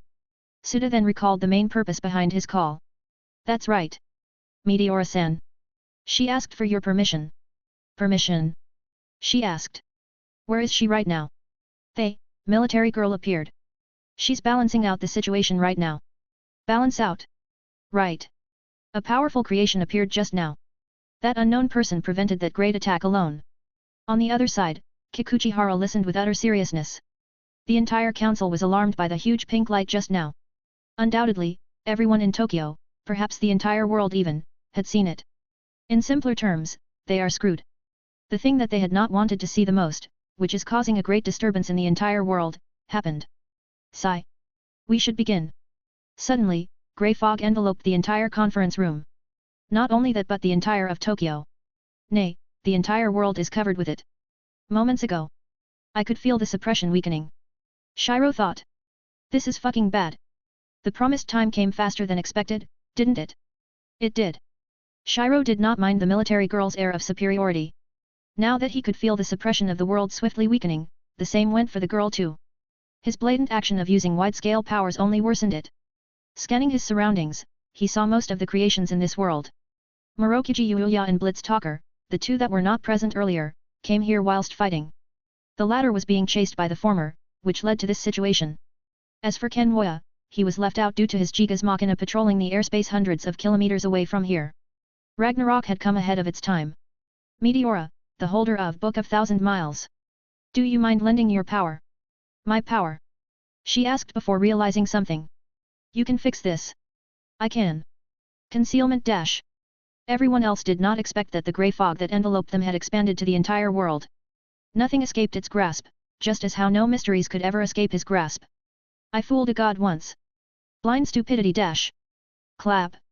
Clasping both of his hands, everyone felt time slow down briefly. Buggy effects started to appear within their battlefield. It is the world not being able to properly respond to this contradiction. For once, Shiro is currently using his powers, something forbidden by it, in the entire world itself. But, he is also using it to undo the damage that was done, that is, to erase the memories of every human to strengthen its restorative power once more. This will bring back the rationality that this world wanted to retain. Ninth movement of Cosmos, Fate. Before Altair could finish her attempt to hinder Shiro, she found her thoughts harder to maintain. The other characters sensed the return of the normal flow of time. It is the result of him focusing blind stupidity on her alone. While she is an extremely troublesome opponent to deal with as he could not even injure a strand of her hair, it is still enough to prevent her from utilizing her power. Take care of my library, for now. Librarian of the End Dash. The area was rewritten once more. Shiro's reality marble overlapped the current texture of this world, allowing it to displace the current space. Soon, they were brought into an endless space of books. Shelves continued up to the farthest that they could ever see, yet it is endless. It is neither from the past, present, nor the future, but one that oversees it all. It is the embodiment of his authority that allowed him to be crowned as the supreme magus of his native world. Albeit fake, it has a certain connection with the original. This is. Meteora felt it. It is the same as her abode back in her world, but something else is different. This place is more complete in stricter terms. Not only that, she immediately knew that this library's authority was temporarily transferred to her. In a sense, she is a temporary librarian. Restoration Dash. Blind stupidity did not prevent the military girl from using her abilities but only slowed her down. Now that she successfully used it, the restraints in her thoughts were broken. Her state was returned to the original. However, she did not recklessly face them again as she sensed the growing suppression of the world and this library on her. What should we do, Chu-chan? Blitz, an old bearded uncle, asked her. I will break this world first. The plan to weaken the real world can't be enacted anymore. He is preoccupied with something, so there's no need to worry about him. Surprisingly, the military girl retracted her superiority as she easily figured out the general situation. She is different from before because of her creator's existence. When her creator woke up, she swore that she would accomplish their final goal no matter how hard it was. Meanwhile, the logbook of the library appeared in Meteora's hands. Just by looking at it, she could already intercept vast amounts of abstract information. Instinctively, she knew how to use it. Just like her magical tome, she can will the logbook for her selected topics to appear. Dimension Seal. I see. She selected one of the available concepts in the logbook before allowing it to manifest in the real world. Dead End Maze Dash. Papers flew in the military girl's direction, covering her from head to toe. Then, the pages of books disappeared when they became a golden cube that encased the military girl. The cube shrunk visibly, taking her away with it. Bang. Crack. Bang. PSSHK. 2 rounds of bullets were aimed at Meteora. She managed to deflect the first one with her barrier, but it was broken by the second one and hit her, bringing forth a huge impact on her. This sent her flying into the library. Bam! She focused all of the library's power on trapping the military girl, hence it happened. Kaltzit wanted to help her, but Magana stopped her. She is now using Mon3TR as her shield after knowing about Kaltzit's unbelievable strength. She could not be hurt by it, so she leveraged Mon3TR to become her shield. She tried to recall Mon3TR, but she later found out that Magana used its sentience into tricking it to stay here until the end of the battle through a lie, of course. Swoosh! A pink arrow went straight for Blitz, but he intercepted it by firing 3 bullets at it. He then saw another magical girl who has a wooden bow in her hands. She is currently in a stance, preparing to cover Meteora again. Swoosh! Clang! Silesia dashed in front of Blitz, brandishing her rapier at him. The uncle blocked it with his heavy metal handgun. He was forced to dodge once more when a black katana brushed over his head. Oi! He is my enemy. The lanky man with purple hair said. Can you leave us be? Now is not the time for this. The destruction of the world is at stake here. Silesia did not heed Yuya's words as she pressed Blitz down with her offensive. Seeing the seriousness of the night, Yuya did not pursue his match any longer. Just as he is about to attack the old uncle, the library is shattered like glass. Crack! They were soon brought back to the real world once more. There is no longer any grey fog in it. The orange sky is clear, with the setting sun visible within their sights. The military girl had also broken through the maze at some point. Looks like everything would not end here. She said. So it seems. The mysterious cloaked man, Shiro, promptly disappeared out of their sight without any warning. The military girl also did after a series of blue glitch panels appeared in her. Furthermore, Magana can no longer be found as she escaped with her infinite deception of words during her fight with Kaltzit. Will you join us? Mamiko looked at the blonde Pegasus knight. She knew that this chivalrous knight is not a bad person, which is why she had gone through the effort of reasoning out with her. She found it to be her responsibility to tell her the truth about what the military girl truly wanted. I apologize. I am held accountable for the safety of my creator. I can't join you now. What about the future? I'll think of it. With that, she signaled her white horse to fly. Meteora-san. Are you all right? Suda approached Meteora, who staggered for a moment. The logbook was no longer in her grasp, accompanying the library with its disappearance. I am. She replied. We have successfully averted the crisis. The military girl was prevented from having her advantages over this world. She could tell that the world is back to normal. The restorative forces were back to their full power. She has an inkling as to what the cloaked man did, but that has to wait until they have settled the aftermath. With this, the abrupt battle that almost escalated into a full clash ended. Chapter 229, True Identity. The moment Shiro went back to his home, he collapsed to the ground. Since he did not want to leave any traces, he did not teleport directly into his house but into a faraway street instead. This forced him to walk for 30 minutes while feeling weak and dizzy. If not for his foresight to take out his restorative medicine while he acted as the mysterious cloaked man, he would not have made it here. Damn it! Fooling the entire world is a huge burden here. When he was erasing the memories of everyone, machines included, he continuously fought back against the will of this world. He was kept being pushed out of this world by its restorative forces. If not for his current power to be strong enough to ignore it to some degree, he would have been ejected out of it. Pouring the starry silver liquid in the thin vial in his mouth, he soon became better. It is the same as the soul restoration, SSR, that he drank back in the Walpurgis-Nacht battle. He planned to end his fatigue and injuries in one go, which is why he only drank it now. Before this, he consumed more than half a dozen consumables. Truly, he is the definition of pay to win. Shiro, battle end. What a tough fight. Kuroniko, did we just, almost fail the mission in that moment? Kaltsit, it is. If not for Shiro, we would have failed the mission. Tuka, a mission that we've almost failed, hey? This is definitely our first.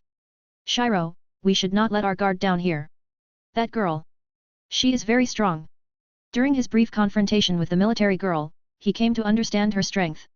Simply put, her physical body is not a physical one, but a projected image from somewhere else.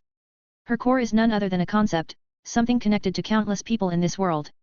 He saw her connected with them through his karmic lord authority. Shockingly, one such authority of her is indestructible, for as long as she lives in a person's heart, she will not die. Even if he tries to make them forget about her, it will be fruitless. With their connected to her, a suspected level existence, it is akin to hitting a rock with a wooden spear. Not only that, he also found her real name. Shiro, Altair. This is the military girl's name. Kuroniko, Altair? The constellation. Kaltsit, did you search her on internet? Shiro, just now. Shiro focused on his smartphone while chatting in the translucent panel. He took some time, but he found her. With the correct keywords, he found out Altair's identity in many websites. From fan illustrations to fanfictions, he saw her. She did not have an origin story like the rest of the creations, but she was brought into this world. Moreover, the powers that she had demonstrated are all present in those works. Shiro, she is a product made out of fan works. Kuroniko, fan works? She came from a doujinshi. Shiro, not quite. She came from an original work, just like others, but it was kind of discontinued. He looked at the original video where Altair came from. He was lucky enough to see a link in the fan art's description, which helped him find its original source. Altair, World Etude. The 1-minute video featured Altair in a brief description of her plot. She was supposed to be a princess who was forced to commandeer the war that her kingdom was facing. Though, that was everything. She did not have any other story. A character born out of fan works. The power of this world's collective unconsciousness is much stronger than I thought. Shiro, she is made out of the collective will of the people in this world. It's terrifying. Shinji, she is made from their imagination. Madoka, imagination. Kaltsit, I understand. I will continue the deduction using Great Sage first. After seeing that, he closed the chat group. Altair. Your creator is Shimazaki Setsuna. He became determined to investigate her alone. Silesia Apiratira. She is a knight from her home world. She fought against demons who disturbed the peace of their world. In order to rid them once and for all, she set on a journey with Karen, her trusted comrade. While she is in her journey, she was suddenly interrupted by the military girl and got sent into the world of gods. She met her creator, encountered many things, and ate many delicious food during her stay here. However, now that the origin of all worlds are being threatened by a very powerful person, she decided to save this world, too. Most of it is due to her moral compass, but there's also a part of her that wanted to let her creator write their endings. She knew that her creator loved his creations sincerely. So that's what happened today. Matsubara said exasperatedly. I didn't know that this world had almost ended. Shivers were sent down to his spine with this thought. It is very terrifying to know that you and everyone else could die without even you realizing it. This is the fate of the weak, something that they can't get rid of as normal humans. Everything was resolved so you don't need to worry. I know. It's just that, it's still terrifying to know. I understand. Bam. I'm the only one who could not join that fight. I think it's for the better. Kenwoya and his creator, Nakano Gain, entered the conference room. When they noticed the two in this room, they greeted them. It's been a long day. It is. How I wish that I only have my deadlines as the problem. Matsubara replied to Nakano Gain. By the way, how about the others?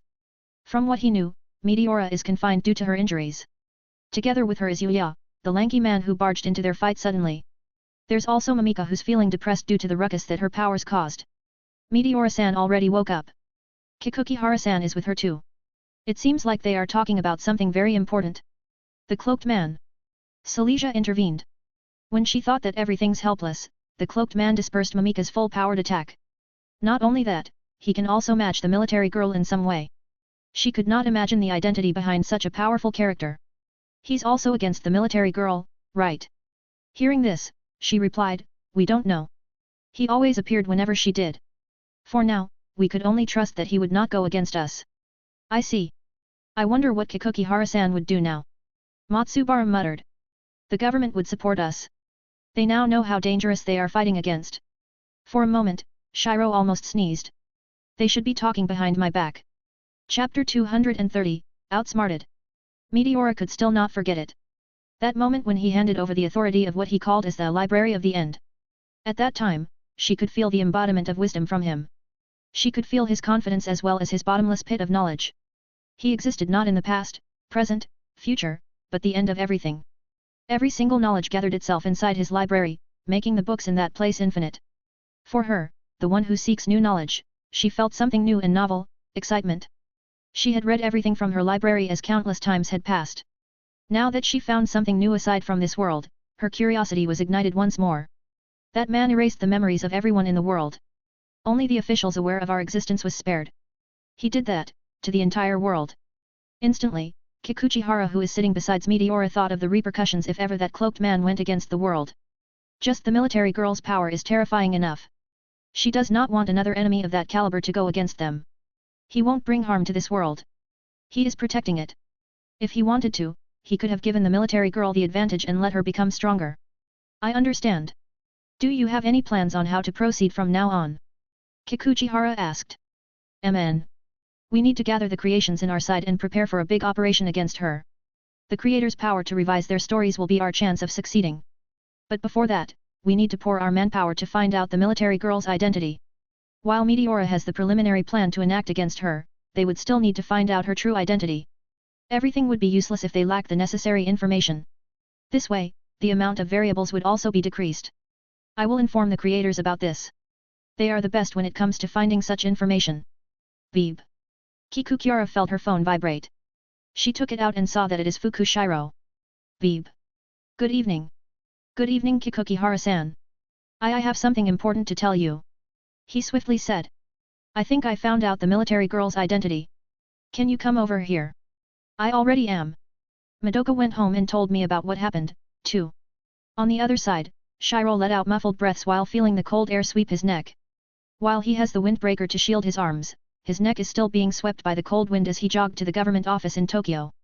Surprisingly, it is a 10-minute walk away from his house. I will hang up first and contact the others. All right. Beep. After ending the call, he dialed Kuroniko's phone. He did not use the chat group panel for communicating since they might check at their call logs. If they lose the perception of being a creator, they might get outright rejected by the world.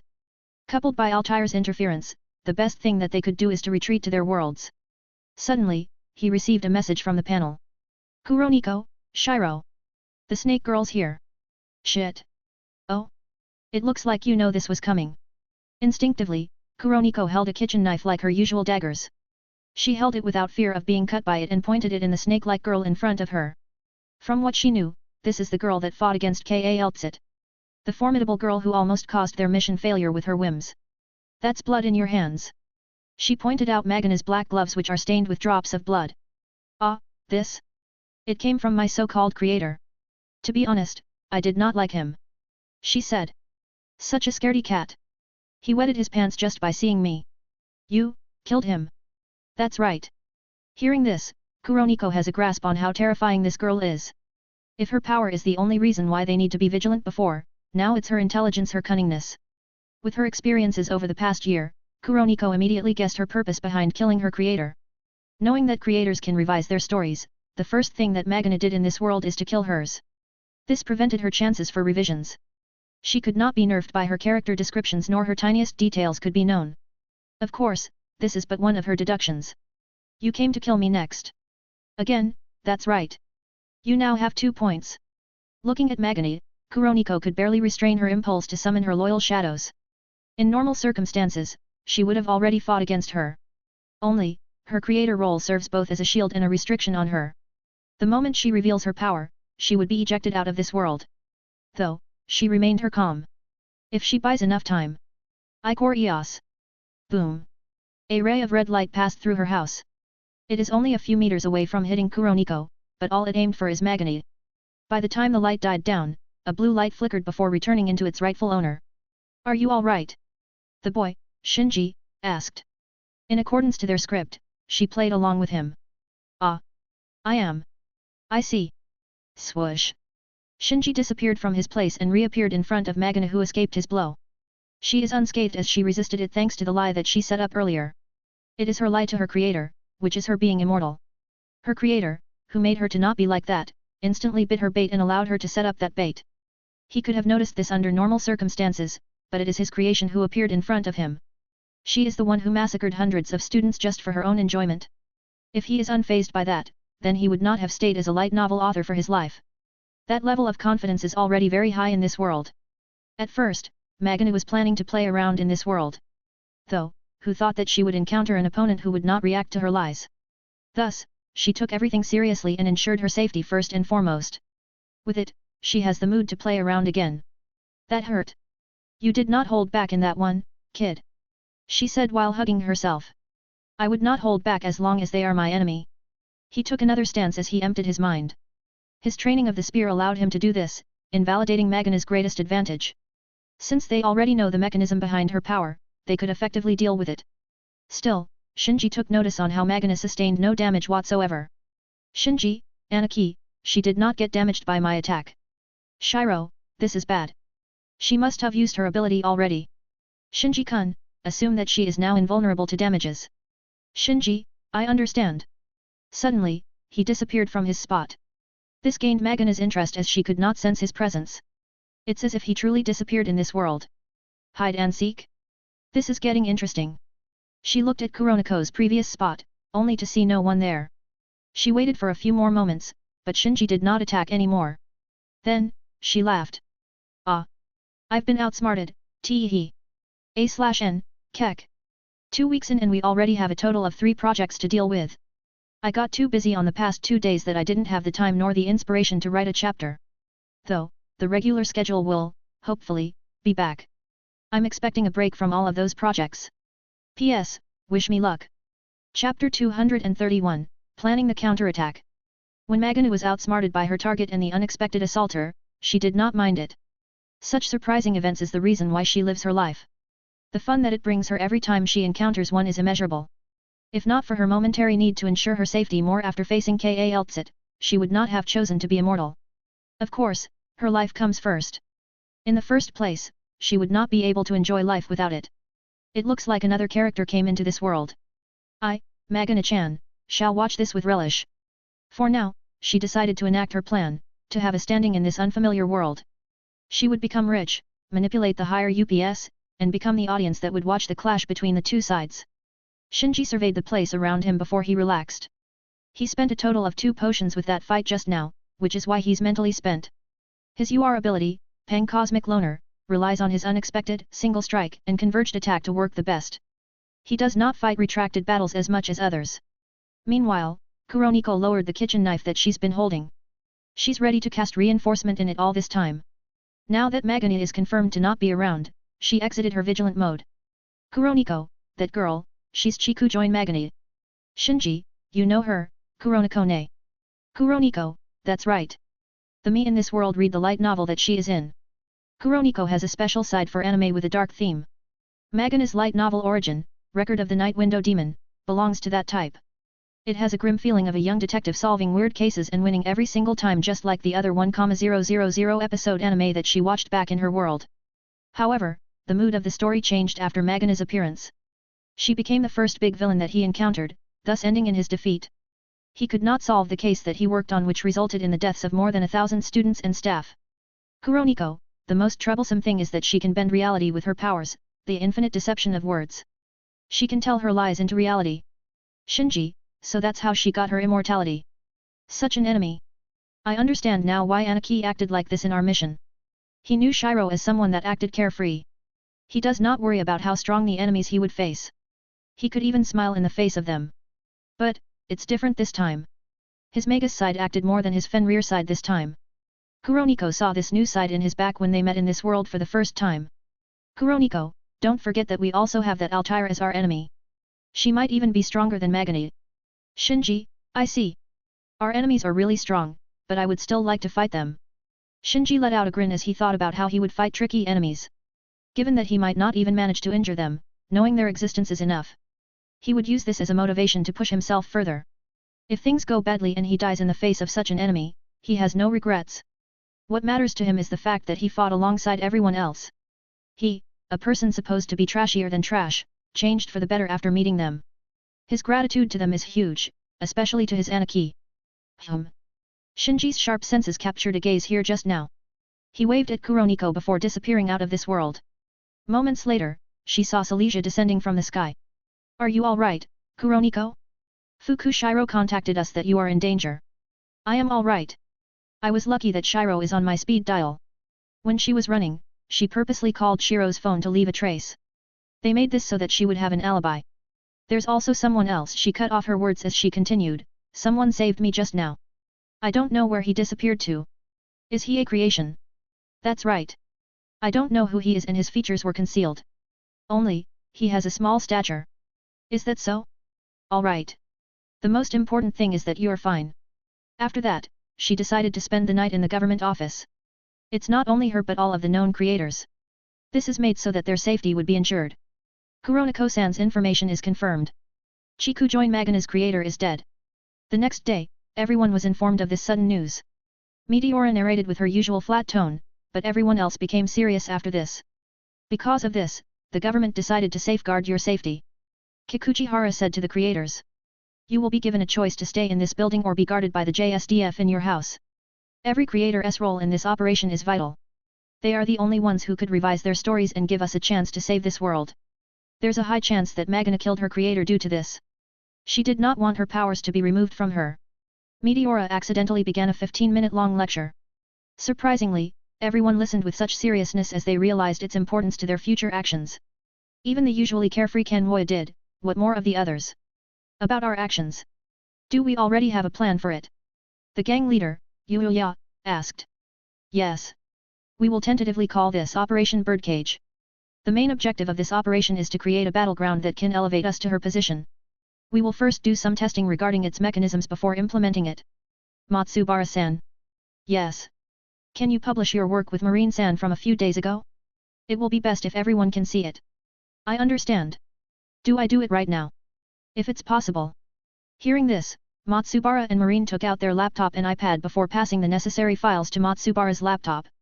Then, he uploaded it on his Twitter, both the short story and the illustration they made before. With his popularity, it immediately received a total of 1,000 likes and hundreds of retweets in a minute. Hey! Why am I? Silesia suddenly said. I feel like I have a new power. It is most probably the failed revision from before, Silesia-san. You can try using it now. Alright. Silesia distanced herself from others until she was sure that no one would get hurt by it. Ajirikamakuran. Kairaisu. Immediately, her surroundings were set ablaze by her crimson flames. The temperature of this room rose as flames swirled around her rapier. Whoa! Matsubara was the one who got shocked by the results the most. He did not imagine that his own creation could embody the revisions that they have in theory. I guess we now have a turning point. Shiro's words woke up everyone from their shock. Chapter 232, Deja Vu, the second time. BZZT. The surroundings are distorted, producing the blue pixel effects that one would only see in games. Once they disappeared, a familiar Black Knight reappeared in this world. Unlike Altair, however, she exists in this world with her true body. Her situation is just like the others, but her strength is abnormal. A single conclusion is enough to end everything. Salter received the events that happened when she was gone. It is given to her by Altair, her temporary ally. They have the same circumstances which leads to her trusting Altair the most. No matter the times, it never changed. She lamented that her temporary ally had the chance of winning in her grasp already, only to lose it the next second. She would have won if she had been decisive enough to finish everything without reservations. You might need to know this, Altair said after listening to Salter's words. I felt a sense of familiarity towards the cloaked man. His appearance aside, he has that power as well. The library that has the power to materialize concepts as he wills. For a moment, Salter seemed to have realized something. Her fist tightened as she thought of that possibility. The cloaked man is the one that she knows. He should have known what happened, but why is he? Inside his training room, Shiro visualized himself in a bare-handed stance. Imaginary enemies appeared in his sight, all with varying ages. The remarkable thing is that they are all humans. They are the ones whom he loathed during his early Fenrir days. A moment later, he saw himself on a battlefield. He took his younger self's place before dashing towards the woman with a pair of golden bracers. Fwoob. Her punch passed through the gaps that he made in his arms. Die. He made a grappling stance before he used one of Bajiquan's essentials. Crack. He successfully broke the woman's arm by applying two different forces with his hands. He had easily done so since the moment when someone finishes an attack is their most vulnerable. Even if they don't show a big opening, there are still small flaws that they could not cover up. Shiro punched her solar plexus before tearing a hole in her stomach. Her energy armor, a defensive technique made up of mana/aura, was relaxed when she got shocked. He took out his arm in her bloody stomach. His usual white t-shirt was stained with droplets of blood. Swoosh. Surprisingly, he grabbed her body and threw it in another man's direction. Since he could not react properly, the body hit him. Fwoob. Shiro punched at him through the previous hole that he made in the corpse's stomach. The man could not react at all as his heart burst with his punch. At this moment, he could feel the convergence of countless weapon intents. His hands have the sharpness of a sword, the bluntness of a hammer, the heaviness of an axe, the flexibility of a whip, and so on. He usually wielded them with his sword, but he's integrating more of his memories this time. That, and the fact that beating your previous adversaries easily feels so satisfying. Shiro did not become happy due to the killings that he caused, but because of his victory. Killing is just his means to an end, there's nothing unusual with it. Though, he's still aware that his normal worldview is vastly different from a normal person. If it's a normal person who killed a person, they would feel fear and intimidation towards the law. He was also like this at first, but who asked him to live lives full of suffering? His time as a commandant is bloody. He continuously saw his comrades and staff being beaten into ashes in every single battle. He could not even save their corpses from the damned external invaders. He could also deduce what happened after his death. The remaining KANSENs would have died from the hidden self-destruction function that the world government secretly placed. Meanwhile, his third lives were not so simple too. As the hero, the Magus Shiro saw many sacrifices done for his behest, all to kill the demon lord born every 1,000 years. In the end, he found out that this was all a bloody plot between some gods of the light and dark factions. They did this play to gather more faith efficiently. His journey, who he thought was over, was extended until he became strong enough to not be disregarded by the major forces of his world. As for his time as Fenrir, it could easily be the worst one. At a young age, he was exposed to murders, robbery, trafficking, and the like. He was once captured as a specimen of a mage who got interested in the demon race's powers, the predecessors that came after Fenrir. If he did not open the space that led to Fenrir's corpse, he wouldn't be able to use his devouring concept to gain immense power. After his escape, what followed him is a life full of persecution, which then results in murders. Only Shiro himself could know and understand how sad his life was. That's why he wanted to experience a normal life once he transcended the power struggles and became the peak power. His craziness was mellowed down with time, turning him more carefree and relaxed than his previous vigilant and overthinking self, who thought that his subordinates could stab him behind the back. Fortunately, his first wife followed along with him. She did not have that fuck everything else mindset and did not care about anything else than Shiro. Still, who knows if that side of hers would be reawakened sometime later. Shiro, with all of his being, hopes that she would not. Granted, he followed through with her in the early days. But, that was before he is still weak. He did not understand everything the world has to offer. Finished. By the time he killed 100 enemies, his immersion was broken as he returned to reality. He felt his armament convergence improve by a small margin once more. Those items gave me the chance to train effectively, again. He thought. But my efficiency got reduced by being in this world. When he received the items back in Fate World, he realized that his armament convergence and concept materialization could become stronger as he immersed himself in them. It's similar to recalling his memories vividly, to the point that he's the one experiencing it. Back then, he would fool time and practice for a few hundred hours before stopping. Now, he could not do so to not lose his shield. Beep. Suddenly, his phone rang out. When he opened it, he saw Kuroniko's message on the lock screen. Kuroniko, are you free today? Let's hang out. At this moment, he felt a sense of déjà vu before everything clicked. Isn't this the same thing that Cardinal said? Shiro does not know how to react for a moment, but this is Gokururi. In this fourth life of his, her role important. Even though it is a game, she followed him with almost everything. They watched each other grow during the early days of being connected into this mystical encounter called chat group. I'll see to it later, if my intuition is correct.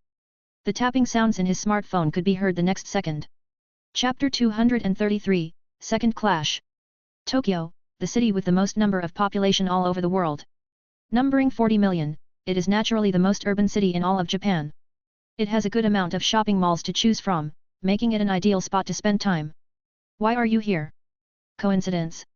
Shiro saw the two girls stare at each other with normal looks.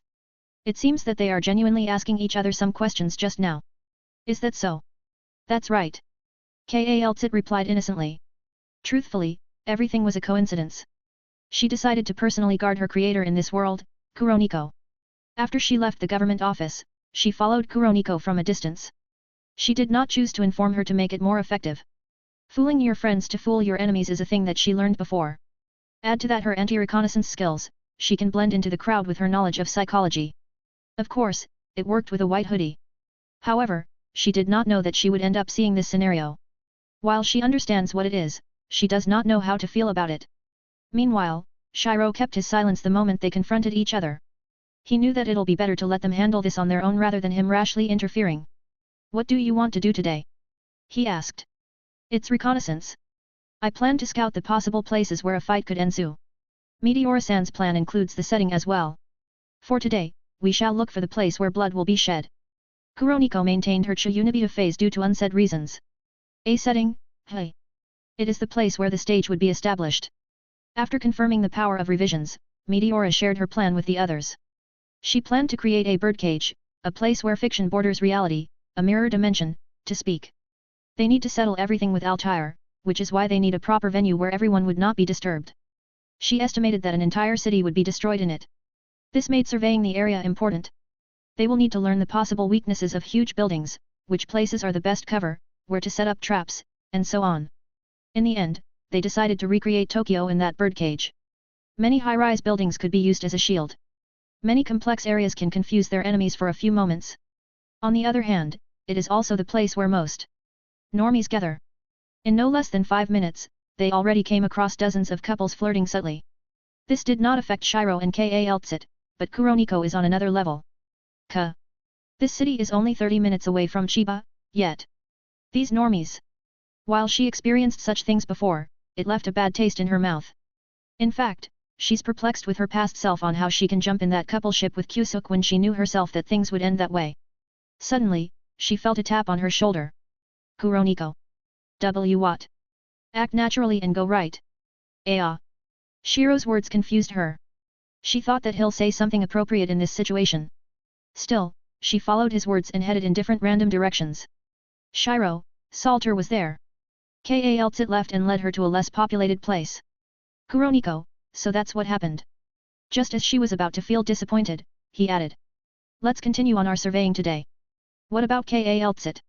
She said that she can handle it. Shiro said with confidence. Her physical prowess is no joke, too. Though, the most important thing is that, she needs an opportunity to evolve her great sage. From the moment she got that UR ability, she knew that it possessed limitless possibilities.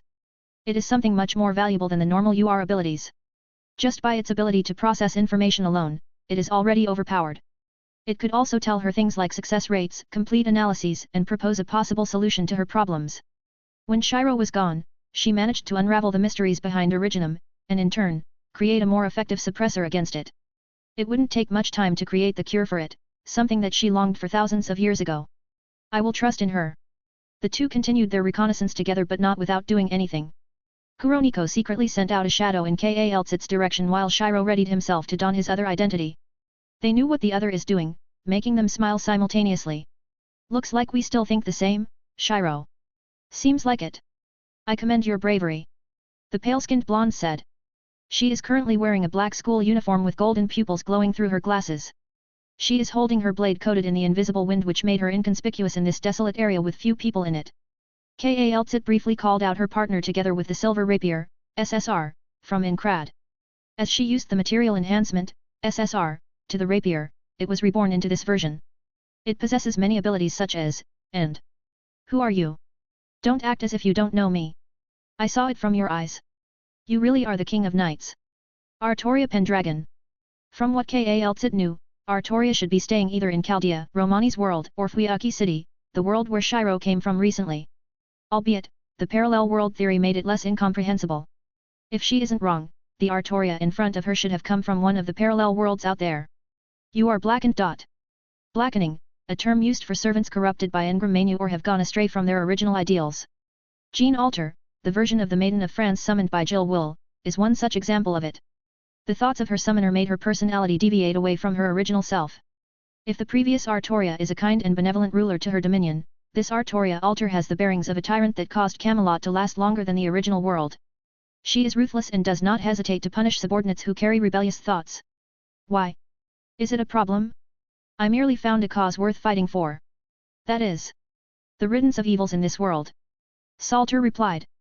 Even now, I am astounded at how I came to this conclusion. An evil being such as I. Truly, it is at another level of irony. After saying so, she wielded her sword in a proper stance. Her foot is one step forward, her straight gait and sharp eyes made her not look like a high school student. Her outfit turning into golden particles and being converted into her usual night garb added to her level of ferocity. I'll be fighting with you. Kal'Tit patted Monday 3TR's head before her previous combat experiences came back to her. Thousands of years of fighting, all engraved into her body. She is then reminded of the weapon masters that she encountered at the beginning. The human civilization had just been destroyed and what remained of it are nothing but mere projections of them in the form of robotic bodies. She trained against them once at the peak of her world before taking her first step of guarding her home world for ages to come. One trained by the conglomeration of her world, another trained by the best hero maker known to all. After crossing the limited distance between them. Clang! Begun their second clash. Chapter 234, Four Seals. Once. Twice. Thrice. Countless experiences of fighting clashed together with each strike.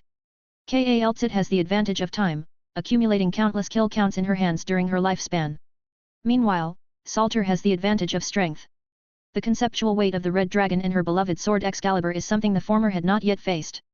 Due to Kal'Tit's subtle manipulation, the people around them are already cleared out. Zoom. Boom. Seeing one of Salter's mana blasts casually destroying an entire cafe, her decision was proven correct. Boom. Boom. Boom. Mana blasts were fired by her one after another. With her A++ mana in exchange for her magic resistances ranked down, she is now free to shoot out Excalibur blasts as she wishes. Utilizing the blinding light out of it, Salter briefly determined Kal'Tit's weak spots using her instinct B, her sword wrapped with invisible air aimed at the latter's lower torso. Clang! A metallic blade suddenly interrupted her strike. The power behind it is something that surpassed even its creators, pushing Salter back a few steps. Unbeknownst to her, a baleful red aura surrounded it. Monday 3TR's red eyes glowed sinisterly, showing off intimidation that rightfully belongs to a dragon. It turned into a black shadow before closely attacking Salter's front. Surprisingly, its swift strikes done with 4 blades aren't enough to falter her defense. She did suffer some wounds, but they are briefly healed by a healing factor. Avalon. She lost it in her original world. Kal'Tit thought. It is a bad thing that she has it. Avalon, the sheath of Excalibur that is named from the land of paradise. Being wielded by its rightful user, it will prevent their death and invalidate attacks akin to Garden of Avalon. It even withstood EA, showcasing its true might. The restorative power hasn't appeared. It seems that the damage caused by the previous fight is no trifling matter. For now, forcing her to be ejected is the key to victory. After analyzing her strengths and weaknesses, she joined the clash once more. With her addition, the fight soon turned into a stalemate. While they have 5 blades on their side, Salter is skilled enough to manage her wounds. She is ruthless enough to take damage to reduce her losses more. Zoom. Mon3TR fired off its converged light attack, i.e., laser, on her, only for most of it to be disintegrated by her armor. It is her magic resistance be working. Granted, it could not nullify the laser attack completely. The impact behind it was transferred to her body, which then threw her offbeat for a moment. Su.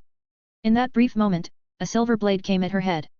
Salter briefly dodged it the best that she could, but it still connected with her headpiece. Crack. It cracked before disappearing into motes of golden light. Her instinct warned her of danger approaching her once more. She promptly crossed her arms before receiving another laser attack.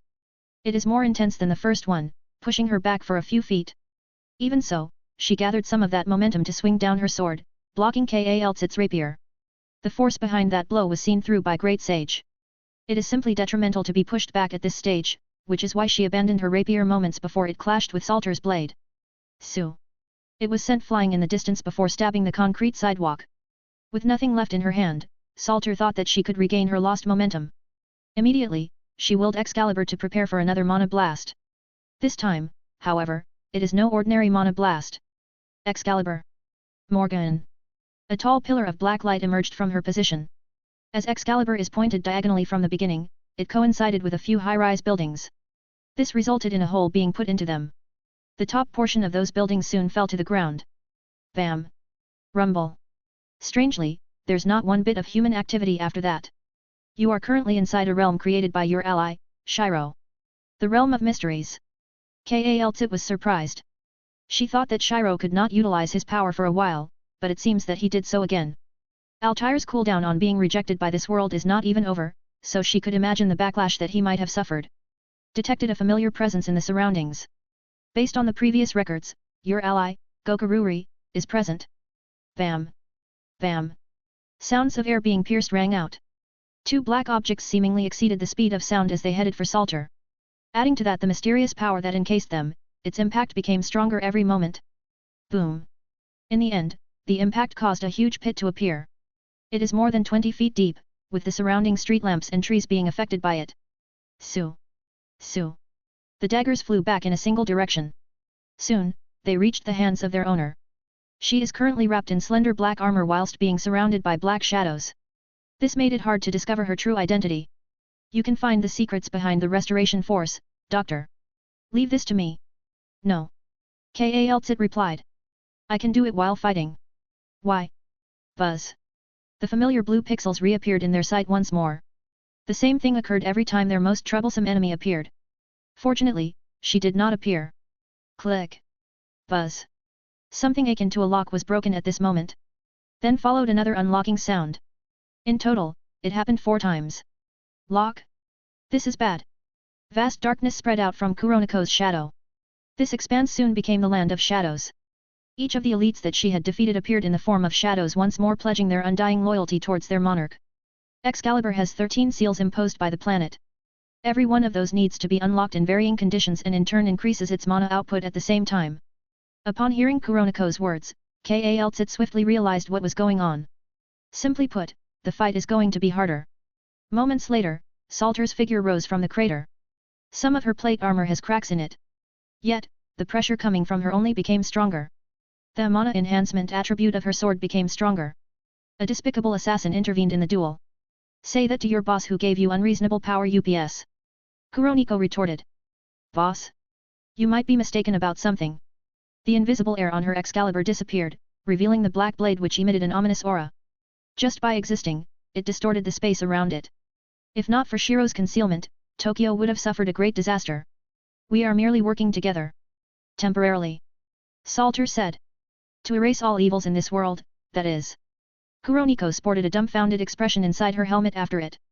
She guessed that Salter is being manipulated by Altire, but she did not expect her manipulation to be this good. She gave a pitying look as a result. She's far too gone. Why is she as naive as her Fate/Zero self? In response to this, Salter changed her expression to that of anger. You don't know anything. Such a good creator, yet. Wordlessly, she gathered another round of mana blast this time around. Dozens of shadows lunged at her but in the end, they melted out of that mana after one swing. Zoom. Boom. Another set of skyscrapers was felled under her attack. Kuroniko had already disappeared into the shadows, waiting for the right time to strike once more. As for Kal'tit, she decided to use one of her strongest points magic. Initiating battle mode number 3. Deploying anti-personnel magic. Deploying anti-field magic. Deploying disrupting magic. Hundreds of magic circles lit up the bright and sunny sky. Each of them is varied in colors and effects. Though, they all aimed for a single target. Deploying countermeasures for anti-magic. Using information analyzed from the previous clash. The monotone voice continuously rang in her mind. Even so, Kaltsit is focused on that terrifying sword. 13 seals could kill the White Titan who almost destroyed the world. What they are fighting against is a third of that combat strength. How strong is it? Such thoughts lingered inside her mind. I need to fight her more. Grabbing the thrown rapier, she prepared for the second decisive assault. A/N, you might have noticed the inconsistent updates this week. The sole reason for that is our profs deciding to give out 3 projects in a single week dash. Anyways, the schedule should be back to normal. As for this arc, the final fight will happen soon. I have a vague plan on how I should work Altair out, with her overpowered abilities. Happy reading! Chapter 235, Barraging Active Skills. Endless Strength. That is the aptest description that they could give to the armed lady who kept launching mana blasts every 5 seconds. The rate at which she recovers mana outdoes her output, making her an infinite mana cannon that can easily level an entire city. While she is in a world with a will similar to Alea and Gaia, all it does is eject her whenever she crosses a threshold. However, everything became different a few days ago. The restrictions became loose as the restorative forces were damaged from that fight. Add to that the fact that it is Shiro's world, it became a world that does not restrict her whatsoever. Shiro, who is watching this fight from the outside, is feeling quite indignant. When will she come? At this moment, he is vigilant for Altair's arrival. He sensed her trace when Excalibur's seals were partially released. He was shocked that it did not work based on the conditions that he knew before. Rather, it was simply unlocked with no warnings whatsoever. It was brute forced through Altair's power. Her power. Is its omnipotence? Or is it something that is already beyond that? Fuck. For the first time, Shiro felt suppression by their enemy.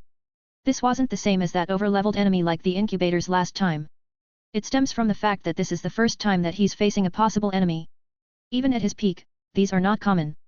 One of those times was when he fought against an outer god who threatened the safety of his world. He handled this fight well, but it is during his peak period. I need to find out what's wrong with this world.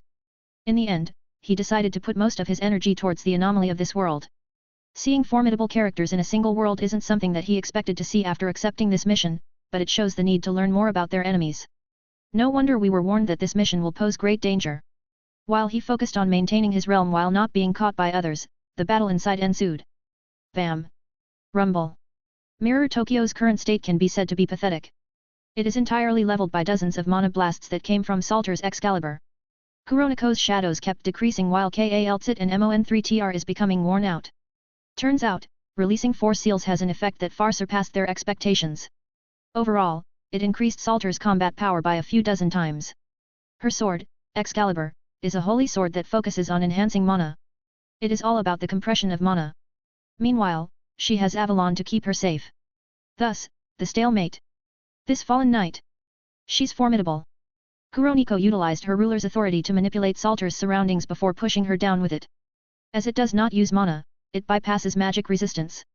It is not a form of magic nor something that uses mana.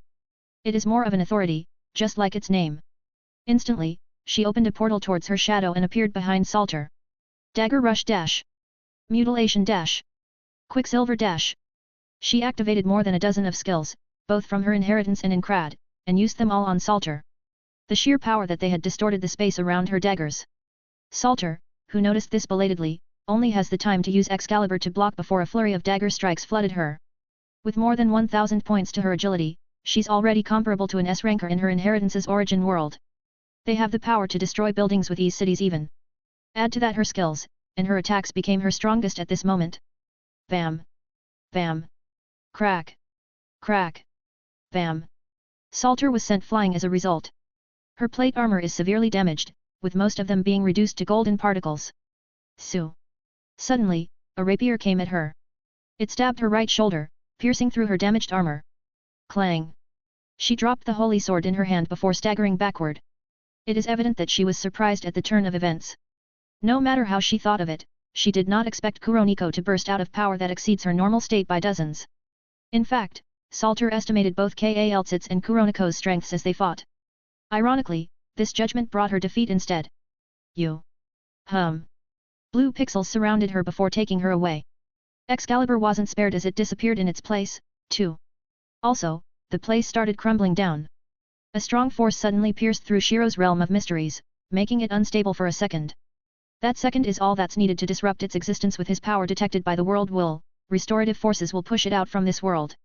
Shiro, I can hold it out for 5 seconds.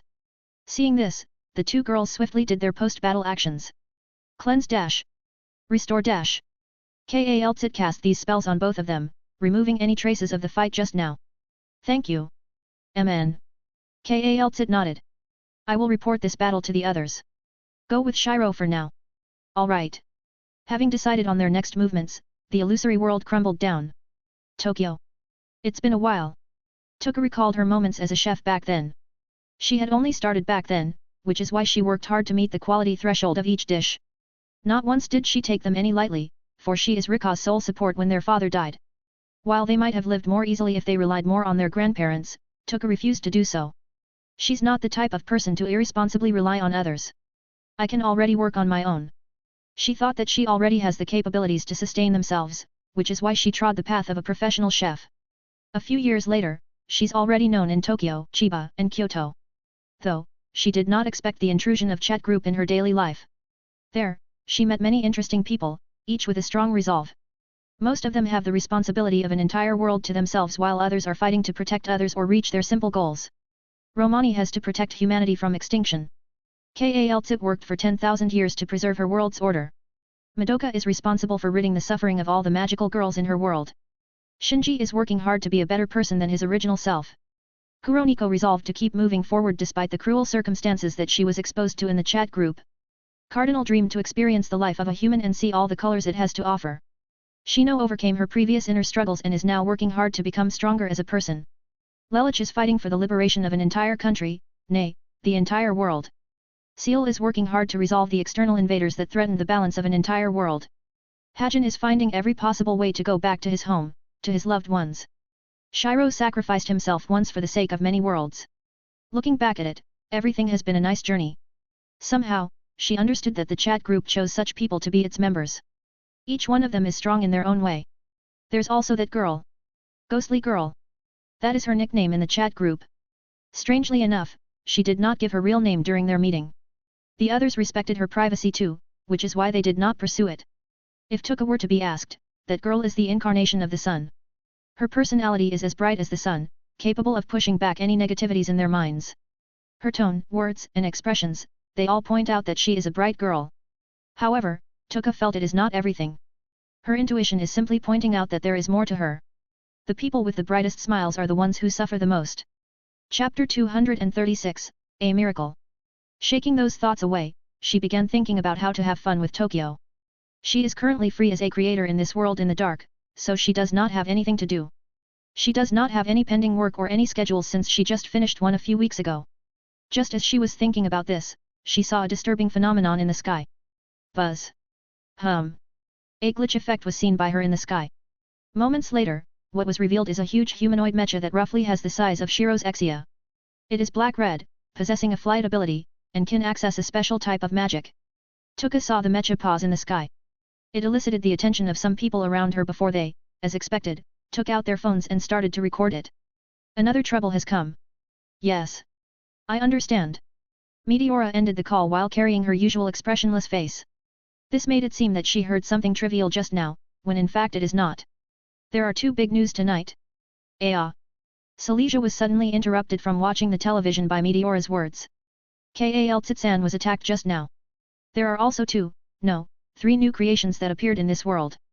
At this moment, Silesia was very surprised. They had expected that the intervals between the summoning of creations would be a few weeks away. Not only that, but she also did not expect that 2 attacks would happen in 2 days. Clearly, it does not feel the same as when she first confronted Altair. It is the effect of the battle yesterday. The world's restorative forces were exhausted yesterday, resulting in a lack of restriction. It will not be surprising if Altair took advantage of this fact and chose to speed up her plans. Since she can exert her power more right now, it will be beneficial for her to find the creations faster. It also means that she can easily deceive them. As long as we could not find. The sage's long explanation began once again. With Kaltsit not here, Silesia could not fully comprehend it. Even Suda and Matsubara who belatedly arrived got caught in her whirlpool of words. We need Kaltsit-san right now. Alicetaria silently stared at the young man in front of her. He suddenly appeared in their building, wanting to find out where Yuya is. Of course, she could not give out a definite answer as she does not know him. He wore a red jacket and has a blue headband over his forehead. It is something that one would not see in this world. Are you a part of another gang? I do not belong to such a group. I am a knight. The leader of the army against the demons. H-ha. The man made a dumbfounded face. But I saw him in this alley? I swear. This is another world. She cut off his musings and decided to answer him directly. She did not carry much hostile intent toward this young man who looks a bit naive. Even, she was prepared to find a way for him to leave this place. After she realized that the young girl from before was right that they are being fooled by Altair, she began cooking up her plans. She had validated this upon conversing with her creator for a few days. At first, she doubted Mamika's words as her creator did look pathetic just as how Altair made them out to be. But, she soon caught on a part of his sincerity. When he relaxed for a while, he showed the care that a creator should have towards their creations. For her, he seems to be the type of creator who is greatly concerned with her, his creation. He is not the vile being she thought him to be. He did not want to play with her world. Rather, he wanted to showcase Alicetaria's bravery and strength as she overcomes hurdles after hurdles of challenges.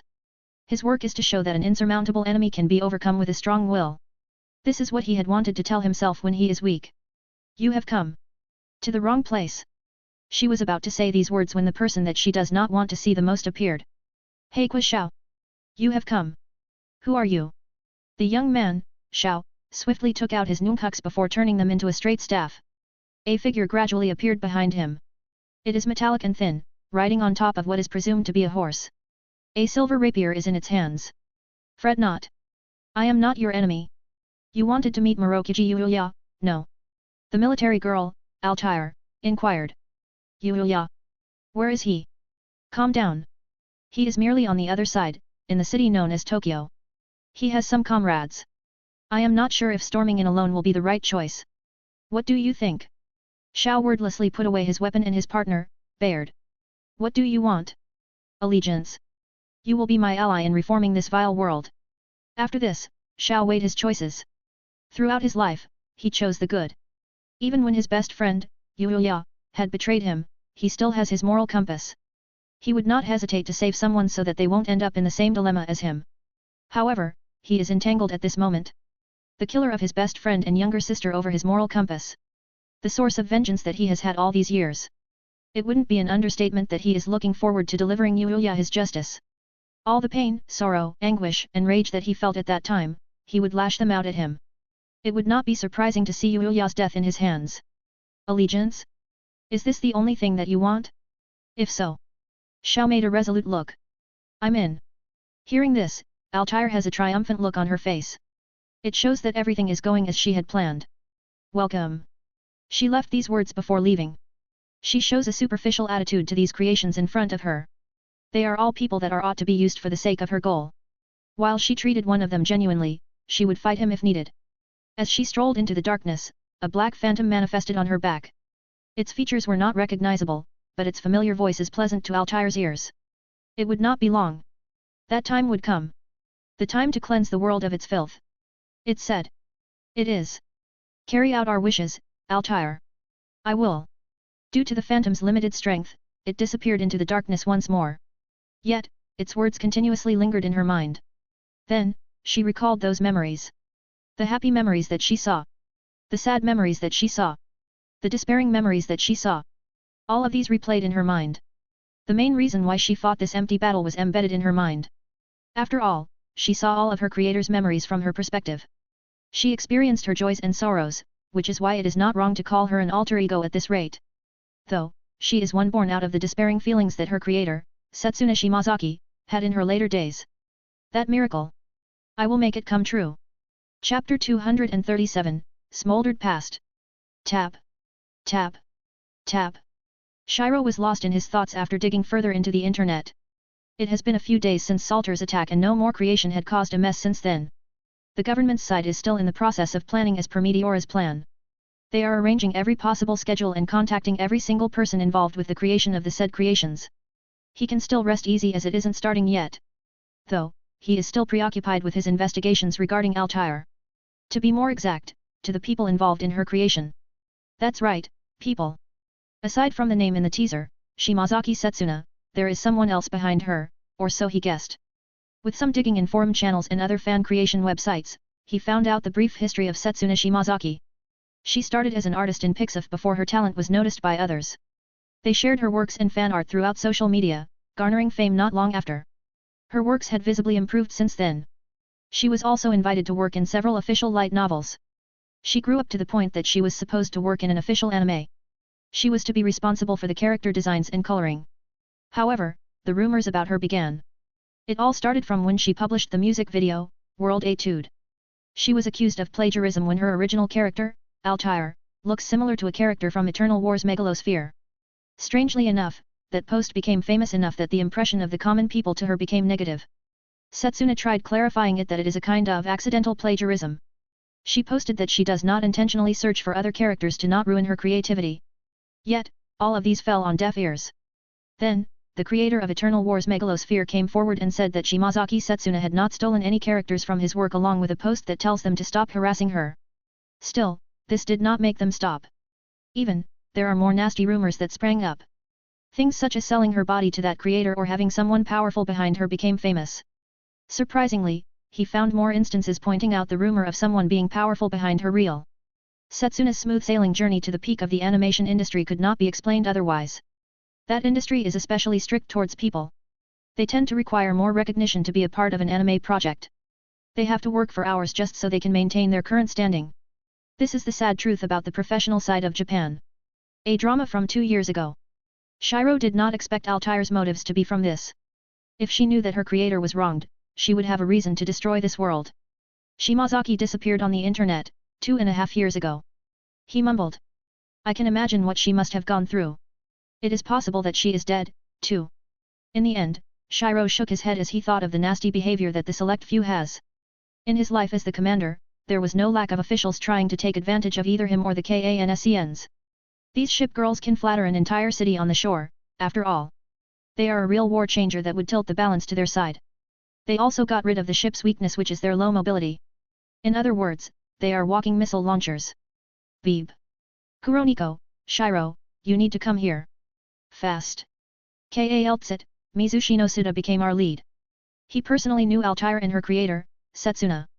I see. Shiro kept those doubts and prepared to leave his house. Madoka-chan, we need to leave for the office.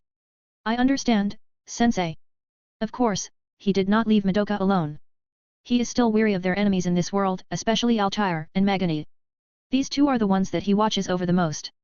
Their powers are illogical and overpowered. No doubt, they could give the chat group worlds a run for trouble. Magana's power would work better for those who are in power as they are extremely prideful. They would immediately give out the subconscious denial that she wants the most. As for Altair, she can brute force through everything with her strength. I need to uncover her past. Maybe. By then, I could use it to our advantage. Suda Mizushino. An ordinary high school student. He used to have a passion for the arts, but it disappeared after a very wrong decision. Up to this day, he deeply regrets not reaching out to his friend, Setsuna. I met her at an art uploading site. It is known as Pixiv as of the moment. When he started as an artist, he made many mistakes. Horrendous anatomy, messy color scheme, drawing certain parts such as hands, and so on. These are evident in his early artworks. That is why most of it is made in a doodle style, leading to his low popularity. On this site where professional and talented artists had gathered, he is simply a small fish. I was trying out illustrating at that time. I became fascinated by how anime illustrations are born. The same went for Setsuna. She was just a beginner artist, but her art looked better in Suda's eyes. That's why he became her first ardent fan. The two got to know each other through the comment section. Posts after posts, comments after comments. These led to their friendship. At that time, I felt the gap between us widen. Her talents are far incomparable to mine. That's why she gained more attention as time passed by. Soon, the turning point arrived. She was noticed by a very famous author. He used an anonymous account back then, but I could tell that he genuinely likes her works based on his comments. As he felt Setsuna becoming more distant towards him, that person continued to support her. At some point, he envied him as he could continue to support her by offering bits of advice, tips, and the like. Suda could see how purely that comment had wanted to support her. One day, we all decided to meet up. I thought it would be interesting to meet the others who I had only met through the comment section. But, it surprised me. That time, he saw Setsuna and commented with the nickname Rayan. He is someone who I only saw on online interviews. He is the maker of the hit anime series, Fate. He is the man whom the chat group members cast their suspicions upon. They knew that Fate should not have existed based on their guesses, but it is here that surprised them all. He is known as Rayon-san. His true name is Shibuya Ryo. Chapter 238, Enactment. Hey! What happened here? Well. Mizushino finished telling his story. Upon arriving, the first thing that Shiro noticed is unsightly crying of Suda. The ones closer to him surrounded him and offered some help. Nevertheless, he is still a crying mess as of now. Story. Right. He told us that he is a friend of Setsuna Shimazaki, the creator of Altair. He knew about Altair from a while ago, and only now did he gather his courage to speak up about his past. Kuroniko began telling Suda's story to Shiro. She kept it short, but the latter understood it perfectly. He's feeling guilty that he did not help? This is something, understandable. Though, his actions blinded by jealousy is something detestable. Shiro has friends. They are the people who would help him when he's in a pinch. He could also say they are the people he views as important. To such trustworthy friends, he would not hesitate to help them back just as how they got his back during crucial times. No matter how far his beliefs are from the norm, this would not change. Yet, Suda abandoned his friend when she needed him the most. That is terrible behavior for him. When he got jealous because of her talents, he just watched his friend be spurred upon with mud on the internet. He did not even do a bit of resistance. Nothing. That's how we humans are. I guess. Shiro stopped going to this topic after seeing Kuroniko's eyes. She was also the same as Suda in the past. She was worried by much trivial stuff, was hurt by small things, and looked forward to mundane events. However, everything changed after belonging to the chat group. In exchange for being a part of an amazing journey, she experienced many things that ordinary humans would not. Hence, she retained the ability to sympathize with humans' experiences. I will ask him tomorrow. Finding out the past behind Altair's creator is crucial to our success. By the way, what is the name of Setsuna's friend? It's Shibuya Ryo. The guy behind fate of this world. Shiro went silent upon hearing it. For some reason, his intuition told him that something big is hidden within Setsuna's past. His current strength is far comparable to his before, which is why he is taking this seriously. Especially that name, he feels something strange about it. Ryo.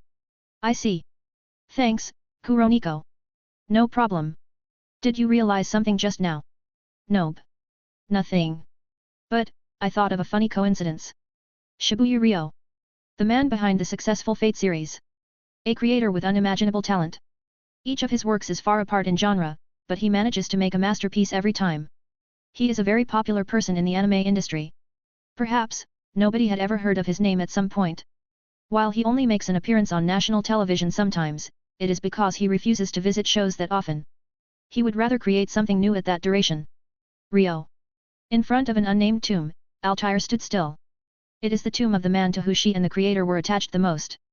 Their feelings are mixed. A part of them loves him as the only friend beside her during those dark times. Although, there is a small part of her that views it romantically.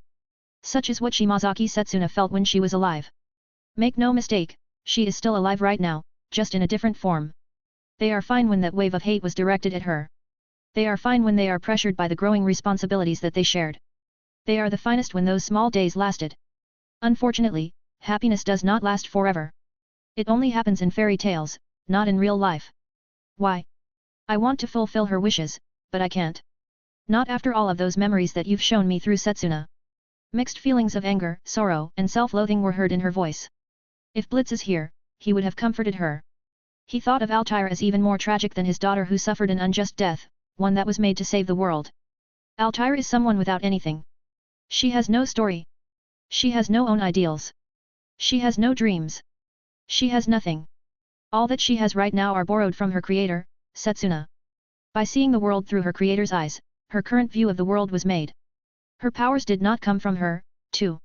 That's why to an innocent girl like her, the least that she could do is hold on to the conclusions that she made with her own will.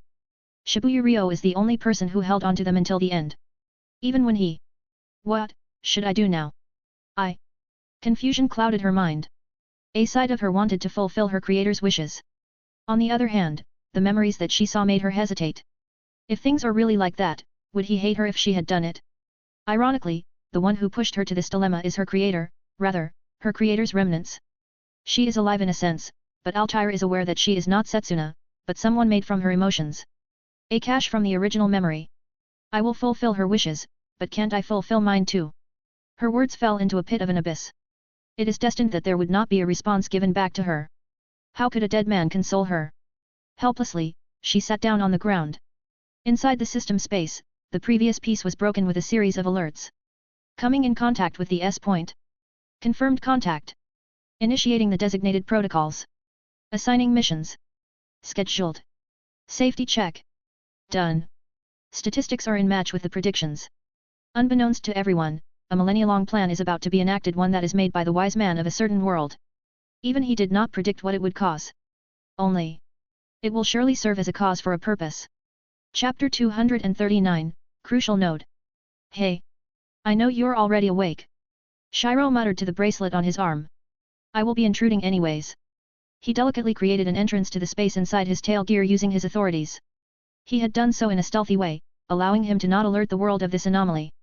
He had used so much of his power in the last few days, which is why he now has a higher chance of alerting the will. He did not suffer from some exhaustion problems, however, thanks to his materialized soul. That made him far incomparable to his previous self that always gets injured by overexerting himself. In a blink of an eye, he found himself in a void. Nothingness is prevalent here save for the humanoid figure in front of him. She looks just like before. She has a mix of black and white in her hair. Her heterochronic red-blue pupils lit with a light of wisdom, unlike before. He saw her, the artifact spirit, carefully assessing him. Done looking? Yes. The artifact spirit nodded with a stoic look. Shiro is all too familiar with this behavior as this is how he usually acted as the Magus. You copied not only my appearance but my mannerisms too. That is not wrong. In the first place, your existence allowed me to be made. She replied. Shall I call you master? We do not need those formalities here. Feel free to call me as you like. Understood, master. Why did you even ask me? I thought you like free choice. The artifact spirit continued to spout reasonable replies that left Shiro speechless. It is supposed to be a clone, but why does it feel that she is even more troublesome than him? Anyways. Before we go into the other things, do you have a name? No. Do I need it? We are the same. Hearing this, Shiro corrected her. You do. You indeed share the same traits as me, but we are fundamentally different. Just like how an original and a copy are not the same. Exactly. Due to her inheriting most of Shiro's traits, she is quite to catch on. She has the same analyzing eyes as him, and her overall vibe is similar to him, too. Just as how he knew how her mind works, she knew how his work. She is simply a mirror image of him, save for his uniquenesses. Please do not give me boring names such as Kuro. Well. Alright. He thought for a while before continuing, how about Nichiro? It's a derivation from my name. It also has the double meaning of sun. Sounds cool, no? It does. Nichiro. A/N, Ni means two and Kairo is the derivation of Shiro. Its base meaning is two Shiro or in this case, second Shiro. Shiro saw her contemplate for a while before nodding with a look of satisfaction. Let's talk about business now. Nichiro said. First, I do not have your complete memories. Figures. When Shiro knew the existence of this artifact spirit, he wondered if she could copy the memories that he is still regaining. Turns out, she can only have the memories that he remembers. Second, I can provide help to that destined battle. Now that I am here, the final function of the tail gear was unlocked. The Goddess Chain. The final form that one could ever achieve with this gear. It surpasses the ultimate chain, the form that allowed Shiro to leap straight to the ancient class and obliterate every single incubators and their civilizations. Most of its capabilities are unknown, but it will undeniably be of huge help. I can only acquire the corresponding information once you enter that state. All that I can do is help you. As for the consequences, they would not be that bad. With your materialized soul, it is enough to prevent any accidents that could happen. Like last time. How about you? Shiro asked. I would not be affected much. You should worry more about yourself. As the artifact spirit of the gear, she would exist as long as the tail gear is not broken, which is something nearly impossible to happen. Third, I arrived at the same conclusion that you did. That girl, Altair, is the biggest anomaly in this world. She could have the full strength of a beyond creator class. If she does, anything that you do would be ineffective. I see. I've been saving that for the worst case scenario, but it seems that I would need to act with this in mind. Upon seeing Altire's state, he immediately knew that she would be no lower than a creator class. The ability to override reality and interfere with something such as Excalibur surprised him greatly. He knew that the Excalibur in Salter's hands are real. It is not a copy or an imitation made by some power. Clearing 4 of its seals without following the restrictions placed by Gaia is an unheard of feat. You also need to know something. That girl. She looks just like the previous me. If she is a creation without a story, think about how empty would she be. This point might be helpful. Thanks. After their business, Shiro saw that Nichiro is about to kick him out of her space. He could resist this, but he is sensible enough to know that she wants her privacy. Hence, he left quietly. You need to succeed, SH Master. Nichiro possessed a small number of memories that Shiro had not. These memories are not simple ones but the portion that came from his planning time with Fenrir. These memories are extremely fragmented and would not make any sense, but she managed to deduce the general idea behind them. Else, everything will be for naught. In a different place. You. Two women faced off in the dilapidated park in Shinto town. It is where the Fuyaki fire occurred, so it carried a hint of gloominess. People avoided going here due to this reason. However, it is different today. The level of gloominess and chill in this place spiked to other levels. Fu. Castoria breathed out to relieve her instinctual hate towards the woman in front of her, the White Titan. She is responsible for the destruction of the world and the main dilemma behind her world. If that did not happen, Castoria and the other Fays would have lived a different path where they are not misled by those whom she calls irresponsible fuckers. I'm curious. How did you bypass everything? It's not like those two would allow you to be here. They did not. I forced my way through here. I knew it. With Altera authority focusing on destruction, only she could pull this off. The other women specialized in other fields, which is why Castoria knew that Altera is the other one who could arrive in this place. Where is Shiro? He's doing a mission. A mission? Is it from that chat group? With its time dilution, perhaps an entire day is enough for him to come back. A day. Usually, a mission would only last for about a minute to an entire hour in real life. As for the reason why she arrived at this conclusion, I could not see anything about his recent future. Not even any parallel possibilities exist. It could only mean that he had arrived at a crucial node. Crucial node. That's how Shiro termed it during their talks back then. They are the points in time where he would regain a good portion of his strength. Shiro set that up to recover faster in his 4th life, to protect himself better. A crucial node. Chapter 240, Close Call. An anime character could be very distinctive compared to the real world. They possess too many differences that they would immediately stand out in a crowd of normal people. Mama. Don't cry. Shiro saw a kid and a pink-haired girl in a park.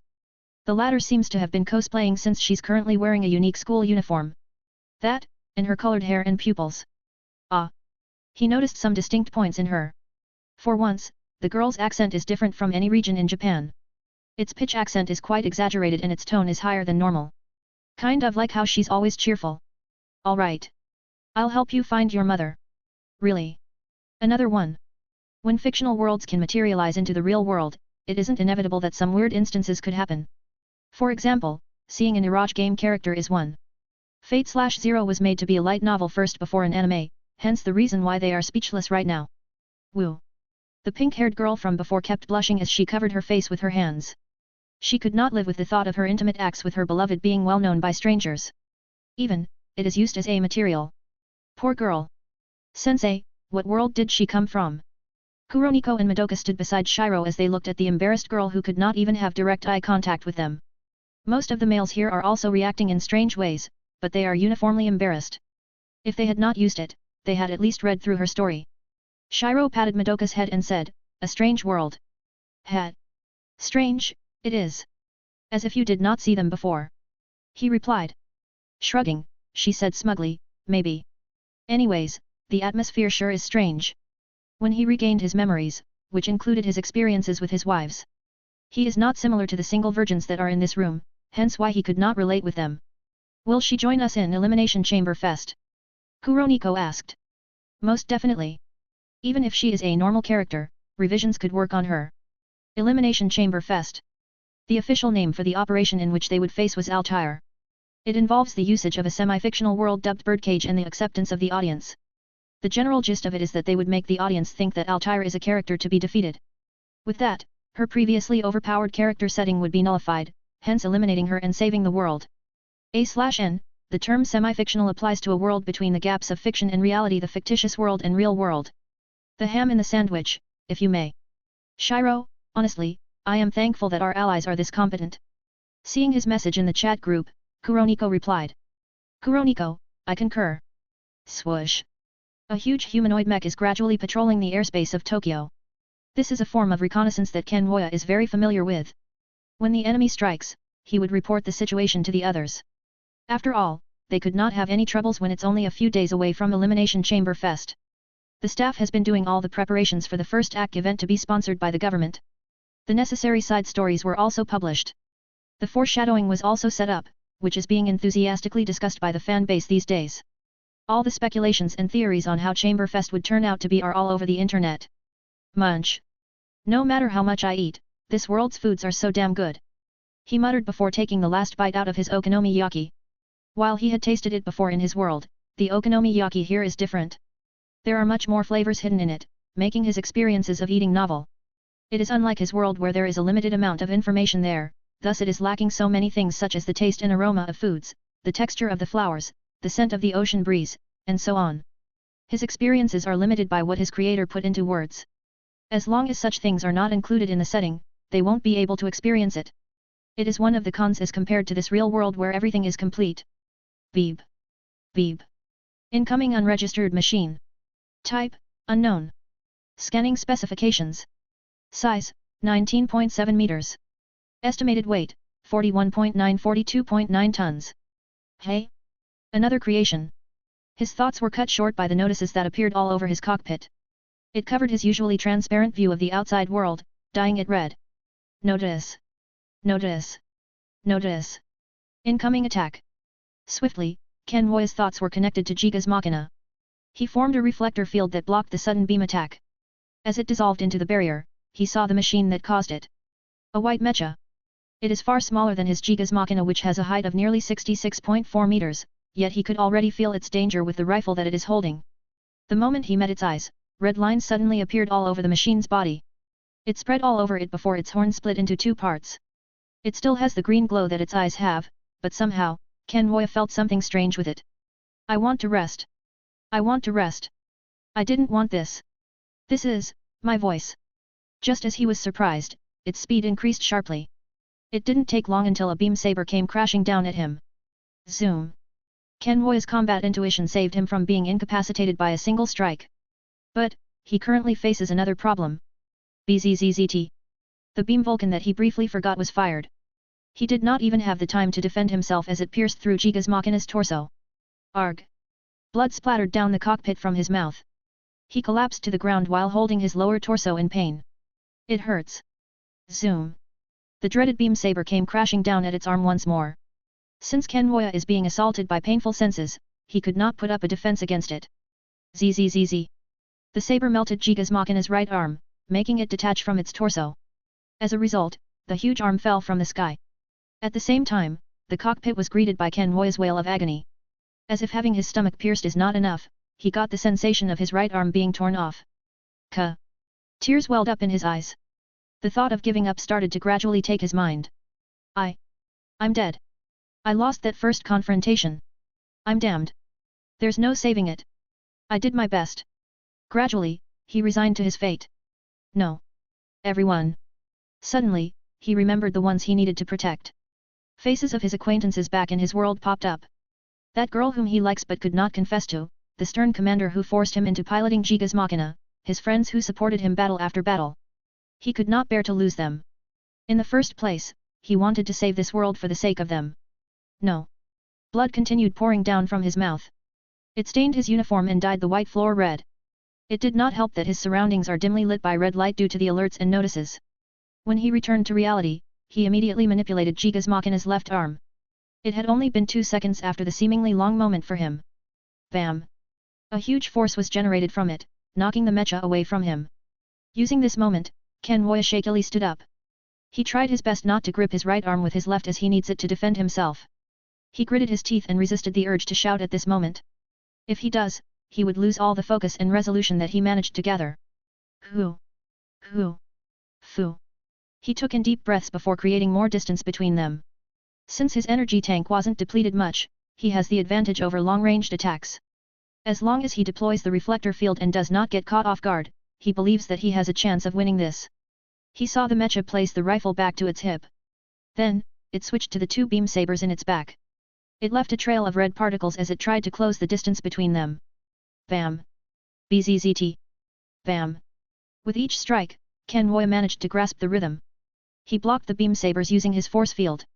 He even made it larger than what he usually uses just to be sure. Bzzzt. Bam! He sent out two attacks from its fist.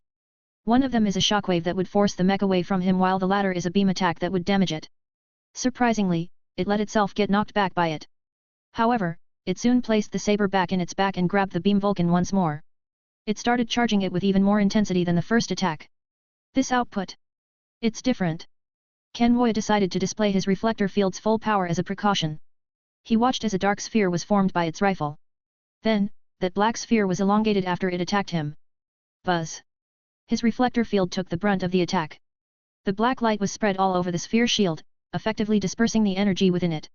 After it was over, Ken Moya deactivated the barrier. Swoosh. He caught the mecha lunging at him right at this moment.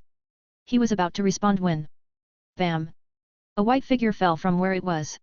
It brought along the mecha that was about to attack him. When they stabilized, he saw the mecha and another one he did not know. Compared to its red light, that mecha was covered in green particles. He did not know that this is the clash between two different mechas that should not have met. Still, what he saw in the green particle was the light of hope. Chapter 241, I Am Gundam. RX-0 Unicorn Gundam. A product born from Anaheim Electronics efforts. It is constantly powered by Minovsky particles which are continuously active under a compact fusion reactor. In a sense, it is a source of unlimited electricity. Coupled with the psycho frame that allowed the pilot to move a Gundam through their thoughts, it became the cutting-edge Gundam on UC-096. It evenly fought an angel which was piloted by Char Aznable himself. It has a history of blocking an entire colony laser and surviving. One has to know that the attack itself can wipe out planets and obviously, colonies.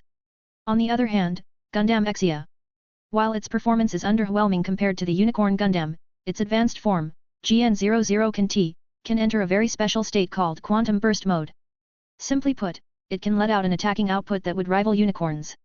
Not only that, its overall capabilities would far surpass what a psychic machine god such as Unicorn can do. However, what made the difference between them is the GN particles. Unlike Minovsky particles, it has more extensive properties that would allow even Exia to fight slightly well against Unicorn's destroy mode. Bam! Such as now. By utilizing the energy gathered from its fall, Exia managed to push Unicorn down to a certain degree. This is considering that Unicorn is already in its destroy mode. It could not simply react to the mecha that suddenly came out of nowhere. Unfortunately, Exia's advantage came to an end after that. As soon as the pilot realized, he utilized the psycho frame to instantly appear behind Exia's back. Bam! The GN shield was used to block the blow, sending it away from its previous position. A wave of green particles left a trail in the air. It formed a contrast to the blue thrusters that Unicorn had been using to fly in the stratosphere. It is different than what I know. The pilot, Shiro, thought. Unicorn can't fly in its original setting. It is a mech made to fight in zero-G environments, so how the hell can it do so here? The answer soon came to his mind, Altair. With her powers, it is not surprising that a modified version of Unicorn would appear. Even if it suddenly has the capabilities to rival Turn A monstrous Gundam, it would still make sense. Activating the Trans-Am system, Exia's exterior became red. The GN particles also turned red at this time, boosting its overall performance by a few notches. Though, it could only last for half a minute at best. It's good that I'm not alone. Suddenly, a strong shock wave passed by Unicorn's previous position. It reappeared in front of Giga's Machina, only to be blocked by its reflector field. With that, Unicorn could not do anything despite its tremendous specs. Swoosh! Exia's GN sword in its right arm went through the afterimage of Unicorn. It then grappled Exia's right arm, but the latter managed to slip through thanks to the Trans-Am. It fired a wave of beams from its Vulcan, briefly distracting Unicorn. What it didn't know is that a right hook is approaching its left torso. Bam! The attack connected, sending Unicorn away with that blast. As Giga's Machina has Unicorn's specialty, the ability to pilot a mech using one's mind, its movements are just as flexible as it. Except for the destroy mode, it shares many similarities with it. After this, Shiro opened Exia's public channel. Banagher Links. Why are you? Ha! Who's Banagher Links? You've got the wrong person. He was stumped upon knowing that Unicorn's pilot is not who he expected to be. Hey! Gundam-san. I think, that's probably me. You? What do you? Shiro cut off his words as he continued, is it your mirror image? A doppelganger? A clone? Currently, he is using a different voice to conceal his identity. As for who it is, he chose Exia's original pilot, Setsuna Fcei. If not for the situation that he's in, he would have laughed after being called Gundam-san. This is literally what Setsuna's I am Gundam means. With the mark on its head, Kenwoya identified the name of the mech that suddenly appeared in this place. From what I know, there's someone who could process an exact mirror image of her target. It's just that. I don't know why, but that thing appeared instead of my mech. Right. Shiro recalled the dozens of videos that he went through in the past few months. While doing so, he found out that some of Altair's exhibited abilities such as her power to nullify other powers, her precise manipulation of swords, and many more. Each video corresponded to a power of hers. After seeing that she has nearly hundreds of videos on that site alone, it means that she has a corresponding amount of power. Anyways, one of the clips that he watched is Altair duplicating a teddy bear into two. There's also another one in which he manifested an item straight out of a book. If this were to be matched, it perfectly explains the current situation now. Just how broken can she get? He mused before deciding on his action. If we don't finish this off after Trans Am ends, I might be forced to use my power again. The world already has an inherent dislike towards it, so it'll be harder to conceal myself, unlike last time. Every time he shows up, he uses a portion of his Lord of the Mysteries to conceal every single bit of information on him. The rest then goes to his usual combat power. While he did not sustain any injuries or exhaustion thanks to his materialized soul, the restorative force became more used to his powers. At this point, only Fenrir's armament convergence is still kept under the rag. Due to that reason, it'll become harder and harder for him to exert his powers without revealing his identity. It would be a different case if it's inside the birdcage where fiction and reality converge. Since it is fictitious, the restorative force won't take into effect at that place. There, the final result of this mission would be determined. Alright. We need to coordinate our attacks. We will focus on a single time to incapacitate him. Understood. Just as they are about to attack, they saw the Unicorn Gundam retreat. It is extremely swift due to its destroy mode, hence they could not intercept. It made a rational choice. Shiro murmured. Now that he's here, it could forget its main objective to kill Kenwoya Rui. If seen from a standpoint, their enemy, Altair, had done this to reduce the potential risks for her plans. Even though she is strong enough to overpower all of them, she has a different approach to things. She does not have blind confidence but chose to approach things thoughtfully. Right now, she acts more similarly to Caster Gilgamesh. Wait, mister. Are you from that man's side? Kenwoya asked while ignoring his painful body. That's right. I am from their side. You can join our side. We can still put in extra revisions for your team. There's no need. Shiro replied. The main reason why we hid is to catch her off guard. With his powers, we are currently concealed from this world. Shiro decided to create a brief backstory at this moment. This would better explain the appearance of others such as Tuka and Shinji. There's also a chance to use his clones, which is why he's establishing a third group led by the man in a black robe. Rest assured. We would appear in the final battle. Feel free to pass these words. Alright. But, why did you save me? Kenwoya asked. Let's say that you have reminded me of someone. Whenever he saw Kenwoya, he was reminded of Shinji. Both of them are almost the same age and there are many similarities in how they act, especially their reliability when it comes to serious situations. With that, Shiro left just as his Trans Am was deactivated. Chapter 242, I'm not drunk. Phew. Shiro let out a sigh of relief upon finding out that his hypothesis was proven right. When he transforms his power into a consumable, he could let others have a layer of concealment even if he's not there. Meaning, the creators and the hidden creation, Shinji, can now act more freely. Of course, Shinji does not need it with his pan-cosmic loner. Having the hidden heaven shrouding array between his legs, he piloted Exia before fooling the current texture of reality. After a blink, he's back in his room. I'm testing the world's patience to the limits. Had. He smirked as the thought of it rose. Just like the old times. Shiro recalled some fond memories of his. When he began to be rejected by his world, he just sat on his throne to continuously annoy it. Then again, even it did not want to reject him since he is its denizen. It's just that his power made its instincts as a world go haywire. Ridding his mind of these thoughts, he proceeded to how he would spend the remaining 2 weeks before the final battle. That is. Shiro, is everyone free?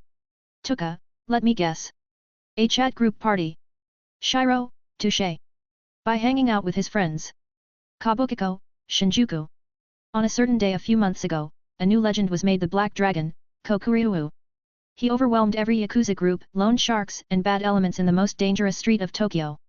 He weighed their sins and left some disabled. As for those far from salvation, they are naturally sent to hell personally. The government once investigated this case, but they concluded it was a skillful vigilante taking care of the ex-convicts and free criminals in this place. No matter how hard they have thought, they would never realize that Black Dragon is a creation. Shinji stopped what he is doing and checked the alerts on the chat group. Kuroniko, I'm in. It's been a long time since our last full meeting. Madoka, I wonder how it would be if everyone else is here. Tuka, lots of noise and banters. But honestly, it would be fun. We're having a party. His childish side began waving forth at his face. He might have met with the others more than half a dozen times, but a party is still different. Shiro, everything's on me today. Tuka, the incarnation of money, spoke again. Excuse me, apologies. Shiro, come on. I'm not that petty. Tuka, you have the money. My drinking fees are all on you later. Kaltsit, I want to get drunk. Kuroniko. Shiro. Tuka. Pfft. Shinji let out a chuckle upon seeing this. Nobody had expected that the straight-faced Kaltsit would say random stuff like this. Then, he started finishing his job in this place. Since he cleaned up most of the places and handed the less sinful ones to the police, this base belongs to the last few gangs left who went into hiding. A party. Heek. This is not water. It's a vodka. This is, good. Approved. Shiro's cooking is the best. So this is how it tastes. Complete chaos. That's how the party went in Shiro's home. He prepared everything: food, drinks, and snacks, so all he did was wait for their arrival. He also used his time manipulation to age the alcoholic drinks while his stash contains some. Some are strong enough to work on gods. At first, everything was peaceful. Keyword, was. One of the most ridiculous things that happened this night is Kuroniko mistaking vodka for water. She gulped down everything in one go, which resulted in immediate effect. After that, Kaltsit followed by drinking 3 cups in a minute. Lastly, the veteran Tuka was the only one who handled it well. There is also Madoka and Shinji, but the former is busy smiling helplessly while the latter is too focused on Shiro's cooking. Why are you upbeat now? Shiro asked Tuka. Why? Can't I? Scratch that. Even Tuka is intoxicated, too. The effect of 500 years on alcohol became more evident. He also mixed in some of his special ones in it. Clink. Suyu. Vodka? What's that? Is that a bird? Kuroniko laid her head beside her glass while closely staring at it. She played it around while asking incomprehensible ramblings now and then. Agrees. Where are you? Wash these dishes. I wonder what her shadow army is feeling. Shiro said. Men of war reduced into housekeepers. Cheers to your unfortunate souls. He gulped down a round of wine in his cup. It is one of the purest ones in his stash at an unknown age. He made it with special means during his time as the Magus.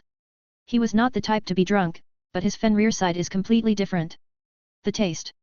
I think I drank it a while ago. A certain memory of his was recalled. He is casually sipping wine when his first wife, Akagi, dragged him into their room with a thirsty look. He is the one that was drinking, so why is it that he's the saner one at that time? A tower. It's cool. Kaltsit finished making a tower made of shot glasses. It totaled 9, hence she was able to make a pyramid. For some reason, she drank vodka with her usual straight face. It kicks. These are good, Shiro. She gave a thumbs up with her stoic expression. PFFF. Shiro was showered by the wine spat out by Tuka. She could not resist laughing after seeing Kaltsit's incredulous looks. Coincidentally, she had drank half of what is in the wine glass already. He was speechless at what had transpired. In the end, he could only face palm. Sensei, here. Surprisingly, Madoka took a towel from the closet and wiped his face with it. Thank you. It's all right, Sensei. For a moment, he felt how it is to live like a normal human. The appreciation of small things, in particular, is something that he found interesting. This remained until Madoka went back to her seat and started talking with Shinji. Suddenly, Kaltsit crawled into his position, like a cat. She jumped on his chest, bringing him down to the floor. She rested her face on it for a while before reacting. Someone told me that this feels amazing. She said. It does. Oh. Hey you. Tuka immediately went into her spectator mode while Kuroniko, in a drunk state, went berserk. You thieving cat! What are you doing? She shakily stood up before going to Shiro. She tried to get Kaltsit off of him, but the former resisted strongly. Don't steal my identity. I'm the best Nico in the chat group. No. Me. Seeing this, Shiro decided to step up and said, ahem. Let's be civilized. Please, Shiro. Us cats shall resolve our battle, personally. I concur. You two are drunk. He replied. We're not drunk. Chapter 243, The Protégé. Phew. Another one. This is good. Seeing the two helpless women beside him, Shiro could only sigh. This is already their nth shot of wine, vodka, and canned beer. Who knew that they are this alcoholic? I'll take care of them later.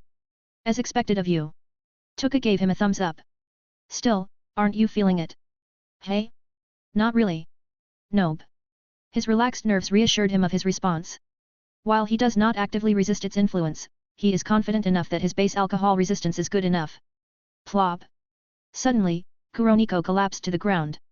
Her expression is dominated by a deep red, indicating how drunk she is at the moment. It is a miracle that she did not throw up at this moment. She joined the kids. Well, she just turned 18. Shiro looked at Madoka and Shinji who fell asleep talking about their own experiences. While the adults had their side, the children of the chat group found their topics. Just as a certain green-haired cat is about to take advantage of the current situation, a black shadow flashes to the ceiling. It soon transformed into Kuroniko, who then fell to Shiro's lap precisely. She is currently facing Shiro, making the latter catch the scent of alcohol from her mouth. Hat. This is payback, you crafty cat. I shall claim the victory in the end. Another round of her incomprehensible ramblings began. At the same time, she held tightly of him. She pulled his face to her neck, treating him like some sort of pillow. Stop. With a menacing look, Kaltsit prepared to detach her from Shiro. You two drank too much. In an instant, the two lost consciousness. Serenity was brought back to the table as the drunks got sent to the dreamland. I'll send them to the rooms first. A not-so-arduous work began. Shiro brought the kids and the two women into their respective rooms before he cleaned up the table. By the time he is finished, he found Tuka standing on the balcony on the second floor. Unexpectedly, she is still sipping down on a canned beer. This is the best under the night breeze, isn't it? Shiro. I understand where you are coming from. He replied. That's one of my favorite things to do. You must have good taste, then. I didn't get this opportunity back when I am too busy working for my little sister, so might as well enjoy the moment now. As the breadwinner, she worked hard as a hotel chef for more than 3 years. She did not want to burden her remaining relatives, their grandparents, after their father's death. She got lucky that she finished college by the time that incident happened, so she was able to get into a job pretty quickly. Even though she has more money now thanks to the chat group, she did not quit the job that became her passion. That's why out of all of them, she appreciated his cooking the most. How can you cook so well? She asked. This. It's something that I've done since a long time ago. A long time ago? More than millions of years, got it. You're not wrong. When she realized the dangers that this world poses, she already has a vague feeling one that she can somehow see happening from her experiences alone. Shiro, tell me. Are you planning some sort of contingency? Like, in a theoretical situation where, only you can defeat her. They're all sharp ones. From Kaltsit up to Tuka, they already figured out how things would possibly work out. Even Shiro was quite startled by how well they can read his plans. Right. It'll fall on me if she turns out to be an undefeatable foe. If she turned out to be that, a beyond creator level opponent, I could only ensure your safety. Why not yours? Because, you are my friends. Back in his previous life, he only had a few friends. Well, Castoria can count as one until she fell for him. Anyways, he lacked friends. The only close friend of his, a comrade who fought with him, died in the past. He only recovered a portion of his memories regarding this friend of his, which is why he's working harder to completely read everything in the treasuries. I see. You can sometimes act like a fool. She replied. But, that's what makes you, you. Just like how Romani is a magical girl fanatic. Oh, and a delusional fool who does not know that he's worshipping a man wearing the skin of a cute female idol. Hearing this, Shiro let out a small chuckle. That reminds me. How is he doing before we went here? He's still busy in Chaldea. Nothing much changed about him, really. Though. She paused before continuing, he might have realized something wrong with his world. He does not tell us, but I can notice him acting like that. Something wrong with Chaldea. I wonder what it could be. Shiro thought of something that he noticed in Chaldea. He knew about Goisha and the other threat, the alien gods and their 7 apostles. Who wouldn't remember something that sounds a lot like a certain fairy tale? Alien gods. That grand foreigner role is waving at me, hey. Here's to your successful intervention. She rose the can of beer in her hand and toasted it with his own can of beer. At this point, it is the pot calling the kettle black. Cheers. Clink. Tuka sensed something in the range of her domain before smirking. I'll leave you two alone. All right. After leaving, a black flash came in his direction. It revealed the silhouette of Kuroniko, who is wearing her usual gothic clothes. This became her trademark when she could modify it herself. Not only that, there are more than a few that are stored in her closet. Shiro could feel her slender arms hugging his back. A tinge of redness could still be seen on both her face and ears, but it is overshadowed by her emotions. You heard everything. Kuroniko affirmed. You don't need to take care of everything. A very strong aura emerged from her thin body. It is something that far surpassed what the current Kuroniko has, hence surprising him greatly. While it is lacking something, just the pressure alone is enough to be a fight against Altair. No, we can help you too, you know. Looks like I underestimated everyone. He wryly said as he realized his mistake. You all became strong in the span that I was gone. We can't bear to lose you. Her words shifted the focus of their conversation. Shiro could feel her genuine concern. He could see the worry born from the time that he mysteriously disappeared. You can leave your back to us. Trust me. In the end, he acknowledged his mistakes. He is hell-bent on that single possibility that he did not seriously consider his friend's concern for him. It is simply a one-sided protection that stemmed from him, not a mutual one that should be seen in friends. His concerns had blinded him greatly. I'll leave it to you guys. Hearing that, she reverted to her usual self. She did not have the overwhelming power from before, but she could somewhat feel that it'll return during her time of need. In fact, the one responsible for it saw her actions and resolve. My protégé. She is a troublesome one. Is this what Ashbourne felt when he left everything to me? The monarch and hunter of another universe sighed as he thought of how his retirement years are to be spent fighting against otherworldly invaders, and now, a protégé from another world. He smiled before muttering, she reminds me of myself. She values her comrades and is a talented hunter. Chapter 244, Destined Day. Elimination Chamber Fest. A 3-day event was held by Japan's government to commemorate several series that are very popular in the country. It isn't an exaggeration that hundreds of millions of dollars are poured into this event. The military equipment such as the conversion filters, satellites, broadcast cameras, and surface-to-surface missiles all came from the taxpayers' pockets. If not for the fact that the United States supplied a good portion of it, these would have impacted their country's economy noticeably. This couldn't be helped as they are the first ones to notice Jiga's Machina's first appearance. Fortunately, there weren't any political issues as Japan and US are allies. If it were any other countries that came to know of them, they would have invaded Japan and done whatever it takes to turn this opportunity into their opportunity. Romani should be thankful that he's not here. Shiro thought of Romani's daily habit, which is to work, sleep, repeat. At other times, he would be skipping sleep to support Ritsuka and Mash from the backlands. Now that he suspects something wrong with Chaldea, his time to rest is reduced even further. With this special operation, all the creators, editors, directors, scriptwriters, and other production staff of each anime that the creations had come from all worked together to accomplish Elimination Chamber Fest. It is a huge disaster for them, mainly due to a single thing, license. Each of the anime came from different authors and companies except for Shiro and Norio. They both came from the same company and were tied together with an agreement between Madoka Magica and Magical Slayer. In a sense, they are related although not canonically. Hence, the reason why the collaboration got so much hype from these two anime alone. Even though it's the morning. I guess everyone is just that tired. Today is the D-Day. The day when the final confrontation will occur. This project that lasted for more than 2 months, starting from small side stories to actual canon crossovers, reached its peak. No matter where he looks, all the virtual billboards are showing about it. It became too famous to the point that even those who do not watch anime had at least heard of it. It only helped its popularity further when Shiro's name is listed on the list of staff working on it. Not only was he active in the anime industry, but he also directed several movies that nearly everyone in Japan watched and liked. In fact, this is the turning point for him to be present on national TV, NHK. A/N, NHK is Japan's sole public broadcasting station. Everything is already set up. Shiro mumbled.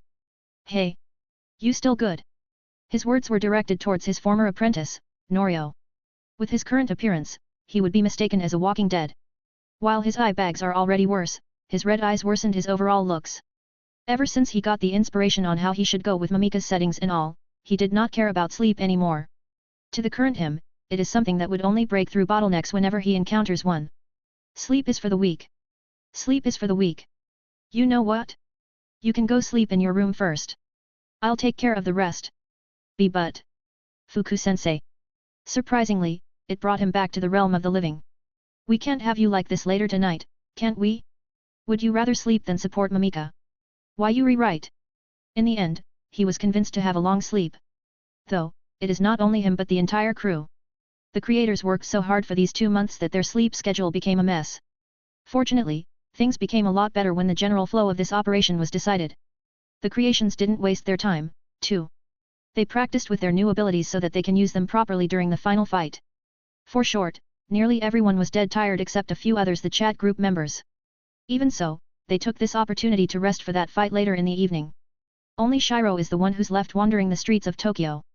Soon, he stopped in front of a convenience store. He needs to buy some stuff that would wake his teammates up in a flash, the can of cold coffee. He also craved for some onigiri after remembering those times as the commandant when he ate these to finish 3 piles of paperworks to be signed. As for his favorites, it is none other than the tuna filling. I'm very buried with work that my salted fish isn't even working properly. While having this thought, he noticed an uncanny person beside him. Realizing who she was, he did not panic and mused. Do you want to ask something? Chikujiao-san. That's right.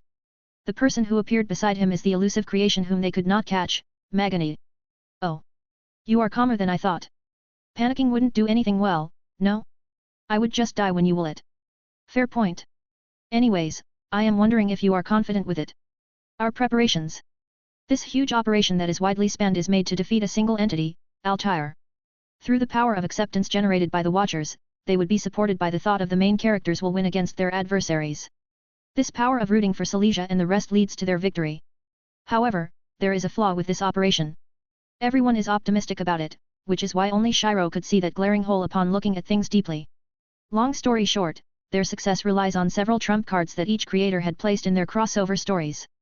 There exists one such trump card that is supposed to defeat Altair. But what if it fails to defeat her? He has a feeling that Meteora thought of this too. Though, they are already limited by what they can do. If this fails, there would be zero chance of preventing Altair from destroying all worlds. There's no use in bringing down their morale in the first place. It'll be fine. What a blinding confidence. I'm surprised. She replied exaggeratedly. Hey. Do you think that something interesting would happen? Something that might lead to an unexpected yet favorable outcome. Immediately, he recognized the underlying meaning behind her words. He subconsciously denied this possibility since he calculated most possibilities that could happen in this fight. Knowing what she had done, Shiro smiled before saying. No. Don't be ridiculous. Hat. I'll be looking forward to her unsightly expression, then. After saying that, she happily skipped to the store's exit. Did she think the balance needs to be adjusted so she participated? Originally, the Operation Chamber Fest has a good chance of failure, that is, without Magana's intervention. Since things wouldn't turn out as interesting as she wants if this happens, she buffed Meteora's side to have a better fight against an overtly strong person. He knew it well due to his unique viewpoint that came from the side of a respected wise man. Sadly, Meteora was forced to proceed with these small holes as they have no choice. Something unexpected. She should mean unexpected victory. Something interesting. A strong plot armor that could shift the flow of the battle. Tisk, tisk. For the nth time, Shiro acknowledged Magana's terrifying ability. It is already on the level of omnipotence, if not greater. That is coming from a character who is originally inside a detective mystery novel. Truly, things can exceed his expectations in such an anomalous world like this. This will become another insurance. Chapter 245, Before the Storm. Hey. Good morning. Fuku-san. Eggs. Tomatoes. Rice. The traditional breakfast that could be whipped up in a matter of 5 minutes, omelette. There is an option to add side dishes like natto, but it's up to the person if they like it. That one is infamous for being stinky, which is why some people do not prefer it. As for why he did not choose grilled fish, it's because of the number of people for the breakfast. He is prepping for more than a dozen people, after all. That, and the fact that creations do not get fat no matter how much they eat. Their information is already saved from the very moment they entered this world, which is why only through revisions could they change their setting. Are you cooking breakfast? Meteora asked with her usual expression. That's right. I'm quite bored since I'm the only one awake. You already slept. I already did. I see. Aside from the times when she draws up her conclusions, Meteora is a person who speaks normally. Perhaps she was made aware of her flaws and started fixing them. Just like Kaltsit. Speaking of her, she still couldn't get over it. Hey. The events of that drinking party became unforgettable to her. Shame was the dominant emotion that she felt, but she couldn't believe that she could act that way. They even reached during the celebration party that they have in an onsen. There are alcoholic beverages there, but she did not touch any of them one bit. The preparations are ongoing. No signs of any activities. She opened her book of 1,000 miles and interpreted the information gathered from it. The magical tome can perceive the entire world with ease, fitting the setting that she has in her world. Strange. Does she not know of what's about to happen? She does. I can feel it. To be honest, this entire plan is extremely solid. They already have the advantage in terms of narrative as it has been going on since 2 months ago. There's also an established fanbase for the creations participating in it and them being buffed to the extreme. No matter how much they look at it, Altair's overwhelming powers would be nullified once the audience's acceptance of her death is high. She could barely resist the will of this world and its restorative force, not to mention its full force being hellbent on her disappearance.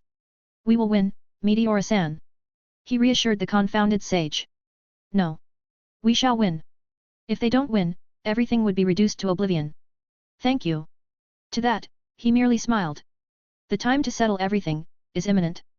Ginza, Tokyo. It was the chosen venue for the birdcage, the place where every creation would duke it out and end it once and for all. Military equipment is spread all over Ginza. Be it tanks, convoys, or surface-to-surface missiles, it was deployed evenly in the district. Each of the convoys is guarding a specific point in which magic circles are engraved. These will serve as the cores when the birdcage is deployed by Meteora from Yokohama. They had also evacuated the residence under Special Order 105, clearing it from any people. Normal people, to be exact. A desolate Ginza. It sure is something that I never expected to see. As a district in Tokyo, its traffic is huge, more so when it is where the malls, restaurants, and the like are congregated. It feels quite lonely. Shinji commented as the evening breeze swept through his face. He looked at the orange sky and the setting sun, leading to him feeling something incredible. This view, it's great. It is. Disregarding the decisive battle that they would face, Tuka and Shinji marveled at this sight for a while. Since they are on the rooftop, they saw the sunset the best. Shinji's pan-cosmic loner and Tuka's tyrant's eye are enough to hide from the satellites and cameras present in this place. Suddenly, the door to a camouflaged mecha opened. A man jumped down from it before removing his helmet. It revealed the looks of Shiro, the one hailed as the commandant. His features are sharper and his stature is taller than normal due to his prior training in the navy. He did not have the ethereal looks that Magus Shiro has, but he has the looks of a handsome actor. This is the reason why he had problems regarding, well, the ship girls. It's starting. He said before showing his smartphone in their direction. There, a huge stadium filled with people can be seen. The top shot showed the 70,000 people present in the stadium. The ones watching online weren't counted yet. If it does, the viewer count can reach millions from Japan to even other countries who are in the ACT community. So many people. It's a pity that I couldn't see this personally. As a kid, Shinji longed to go to these crowded places, even if he was dedicated to training. The vibe in those places is just different. The level of liveliness there reached a peak that he did not experience before. You don't want to fight? Tuka asked him teasingly. I do. It's just that I have some regrets about not being able to participate in that fun. Next time. We'll go to a place like that. Shiro patted Shinji's navy blue hair before going back to the cockpit of his mecha. Aniki. Shinji murmured. That's. Soon, he noticed the arrival of the bunch of creations in the intersection. A huge black mecha can be seen together with smaller people that looked like ants from their position.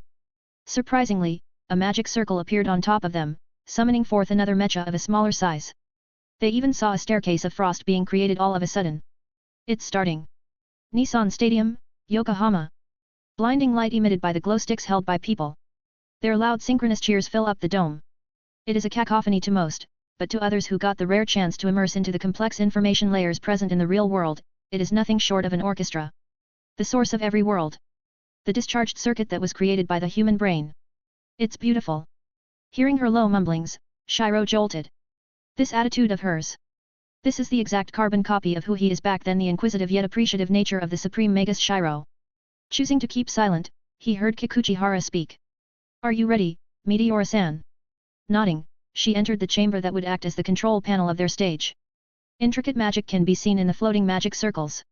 They are far incomparable to those made to slightly twist the laws of the world to their bidding. When they floated down and surrounded her, they showed their true colors. The concepts that were slumbering woke up one by one. Enhancement, creation, manipulation, all sorts of functions are present in it. While diverse, they exist for one thing, the control of the imaginative forces of humans. Its true power is as such. It could even be comparable to holopsychon if it becomes complete. The border between Nigred and Alp turned into ash. The conceptual gap between fiction and reality disappeared. Celebration of the Grand Grimoire leads the resonance of the stars. Activation of several crucial points. The border between the occult and daybreak. Removal of fictions and realities gaps. The squadron deployed to each crucial point and saw the magic circle shine bright. It absorbed enough mana, that is, the energy that came from the imaginative forces before rewriting the laws of the current world. Shall bring light. Saves the world. One of the military staff spoke as the monitor in front of him indicated the successful activation of the magic circles. Confirmed activation of Grimoires 69 to 81. Confirming startup operation. Confirming camera operation. He declared. The preparation for Operation Birdcage has been completed.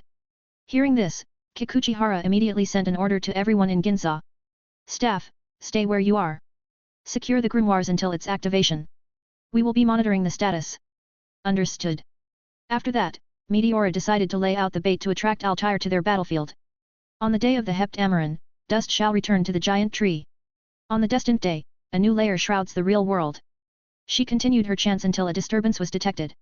It confirmed 2 people through the disruption of the electromagnetic fields, which was then supported by their cameras. Altair, and Elicitaria. Upon informing the Ginza team, Meteora twisted the rules of the world to bring forth something in the fiction world. Come forth, Vocal Chevalier. A magic circle lit up at the intersection before Silesia's trusty partner appeared. While these happened, the sequence of events elicited a different reaction from others. Unbeknownst to this world's natives, the chat group members upped their vigilance. It's starting. NN. I hope Shiro cut off his words. Never mind. I believe in you guys. Hat? About to set up a flag. You mean, I almost fucked this up. His deadpan earned him Kuroniko's snicker that turned into a peal of barely held laughter. Chapter 246, Birdcage, Surprising Appearances. Hey. Hey. Hey. Hey. Hey. Hey. When it was decided that the battlefield would be Ginza, they chose a venue far enough from it. Since Yokohama has one of Japan's biggest domes that can fit 70,000 people, it was chosen as the venue. Altitude. 11,000 feet. The positions of Elicitaria and Altair is confirmed. Stop airing the previous reruns. Check the conversion filter before switching. Understood. Japan does not have the technology to convert real life into 2D anime with just a camera. Fortunately, Meteora's magic applied to technology made it possible. Every creator who saw this technology marveled at it. Hundreds of hours of work, everything was done in a split second. Seeing that real life is turned into 2-dimensional, the staff switched it to the screens connected to Nissan Stadium. After that, the excited cheers of the crowd rang out. It is time. Meteora nodded before she started to chant. O inimitable key that will never rot through the depths of time. The birdcage is unaffected by space and time. You shall even surpass the dark river of Styx. It surpasses every prison of legends. Time freezes in your dominion. Time doesn't exist in its world. Never-ending changes shall turn into nothingness. The continually changing world becomes fixed. And then becomes infinite. And its area boundless. Gates of prison, the truth behind my key has been revealed here. The birdcage's sole purpose is divulged at this moment. With each chant, the rules of the world were twisted. Somehow, the will behind this world acquiesced to everything. It is not that she gained its approval, but the approval of the world. The audience thought of a stage where this big battle would occur, thus it shall appear. Close oneself. Activate. Buzz. A visible spark of blue electricity was generated with Meteora as its origin. The world had seemingly shaken, but nothing in and of itself changed. Being familiar with this phenomenon, Shiro immediately recognized it. She's manipulating the world itself. A creator. Even if it's due to the support of the audience, a creator class being born in such a normal world would be surprising to others. Many strive to become the supreme being of their world, but never had they expected that it is possible through the help of mortals. Shiro, everything's starting. The birdcage is deployed. Tuka, so that's what it is. I thought that I accidentally used up my power. Shinji, something changed. Did we travel through dimensions? As a chat group member, dimension travels is something Shinji is extremely familiar with.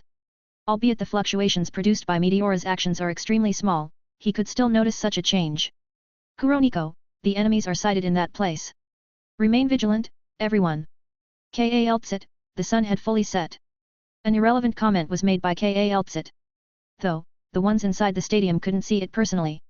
They could only see through the cameras that the sky is already starting to become darker, a transition to nighttime. A night battle. Tuka, it reminds me of that time. Was it around 1:28 am back then? Shiro, yep. That sudden battle led to a full-blown one against the peak of Madoka's world. Madoka, Valpurgis Night. Shiro, it's going to be alright this time. Don't worry. You with your words. Kuroniko chided before smiling, make sure to fulfill them. I will. Shiro felt that the weight behind his half-baked promises had increased to something he might not be able to handle properly. Upon the creation of the birdcage, the creations decided to split into two, the ones with mechas and the ones without. The former scouted for any traces of Altair and the rest while the latter surveyed the area that could become advantageous to them. The audience didn't mind this part as it would lead to a good build-up, or so they believe. After all, an event with more than a dozen anime series coming into one deserves that level of hype. Bam! A hooded man suddenly fell from where Yuya is standing just now. He managed to dodge that strike, but he was stunned upon seeing him. Shao! It's been a long time, you bastard. Had. A long time, indeed. You weren't the type to spit out curses. Yuya commented. I am. Until you took our friend and sister away from me. Swoosh. The nunchucks cut through the air as they aimed for Yuya's head. He swiftly dodged it, but the nunchucks changed directions as the chain was twisted. Clang. He blocked it using his black katana. Just as he was about to plan his next step, he noticed his reflection in the puddle of water. That. Swoosh. Bam. A metallic silhouette came out of the reflection and thrust its rapier at him. If not for Hangaku manifesting quickly, he would have had a hole pierced through his chest. Baird. You're using what that old geezer gave. Instead of commenting, Sha replied with a murderous gaze. Tell me. Why did you kill them? Would you believe it if I told you that was not me? You're still trying to lie. See. While the two had their battle, the previous serenity was replaced with chaotic explosions due to several ongoing battles. Everything was captured by the cameras around them, be it the perspective shots through their body cameras to the flying drones above, everything was shown understandably to the audience. Damn.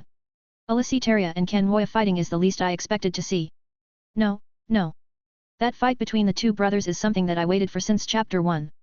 Wait a minute, isn't that? Shit, shit, shit.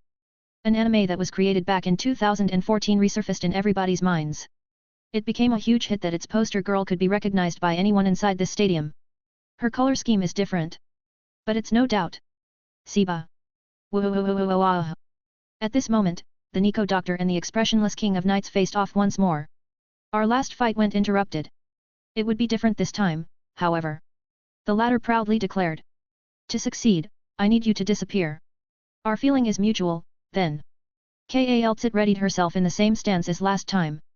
Salter believed that the conclusion would be no different than before with her winning, but Altair reminded herself that they could have received a new power. Kaltsit didn't wait for her vigilance to become higher before striking. Clang! Sparks flew in the air as the two blades clashed. What was surprising is Salter's invisible air being damaged. A portion of it was cut down in their initial clash. Magic resistance. Right after that, a resounding explosion can be heard. The ground shook, reminiscent of the magnitude 7 earthquakes. Boom. Rumble. Through her earpiece, Kaltsit could discern who was down just now. Kenwoya-kun. Kenwoya. Silesia's and Yuya's voice was heard consecutively. I am really strong. Is that your doppelganger? Yuya asked. Yes. He did not pull any punches from the beginning. Looking at the screen, Kenwoya could see the glowing red mecha from a few days ago. Besides, it is another humanoid mecha that is smaller than it. It has a black-red color scheme and looks similar to Silesia's Vogel Chevalier. https://i0.wp.com/i.mgur.com/jsmf3ne.jpg. Silesia-san. You might need to see this. He said. It. No, he. Karen. Silesia's most trustworthy partner. She had hoped that he would not be involved in this fight, but when she heard that the creation besides Hakeu, the heroine of an Iraj game, has a black mecha, she already have some expectations regarding it. He's here. Just as she was experiencing her inner dilemma, a huge black shadow shrouded the night sky. The moonlight, which was supposed to shine at Ginza, was blocked by something. It has the shape of half of an hourglass, something that immediately triggered the memories within the involved parties. Fuck. What? It. Shiro couldn't help but curse while took a deadpan at the sight of it. Madoka has a concerned look on her face before disappearing upon remembering her current powers. Besides the hourglass figure, a revealing woman in a black dress can be seen. She has thin black translucent wings that made her look like a fairy, but she is the exact opposite of it. My. So here you are, chosen one. Madoka was surprised to see that Momika went along with her to intercept the two figures. You are here. The latter said with a grave expression. The smiles here are more radiant. Why would I miss this out? Momika-chan, she is the evil fairy, Akumaran. She is the source of all the suffering in my world. She replied. What about that huge doll? It is Walpurgisnacht. The embodiment of calamities and disasters in my world. To magical girls, she embodied despair. Looking at their respective enemies, each of them thought that this battle is far greater than they have expected. A/N, high PE. Honestly, I am very excited as to how this arc would turn out. I made a draft for these fights, but writing them is on a whole another level of excitement. The all-star appearances, twists, and narratives of this birdcage arc are something that came from my imagination when I first watched Creators.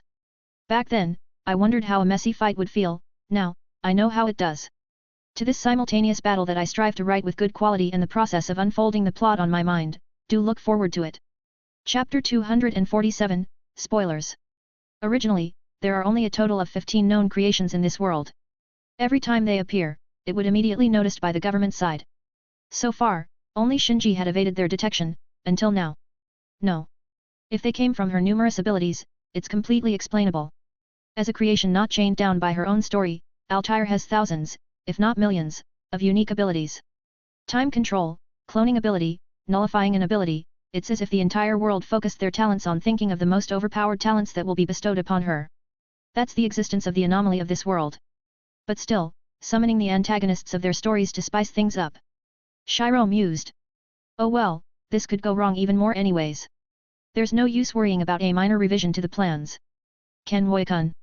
Yet. You can leave these two to me. Helplessly, Silesia dealt with her troublesome comrade who came to this world. He believed that he could achieve their world's salvation by following Altair who aims for her salvation too, which is why he became as stubborn as a mithril. Silesia. You know this too well. This world can save ours. Yes, you're right. But, it's not that simple. That possibility exists, nevertheless.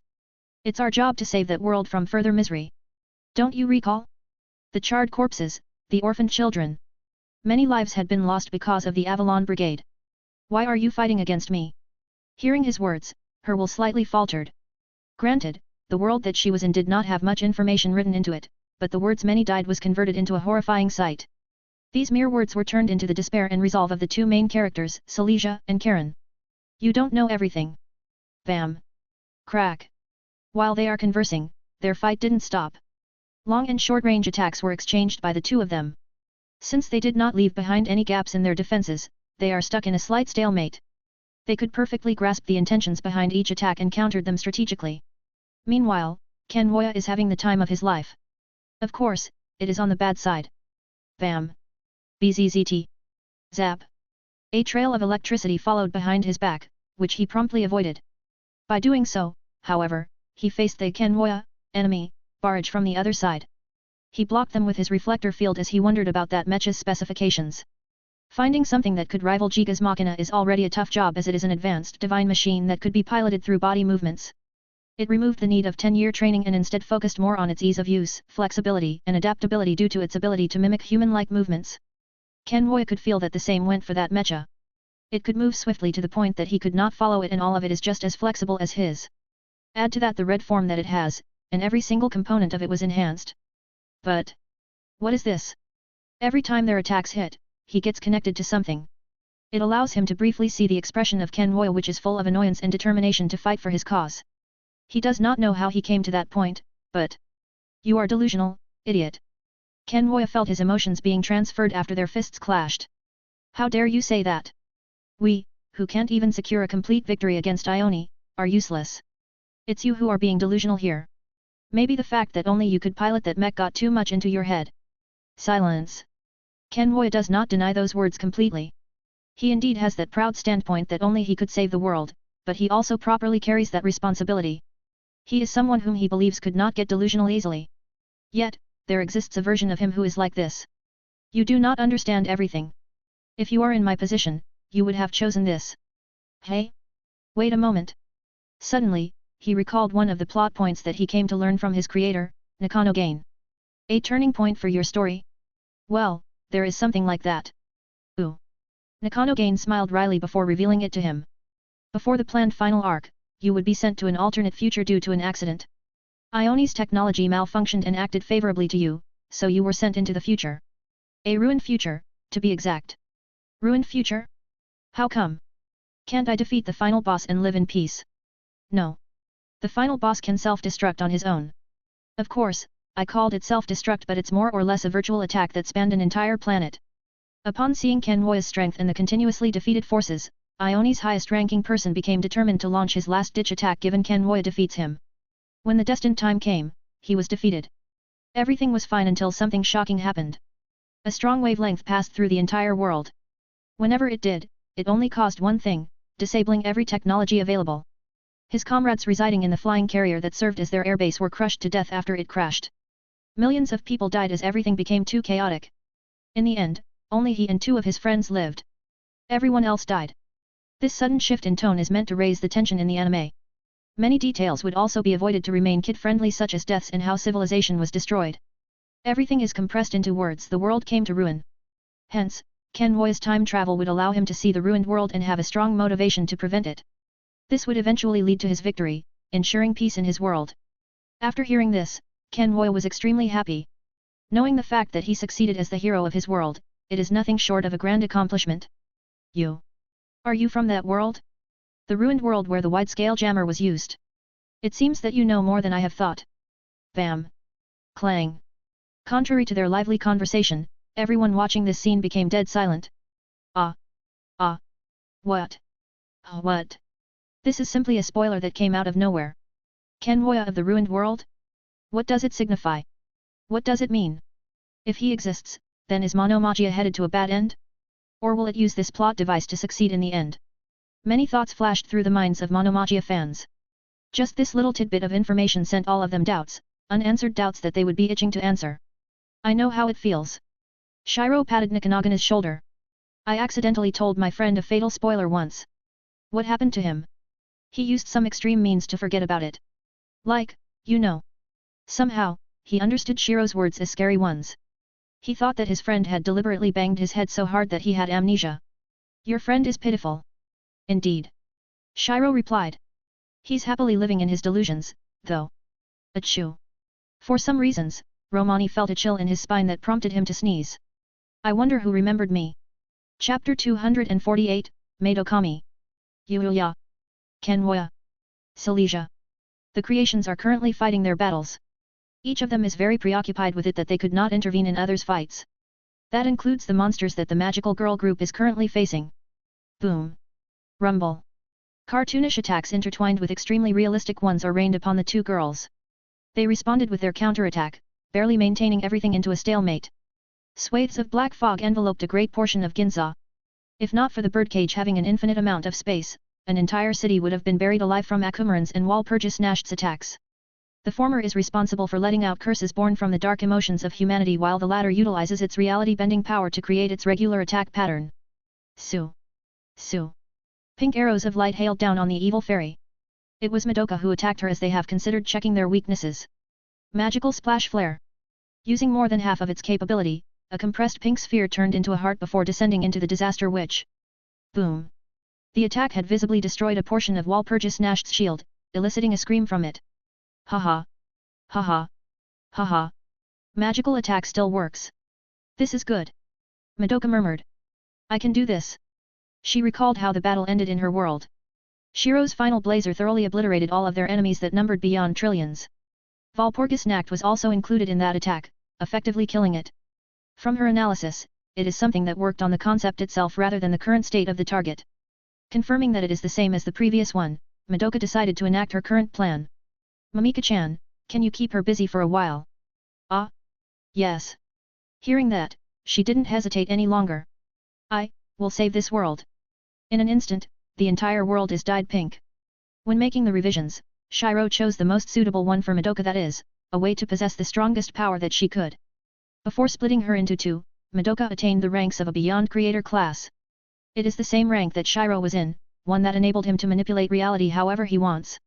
In Madoka's case, he granted her the ability to enter a Madokami state. By traversing back through time and causality, she would be given access to that power. Its output depends on what the current her could handle, but it is more than enough to deal with Walpurgisnacht. She used it. Walpurgisnacht. I did imagine her summoning it. Still, this might throw everything off balance. Shiro went through their plans all over again. The most optimal one didn't have any obstacles like Walpurgisnacht or Akumaran, both of whom are the final bosses in their worlds. Shiro, it's a bit earlier, but we'll start intercepting now. I'll send out my clone first.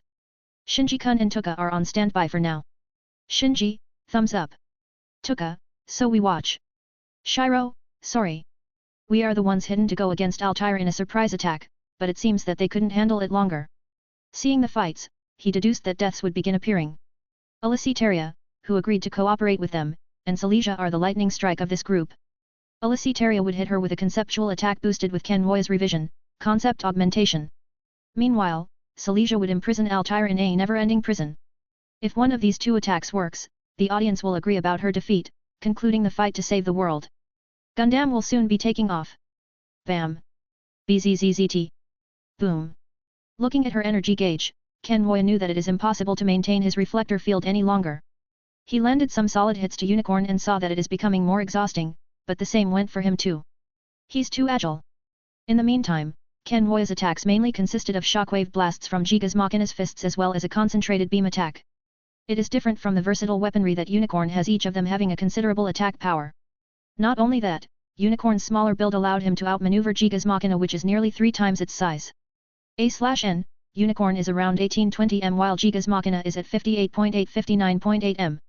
However, what affected this fight the most are their combat experiences. Kenwoya experienced everything up until his 3rd season, while the future Kenwoya came from the end.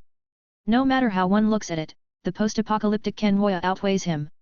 I need to hold him here until Alicetaria-san makes her move on Altair. Right now, Altair is nowhere to be seen. They expected her appearance after the enemies appeared one by one, but she didn't.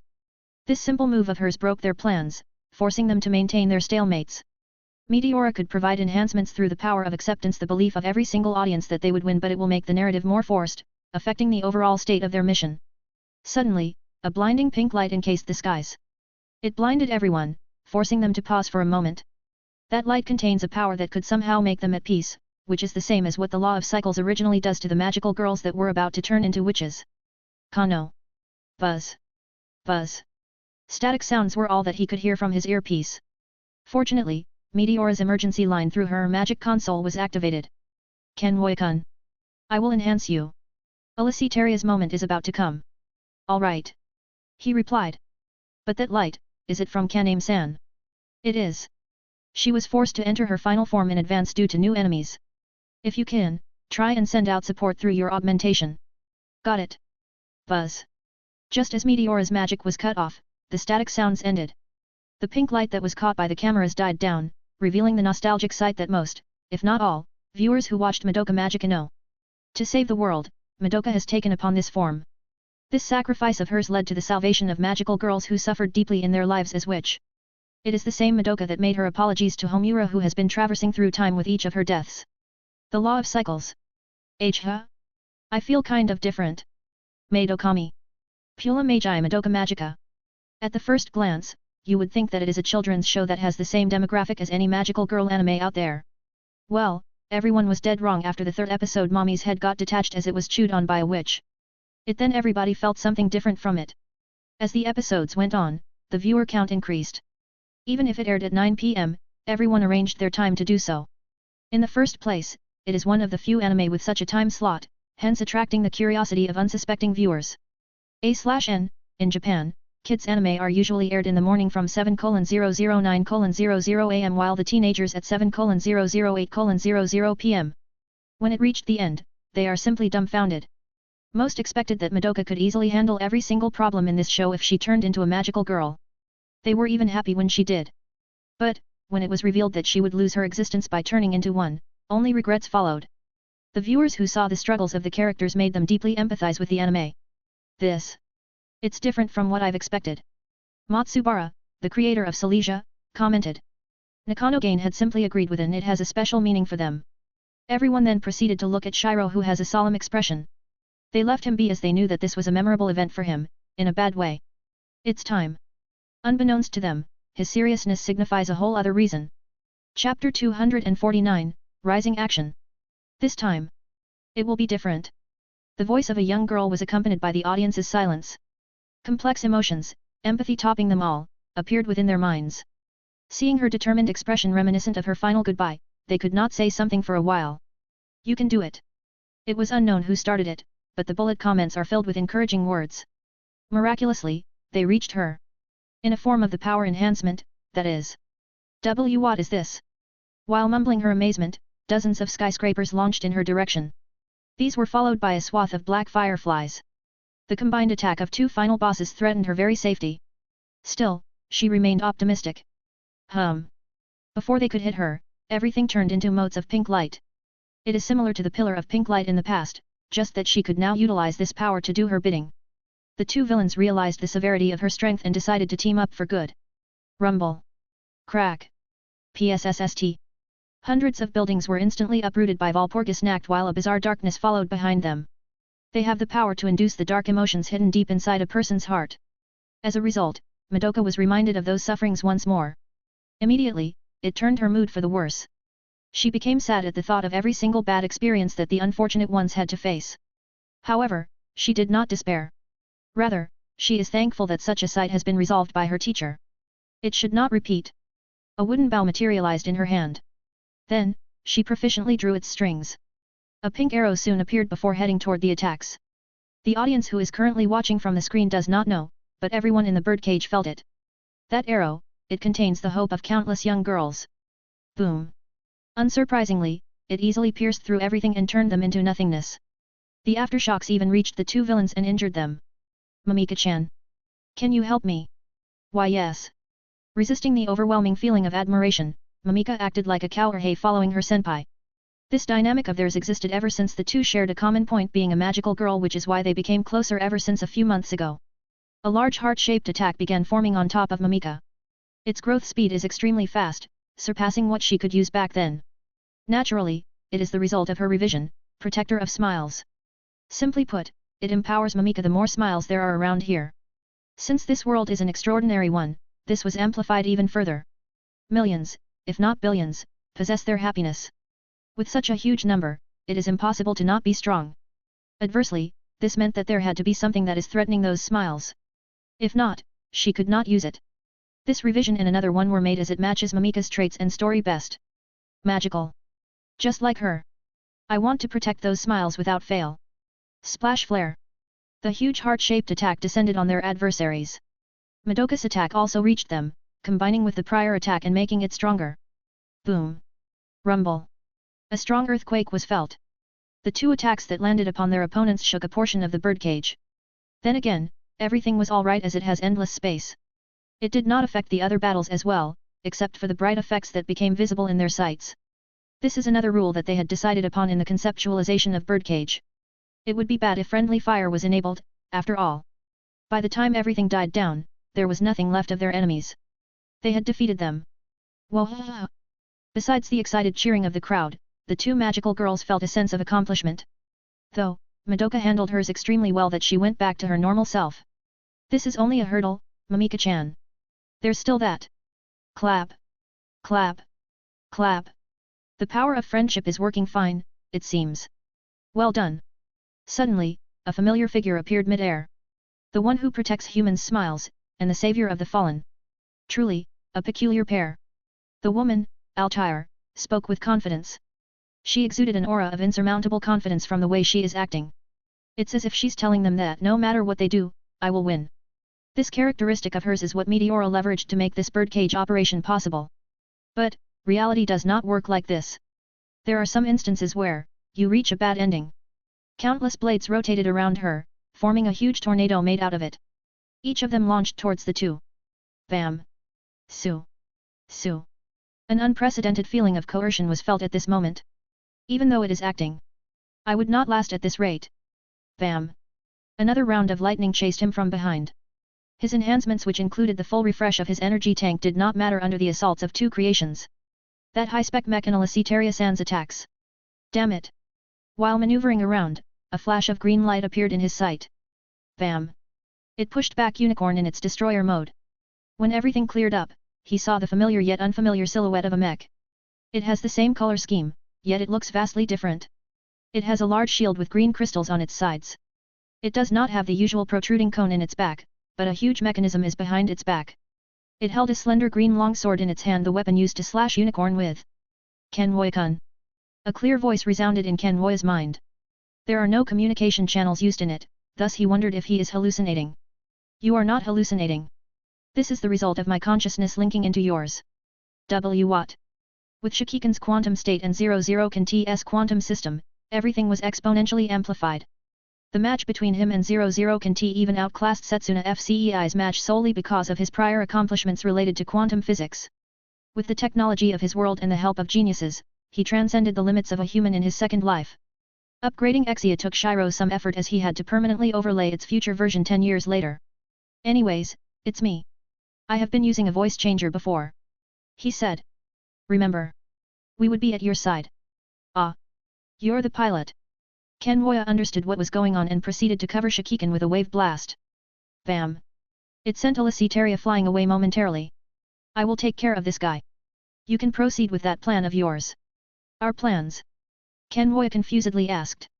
That's right. Alicetaria is on your side from the beginning, right? Kenwoya was surprised by this revelation. He does not know in the world Shikikan knew of their plans, sending him into a spiral of confusion. How did you know? It's not important right now. You need to proceed with it right now. Altair has appeared. Unexpectedly, a single comment cleared up what his next actions should be. Chapter 250, Guilt. With Altair's appearance, everything was overturned. It became evident that she is the main villain of this crossover story. An original character that has that shocking level of charisma. Even though she had only appeared now, there are one or two comments, like she's hot. Or way few material. Though, the audience is bound to be more surprised by the appearance of. Bam! Unexpected guests. Suddenly, a blue blur flashed behind Salter. She blocked it with her sword, but the spear tip agilely went around it and grazed her shoulder pads. Sheeing. The silhouette tried to use her arm as a foothold but was sent away with a wave of her hand. The core of Red Dragon isn't something to be underestimated. Surprisingly, the silhouette managed to regain his balance. After he landed, he positioned himself in a slightly prone position. Both of his feet are secured to the ground. Bam! As he had expected, Salter came straight for him. A counterattack was sent to his left, bypassing the distance advantage of his spear. Luckily, this is not the first time he went through this. Bam! Clang! Using the end of the spear, he blocked Salter's sideways strike. Now in close distance to each other, they had the moment to cross gazes. The silhouette's aqua-blue eyes met the dragon's pale golden pupils. The latter was surprised that she has been fighting against a kid. Yet, it's as if she is facing a veteran. Swoosh! Monday 3 TRS black sickles forced the two of them to separate. Its huge figure briefly blocked Salter's vision. By the time she tried to look for the boy, she could not find him. He is. Clang! An ice spear covered in scarlet-red energy pierced through her shoulder. She could not notice that strike at all. This made her wonder why it did not aim for her vitals instead. As a servant, she has the physiology of a human. The damage made her drop Excalibur. Kneeling to the ground, she saw the blue-haired boy appearing out of nowhere. Matu. Shinji. As someone from her series, she knew him. While he did not appear much in her story, he is quite a significant figure in her creator's manuscripts. What she could not understand, however, is his current strength. The Shinji in front of her is too far-fetched to the Shinji that she knows. It's nice to meet you, Artoria-san. Shinji bowed slightly while greeting her. I am sorry about this, but we need to stop you from helping her. For a moment, she was quiet. She did not know why an enemy is treating her this way. Why? Why are you doing this? She asked. It's complicated. Truthfully, it was Shiro who asked Shinji to treat her like this. The main reason is that she was just being exploited by Altair. She also has the destructive capabilities that the original Artoria did not have, making her a valuable ally at this moment. You can think of it as someone wanting to gain your cooperation. I see. Strangely, she did not choose to ask many questions. A few minutes had passed ever since their meeting. Karen has a slight advantage as Silesia has been passive from the beginning. She chose to parry and block his attacks. If she did not do so, they would have been in a stalemate as the two of them had grasped each other's behaviors and patterns completely. I'm tired. Surprisingly, his silence was broken as he had said it. He did not speak with Silesia after confirming that she would go against him no matter what. Avalon Brigade's forces are creeping beyond the front line. All the fighting and deaths. I wish for it to end. For me, also. Different from Silesia, Karen was worn out by the fights to remain their world's peace. He had been protecting others earlier than her, which is why he got to see more horrifying sights. The mere words of the author had turned his peaceful world into one wrought with wars. Altair made no mistake to call them filthy gods, as shown in this fight. His creator, Matsubara, was also bothered by it. While he wrote everything with sincerity, it is undeniable that he was the one who brought conflict into his world. He wrote such a detailed setting not only for his love for his work but also to fulfill the story that he had envisioned. By doing so, he had placed many characters upon their deaths. In a sense, they are at fault. They imposed an absolute causality that makes any event dictated by them happen no matter what. If I knew that everything is real, there is no use thinking about it, Matsubara-san. The silent Shiro spoke up. Rather than regretting the fact that you created them, you should be helping them now that you knew about this. Give them a happy end. No one expected Shiro to speak solemn words such as this. Their impression of him is a gentleman who hardly got angry. Even when they are fighting, he would smile at them, as if nothing affects his peace. This time, it is different. I'm off to grab a drink. Get me one too. All right. After the short interaction with Kuroniko, Matsubara regained himself. You are right, Sakurai-san. A good ending. I'm going to do it. In the end, Shiro smiled at him. To this man who has been the most considerate creator out of them all, he gave him respect. After knowing that his world is real, he chose to give his characters more care. He was the most enthusiastic one whenever Silesia and the others need their help. Truly, it is difficult to find a genuine person in this world. Still, this does not mean that the other creators are bad. Matsubara just surpasses them in terms of sincerity. Shiro, the focal operation would begin soon. Kuroniko is headed on your way, everyone. Tuka, got it. Shiro, I'll be repeating this. Appear at the most unexpected time. Madoka-chan, your act would begin soon. Madoka, I understand, sensei. Bam. A mecha covered with green particles bumped straight to Karen's Vogel Chevalier. It formed some sparks between them, bringing the latter down to the ground. Rumble. PSSSH. As soon as Shikikan commanded it, 00 Kan TS sword bits glowed green. They briefly rotated before dancing around the black mecha. Clang. Clang. Sheeing. The twin drive system that serves as its engine went full throttle. Manipulating the GN particles around him, the sword bits turned into a GN buster. A pillar of red light was compressed into the middle sword bit before being fired off at Karen. Boom. BZZZT. It was a direct hit. Even with the distortion of space, he could not escape unscathed from Celestial Being's strongest Gundam. It was created to carry out peaceful dialogues, but it is now used to protect the world from violence. Its purpose reverted to the earlier aim of Celestial Being to stop armed conflict through their armed intervention. Before the cloud of dust cleared up, 00 Kan TS sword bits rotated swiftly. It formed an elongated portal that emits green particles. This heads straight to Altair's location. Use it. A man's voice from an unknown channel rang inside her cockpit.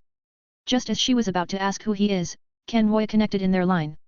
You can trust him, Silesia-san. He saved my life last time. It's him. She rhetorically asked. If you say so, I will trust him. Without hesitation, Silesia flew inside the portal. Kenwoya and the Pegasus riding knight, Alicetaria, followed. The three of them are the key to Meteora's first and second plans. The third and last backups are used if these fail. They did not have the chance to use it on Altair due to being held down, but they would have the chance now. When the portal closed down, all that was left are Kanti and Unicorn. Looks like it's time to determine the winner between our mechs. Universal Century vs Anno Domini, the fight between the two timelines' strongest mech ensues. A/N, intermittent updates are to be expected until we finish our midterms in the middle of March. Our current schedule are jam-packed at this point that I nearly fell asleep writing this, lol. Though, you can expect it more as a once every 2 days thing if I could not upload in a daily basis. Now, I understand why writers after the vacation has a lesser update frequency than usual. Have a nice reading.